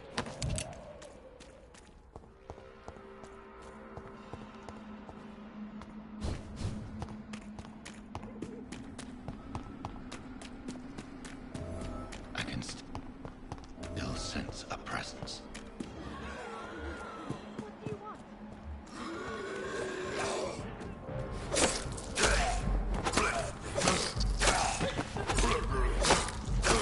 Somebody help!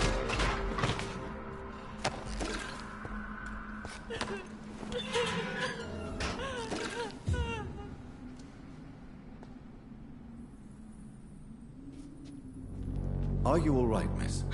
I don't know. Who were those people? They wanted to kill me. Why? They've lost their minds in the epidemic. They won't come back for now. You seem to know a lot about them, sir. I'm Dr. Jonathan Reed. I'm investigating this disease. I am Xiaoxun. Thank you so much for helping me, Mr. Reed. I must go to the cemetery now. Goodbye.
God help!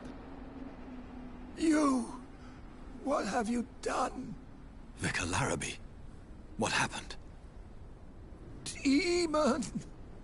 Hell Scourge! Son of perdition! Vicar! Jonathan's no demon. He's just a soul. Returned from the dead. Like your Christ, Vicar. Mary, is it really you? Oh, it's me, all right. Precious brother. What is Mother doing here? I'm gathering the family for a final reunion. All smiling, all dead. Thanks to the good Dr. Reed. Mary. Mother, say hello to your son. Hello, Jonathan. Mother, What do we have here, Mother? The prodigal son has lost his tongue. Our Jonathan always had the first and last word at dinner. The entertainer, the star of our show. I'm sorry. Let me explain. Shut up. It's my turn to do the talking. I have this nasty hole in my chest, Johnny. It needs to breathe. Of course. You can speak.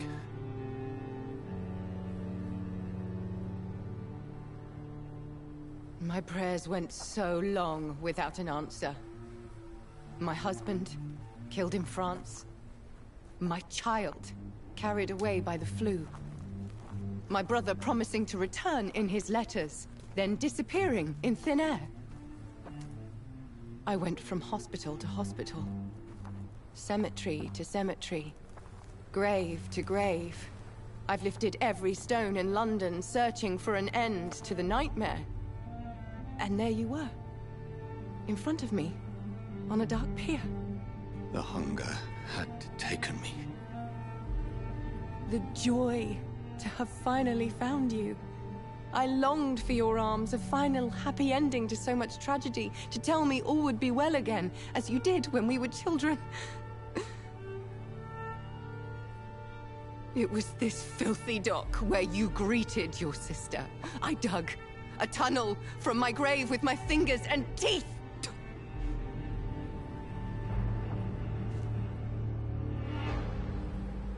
Mary.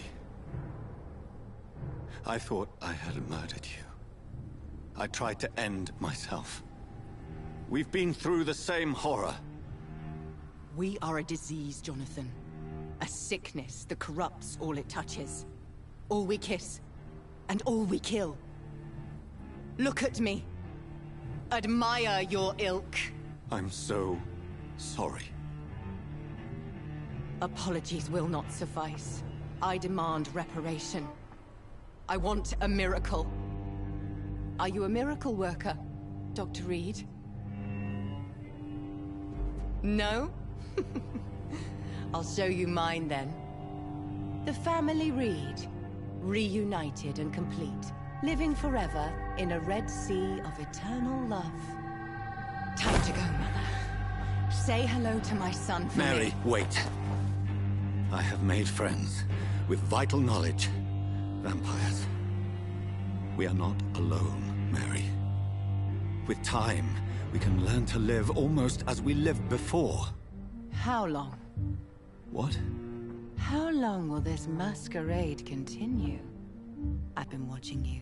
All these nights in Whitechapel, pretending you're still a doctor. You believe you're just fighting a disease. But it's you, the disease. Jonathan, you! I'm a scientist. I'll find a solution. Let our mother go, please. You're always the one to sway me to reason, Jonathan. But before, your motivations were always pure. Now you're tainted. Let her go! She has no part to play in this. Very well. Have you heard our good doctor? You can go home, Mother. Go home and rest in peace. Yes, I'll go home and rest. It's so easy to make them obey or forget. Puppets for our pleasure. I've seen you have your fun. You are mad. Oh, so that's what I am, Doctor. Mad. I was beginning to wonder. I've been hearing these voices in my head. One in particular. That of my dead brother. This is the reason I must kill you. Not for your betrayal. Not for our poisonous kiss. Not even for the lies you tell yourself. No. It's so that smooth and wicked voice will stop ringing in my ear. Mary. No, don't! Time to die, brother. And this time for good. You killed me, brother!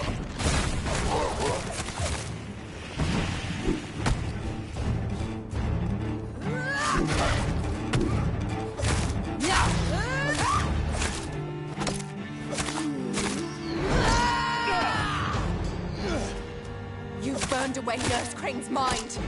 You're a monster! What have you done? Slave your blood, priest. Final thoughts are just to die.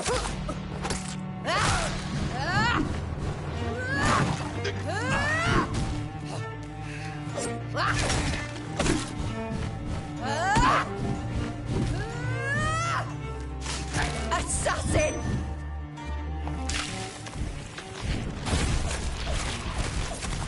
Kiss me again,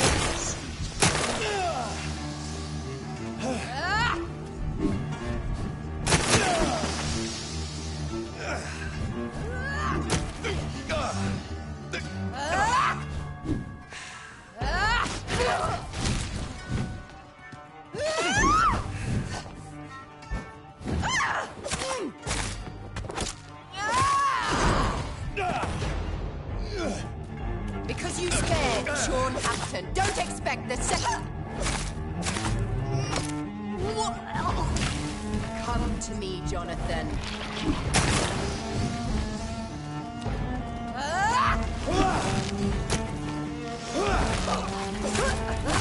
Abomination!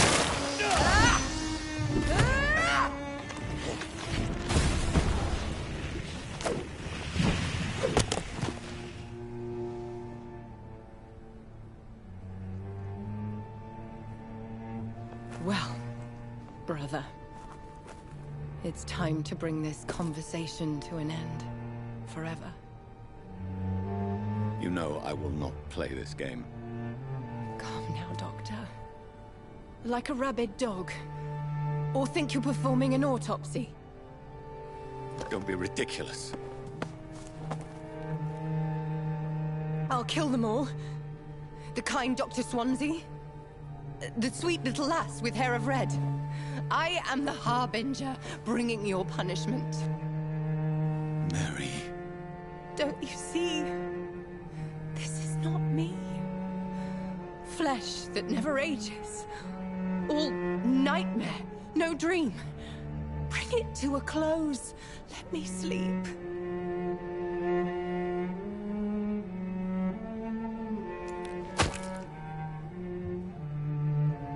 I will find a cure, Mary.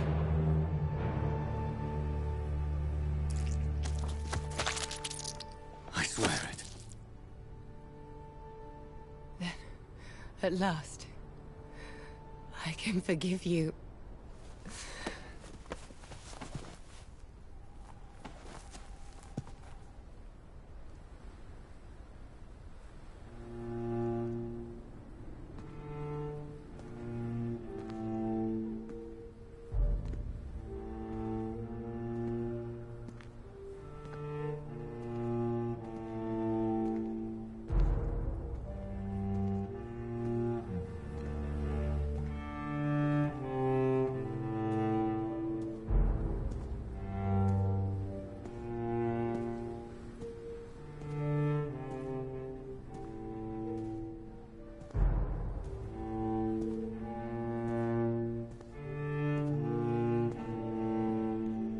This is the one on the system. That's how I got this outfit.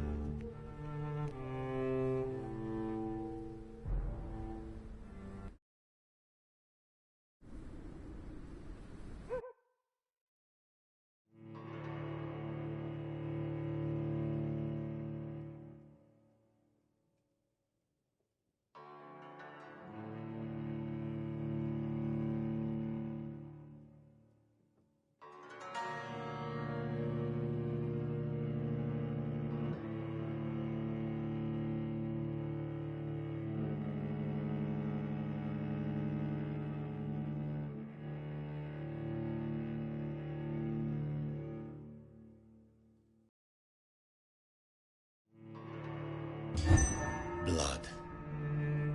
As I shed one last red tear for my fallen sister, I realize the entire world now revolves around this singular word. The epidemic that has stricken London is not the Spanish flu. It is transmitted through the blood, via violent biting, turning survivors into frenzied immortals. I am Dr. Jonathan Reed. I am a vampire, born anew into an age of death and pestilence. While plotting factions close in around me, I am sworn to find the source of this epidemic. I am convinced greater perils are still to come. I know the answers I seek are hiding in our blood.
really pissed me off this time.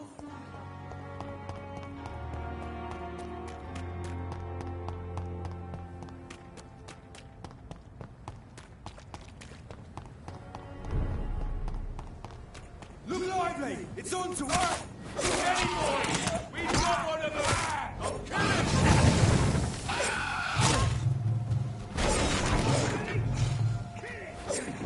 Kill it, boy!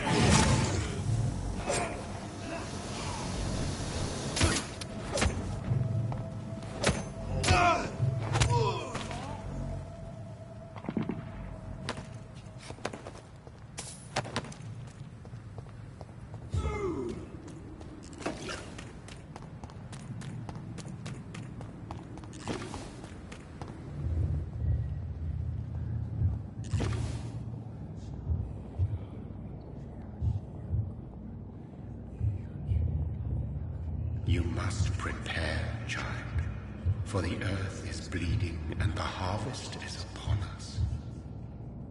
Stay away! Whoever you are! This is no time for petty quarrels, my champion. Can you not hear? The famished queen has awoken.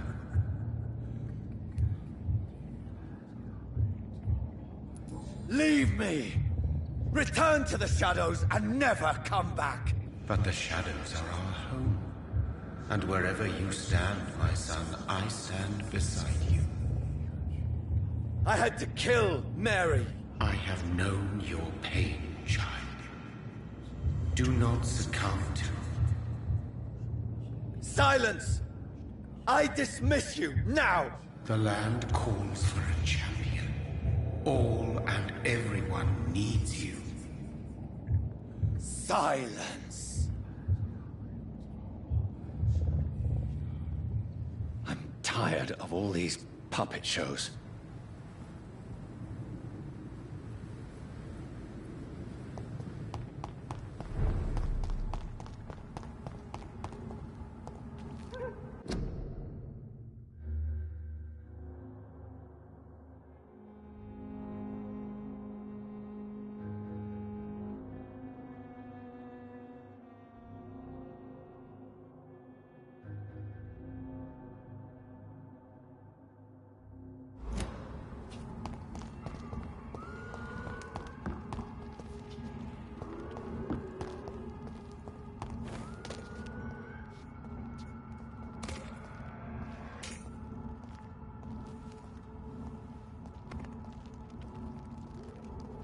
They want war.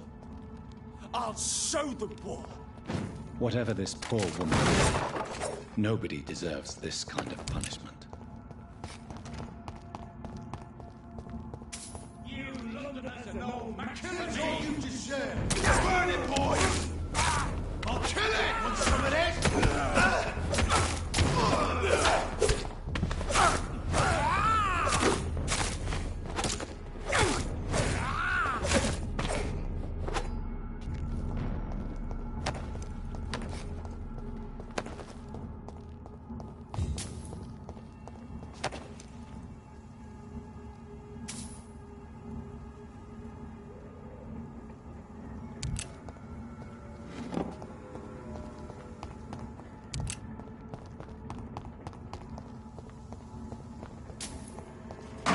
So this is where she lives.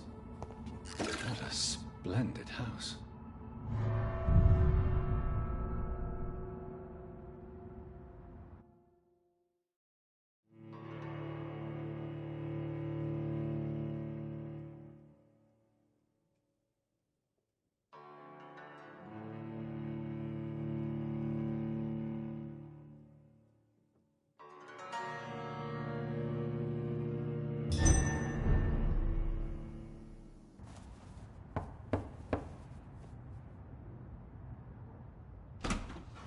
Dr. Reed, welcome.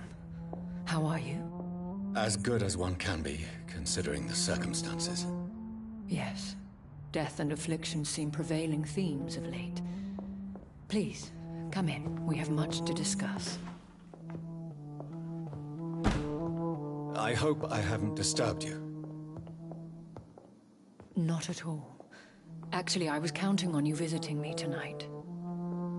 How strange, this painting. Beautiful, melancholic, yet with a haunting dignity. Indeed. A long time ago, a friend asked me to paint this for him, but I kept it in the end. I did not know you were a painter, my lady. There are many things you do not know about me, young Ekon.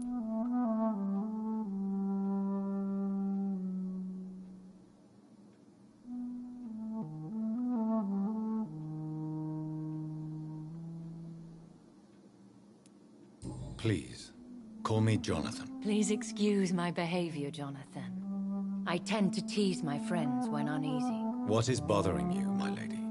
Your letter was quite alarming. We will talk about this in a few minutes. For now, I would like you to tell me about yourself. How have you been since we last met, my friend?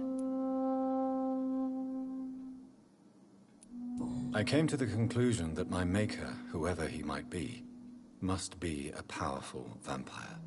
Certainly extremely old. How have you reached this conclusion? I felt this power radiating like an aura every time he appeared. Most ancestral vampires of England were killed by the Guard of Priwen half a century ago. I wonder who your maker could be. You have no idea who he could be? Some of the Ancient Ones fled England. Some may still be in hiding. All I know is you, my friend, are a pawn in some secret and obscure game of chess. He is the only immortal I've seen appear in an ethereal form. His voice, his words seemed ancient. It was disturbing. I am afraid you are right. The simple fact that your blood made Mary such a strong Ekon proves that you must be of ancient lineage. My sister Mary, she was made a vampire in the same way I was. She was the one killing all those people everywhere I went. Vengeance is a powerful force for those betrayed. Made vampire through careless error. Victims by surprise. In the end, she implored me to put an end to her misery. But still, I felt I had taken her life twice. I am so sorry for my accidental cruelty. Had I known your dear Mary was still alive, I would never have sent you to pray for her soul in that church. There is no need to apologize, my lady. Your words have been most helpful in these difficult times. Thank you, my friend. If only we could have guided your poor sister through her terrible nightmare. I swear I did not intend that. If only I had known then how vampires are created. That is the scientist speaking. In truth, most of us do not know how it really works. Personally, I make sure my prey will not return to haunt me. What do you mean? I am merciless, Jonathan. I only feed on the dying, and I make sure they are dead before leaving their remains. I think I should ask the questions, your ladyship. After all, it was you who invited me to settle this most urgent of matters. Fair enough, Jonathan. The situation is critical. We do not have the luxury for etiquette. Please do not misunderstand me. I would be delighted to discuss mundane matters and idle trivialities. If we survive the dark nights to come, we shall have all the time in the world to speak, you and I. For now, please follow me, Jonathan. I must say, your house is exquisite. One of the advantages of living forever is having the time to be selective with one's furnishings. I took the liberty of having tea served. You can still drink tea. Can't keep it down, but I do so enjoy the aroma. Let us toast to make-believe. And of course, to your health, Jonathan. And to yours, my lady.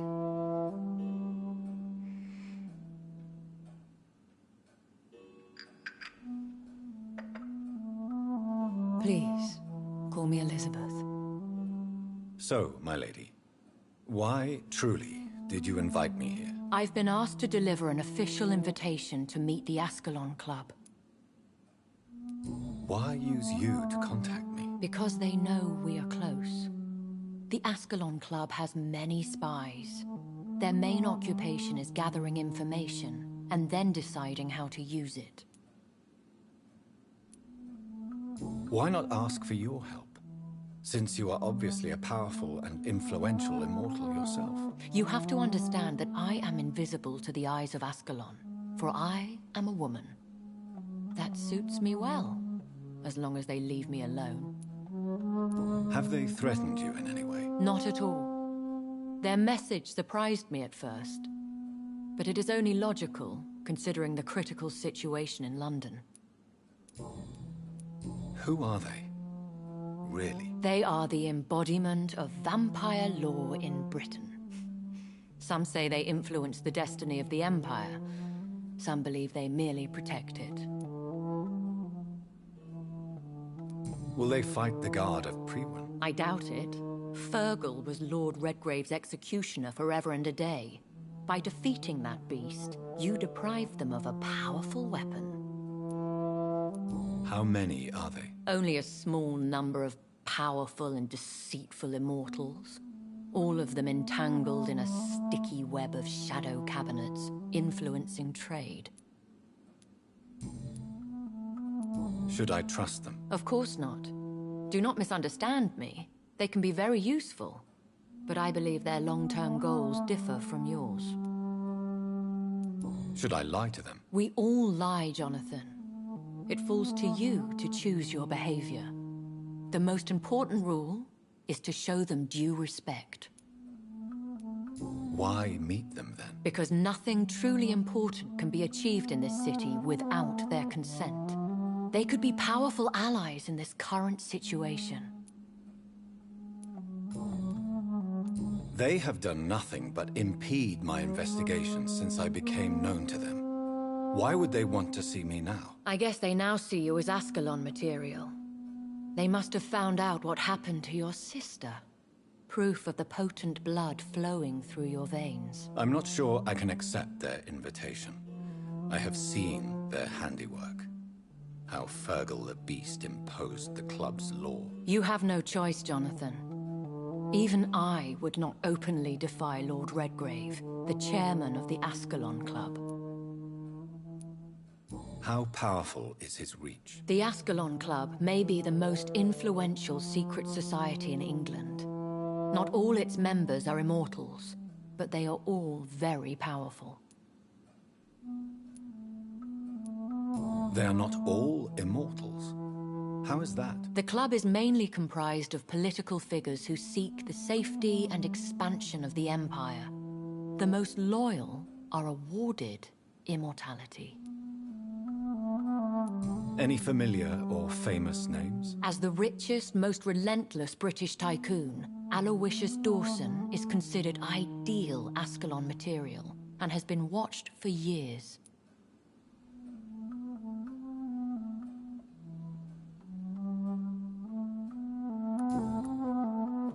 What can you tell me about Lord Redgrave? Who is he? Lord Redgrave is the founder and chairman of the Ascalon Club. Most mortals know him as the Earl of Bristol. He is rich and extremely influential. How old is he? How long has he been a vampire? Lord Redgrave claims to be the progeny of William Marshall, the most valiant knight who ever lived.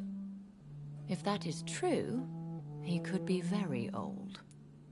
Have you met him? Only on rare occasions, for he never goes outside the club. And women are not awarded membership, even immortals.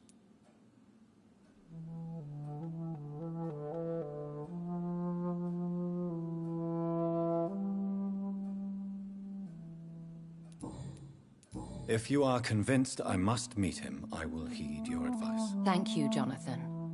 I understand your reluctance to brush shoulders with London's vampire elite. But we have no choice. Is the situation that critical? Yes. The Guard of Priwen has called for a second great hunt of our kind, and they will stop at nothing to eliminate us.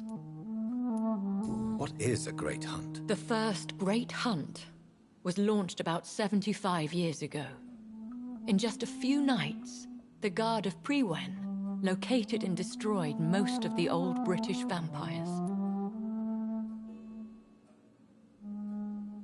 How did you survive the first hunt? I fled, Jonathan. Like most vampires who survived that slaughter.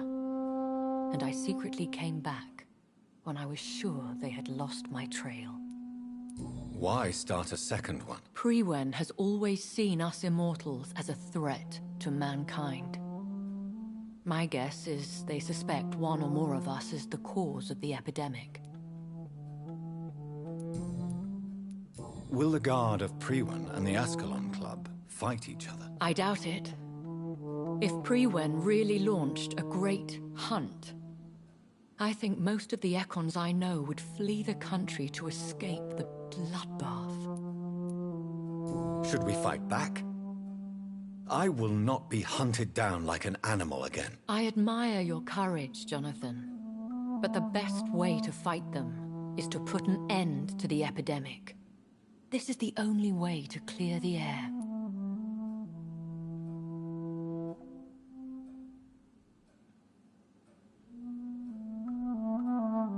I think I saw them kill an Ekon on the way to your house.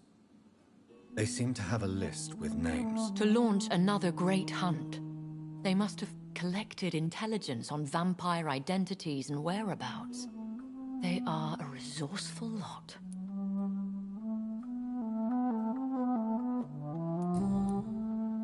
You should flee then. Leave London, the country even. I have seen the Guard in action. They are merciless. Your concern warms my heart, Jonathan. But fear not. If the situation gets too dangerous, I shall retreat to my secret Scottish manor. I could hide you in my luggage, if you wish. Thank you for the offer. I shall keep it in mind, but I have much to do here. There is a question I must ask you. Could Lord Redgrave be my maker? I doubt it. If Lord Redgrave had made you his progeny, he would not have seemed so surprised when you demonstrated the strength of your lineage.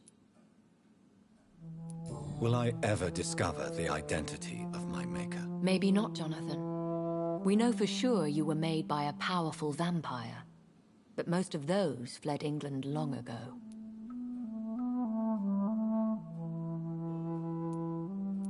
Please forgive my bluntness, but I have to ask. Was it you? Did you make me? Oh, Jonathan. I know you shall always have a gnawing doubt about who made you an immortal. But I swear, I had nothing to do with it. You have no idea at all? You seem to know so many things about the secrets of the vampire underworld. Even if I had my suspicions, I would not dare give you a name so soon. All I can say is this. I will make inquiries and keep you informed. What is the plan? The plan is we both try to save this city, you and I. Go to Ascalon, accept their proposition, and use their influence to promote your agenda.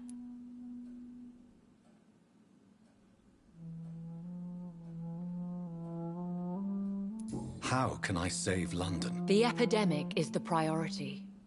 You must find its origin and put an end to it. This is the best way to solve the crisis. What will you do? I still have contacts and old friends in this town.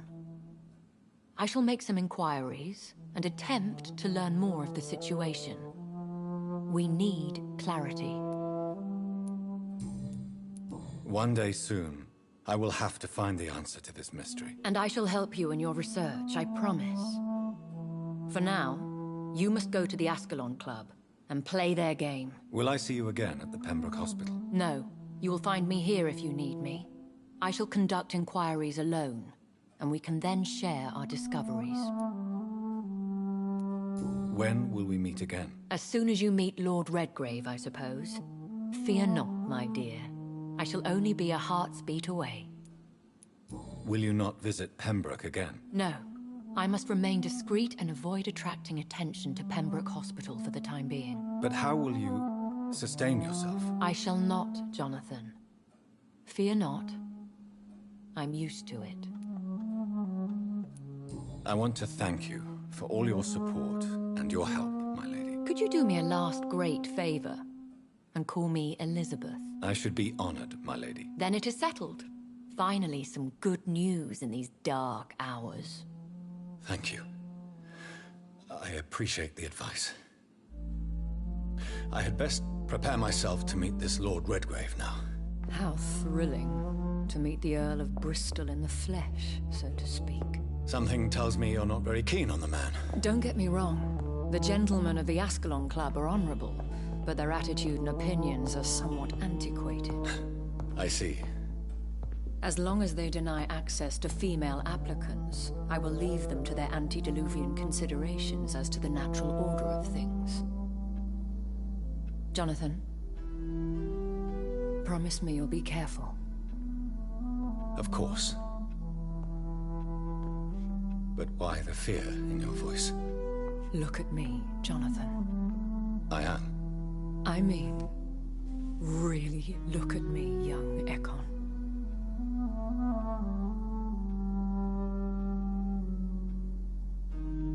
We may be deceptive by nature, but this heart of mine has always told the truth.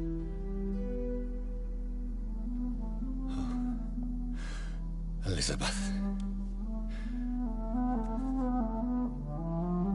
Go, my friend. But come back to me soon.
Alright, let's go. Shadow Cabinets quest. Meet the Ascalon Club's leader and gain his trust. Present yourself at the Ascalon Club. Lady Ashbury has informed me that Lord Redgrave, the mortal chairman of the powerful Ascalon Club, has requested my presence. Elizabeth thinks their sudden interest in me is related to the strong Ekon my sister became after I had bitten her. Somehow, it proved my high vampire lineage in the Ascalon Club is nothing if not very attached to pedigree. According to her, I must accept their invitation and play their game as long as it serves my interests. I shall follow her advice and present myself before Lord Redgrave as soon as possible.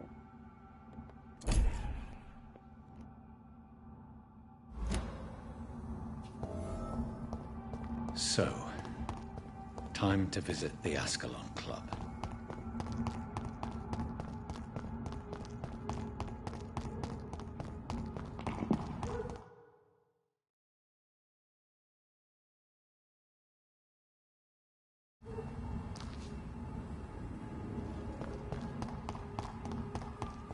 It's locked.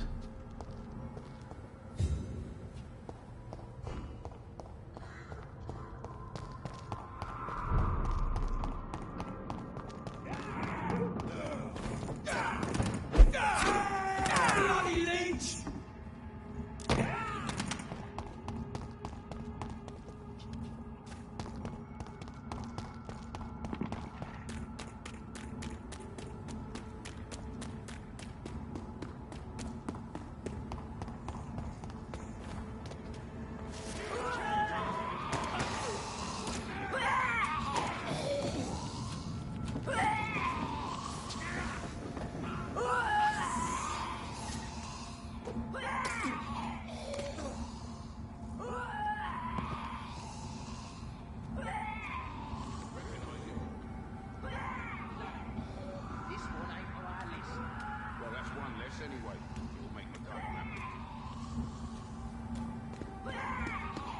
That was the vampire I saw earlier. This war takes no prisoners. I cannot enter.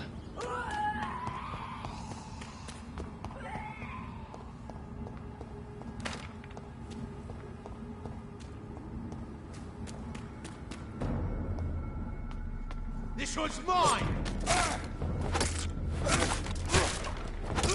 I'll kill it!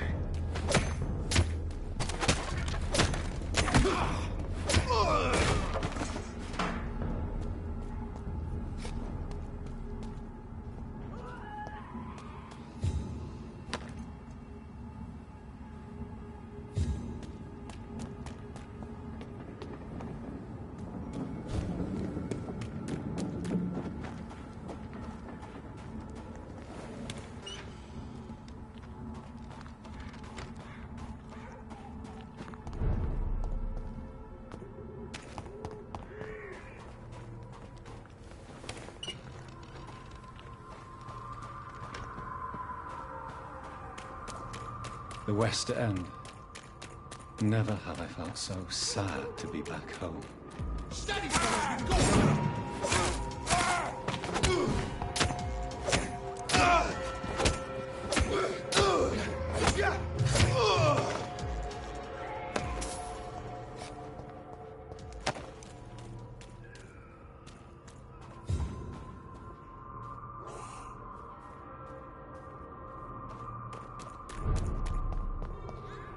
The Ascalon Club.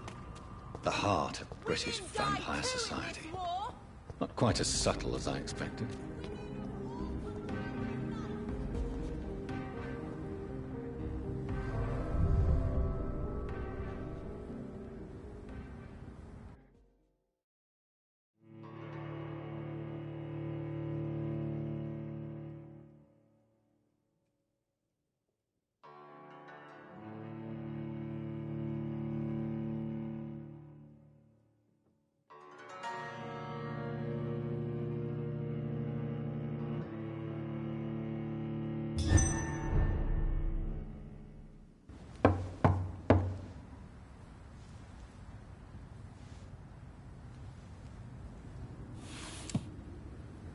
Do you know where you are standing right now? In front of the Ascalon Club, I presume. The Ascalon Club only summons or ostracizes. What is your business tonight? I received an invitation. I'm Dr. Jonathan Reed.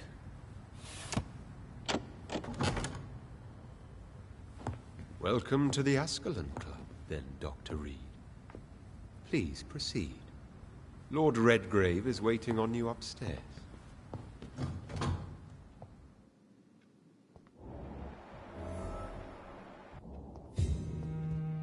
There has been quite a battle here.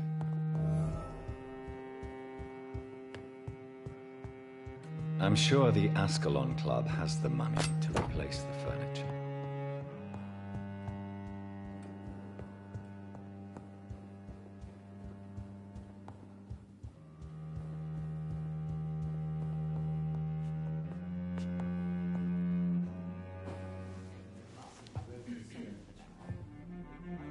Good evening.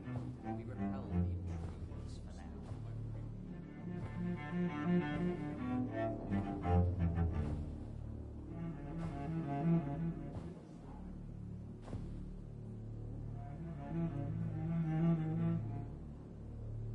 My good friends, if I may have your attention. Behold our visitor, the good Dr. Reed. Newborn of blood so pure and strong that even my friend Fergal Bancher was no match for him. Here, here, here! Come forward, young Ekon, for we have so much to discuss. Welcome to the Ascalon Club, Dr. Reed. I am Lord Redgrave, Earl of Bristol and chairman of this exclusive association. Lord Redgrave. At last we meet. I've been eager to make your acquaintance. I've heard some astounding things about you. Please accept my condolences for your loss, Dr. Reed. Thank you, my lord. Lady Ashbury expressed your wish to meet me. Yes. The lady has always been a useful acquaintance, though not always reliable.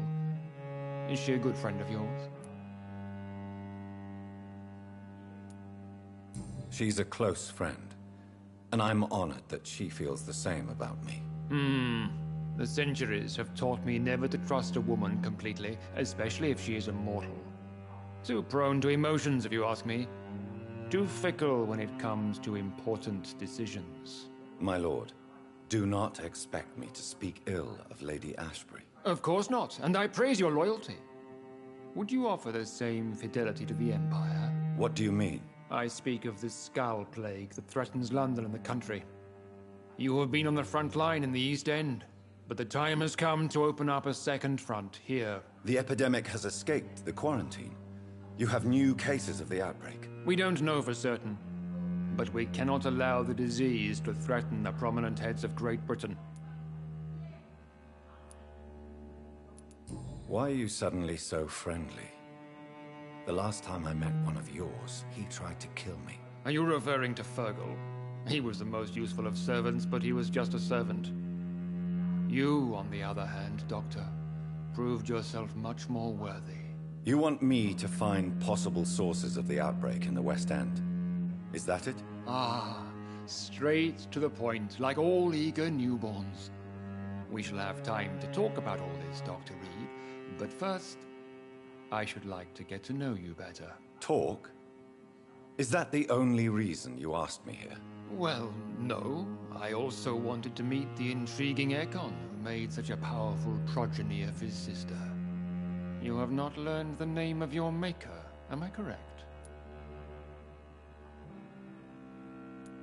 How dare you speak so flippantly of my family? Have no embarrassment, Dr. Reed. We all make mistakes. But whatever your lineage, you are definitely Ascalon material. What do you mean? I would like you to become a member of the Ascalon Club, and to serve me as such. Before I accept, I have so many questions. Please ask.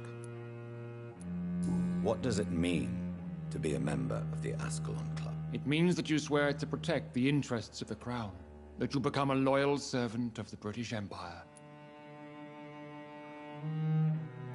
Am I supposed to follow orders? As founder and chairman of the club, I alone am entitled to make demands of our members. And I do appreciate obedience. Do you have any official recognition from the government? A charter from His Majesty the King? No. Of course, the Ascalon Club publicly supports the Empire, but the true nature of its members remains a secret.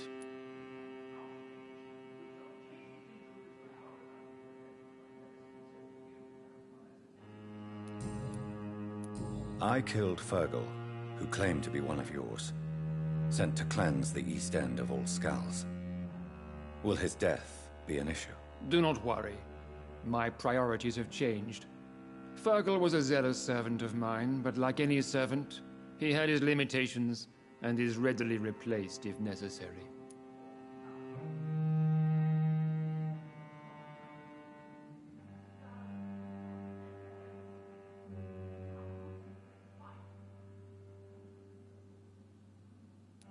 What is the Ascalon Club's express purpose? We follow the credo of William Marshall, the greatest knight who ever lived. As was he, we are sworn to protect the British Empire. William Marshall founded the Ascalon Club. Not exactly. William Marshall granted me immortality, and I founded the club a few years later. The good knight has been gone for so long. What does Ascalon mean? Ascalon was the lance wielded by St. George, glorious patron saint of England when he slew the dragon. And like that lance, we pierce the hearts of all our nation's enemies.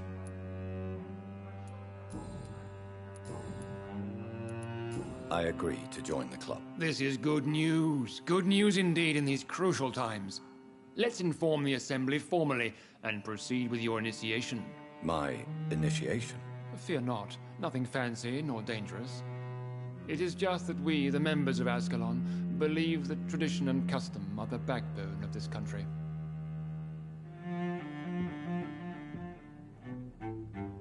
My fellow members, dear friends, please gather and welcome this Ekon as one of our own. Is he worthy? Is his blood pure? Well, speak, Dr. Reed, in front of the most sacred blood. The blood of our beloved William Marshall. Speak now. Will you serve and protect the crown as he did? Yes, I will. Then, young Ekon, it is time to testify with your blood. It is time to sign the Book of Allegiance. I know it's awfully gothic and a tad pedantic, but England's traditions are the backbone of our nation.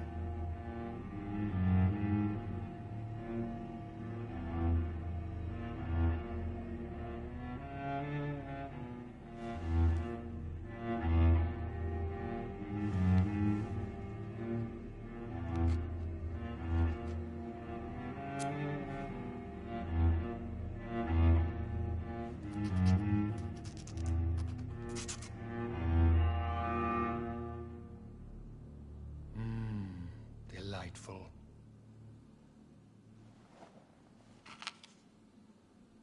Welcome to the Ascalon Club, Dr. Reed. Take your place among the bearers of the lance. One of us! One of us!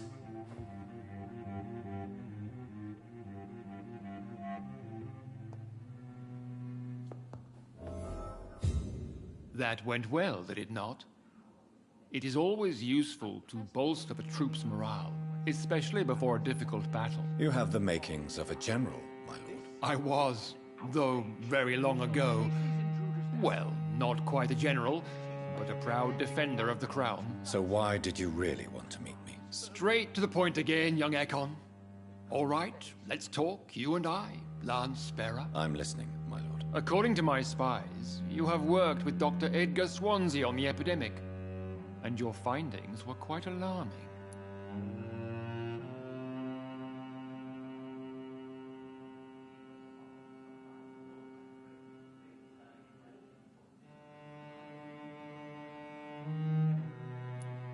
You were spying on me? Not personally. I rarely leave this building. But once he found you, Fergal kept me informed. Until you put an end to his mission.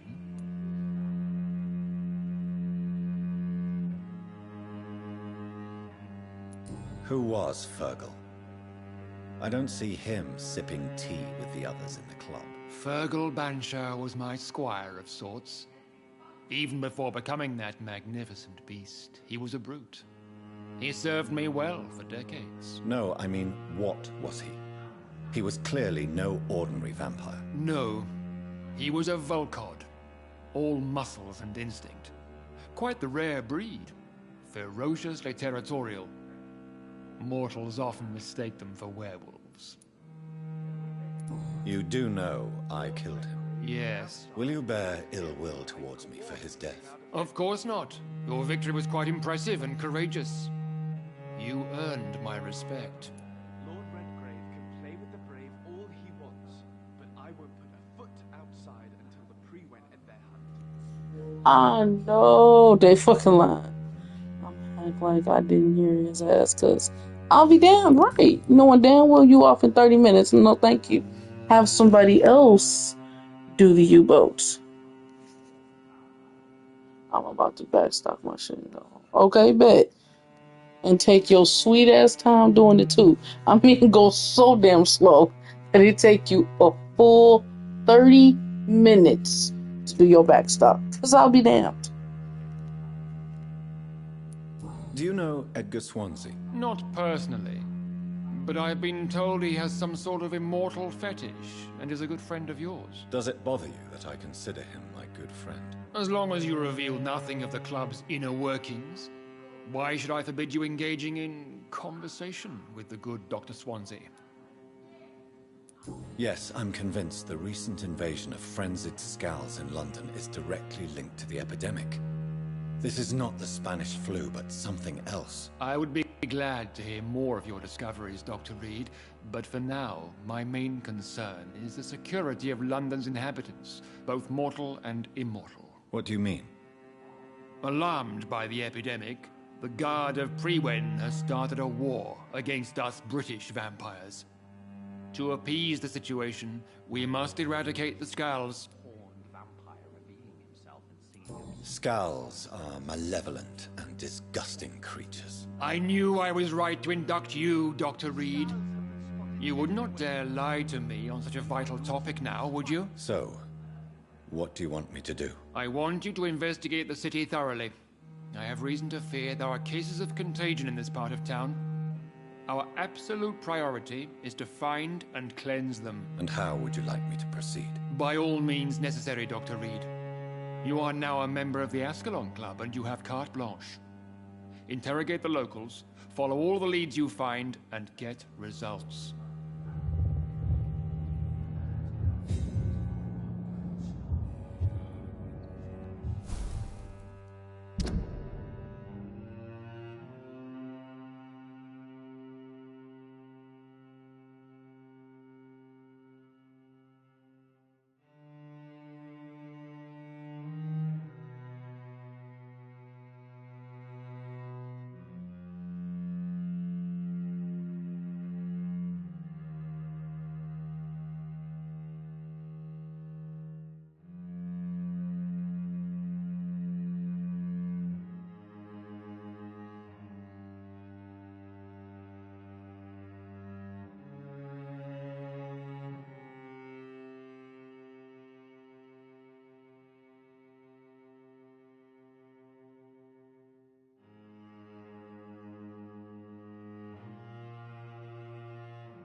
Good evening, Dr. Reed. How does it feel to be this evening's centerpiece, figuratively?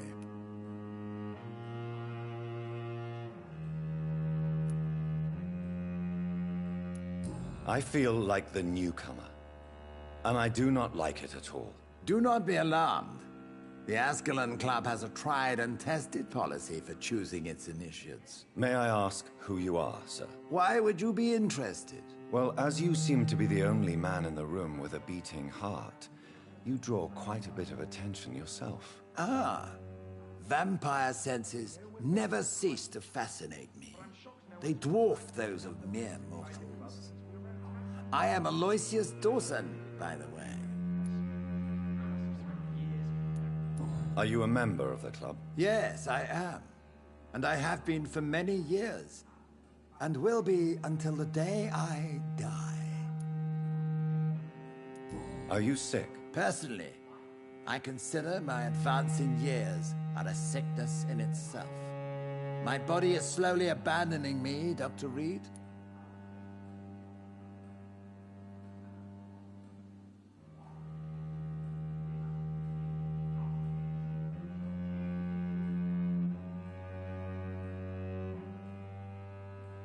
What can you tell me about it? It's not really my place to give you such information. I am merely a mortal member, and a dying one at that.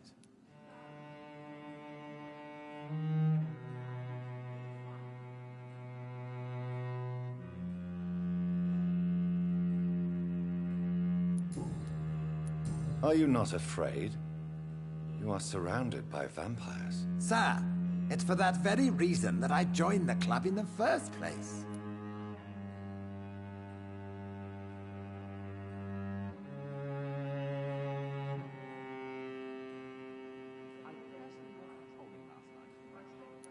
So you asked for membership? I have been a member of many clubs in many countries. But I must admit, this one is my favorite.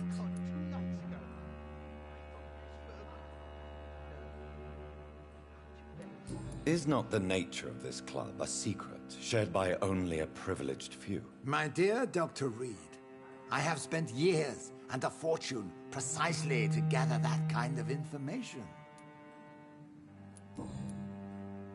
What can you tell me about Lord Redgrave? I would not dare speak of our chairman without his consent.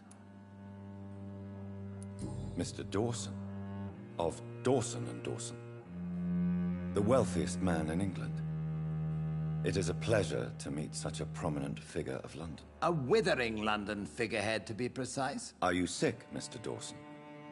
I am a doctor, you know. My case is beyond the scope of traditional medicine. I have spent fortunes on the world's most competent doctors to arrive at that diagnostic conclusion. I'm sorry to hear that, sir. Should I suppose that you're here in search of some form of immortality? Absolutely not. I'm here to implement my plan to save the city I was born in, to cast out the ghastly evil that has us all on our knees. What is the situation like in this part of town? I am sure Lord Redgrave will enlighten you more effectively than I. What do you know about the Guard of Priwen? I should not say this, but I admire their commitment. This is what the nation needs right now. Would you help them? No. There is a time for such methods. But brute force will not be enough to fight this plague. We have to think differently. But they are our enemies. They are not mine, Dr. Reed. Money cannot solve every problem. This mysterious epidemic is going to require more than money can buy. You're right. Money is nothing unless one has the will to wield it. I have a plan, sir. A radical one that will save all that is essential in London. What is your plan, then? Quarantine and barricades are futile. What we need is a wall. A formidable, unscalable wall to isolate the deserving from the infected masses.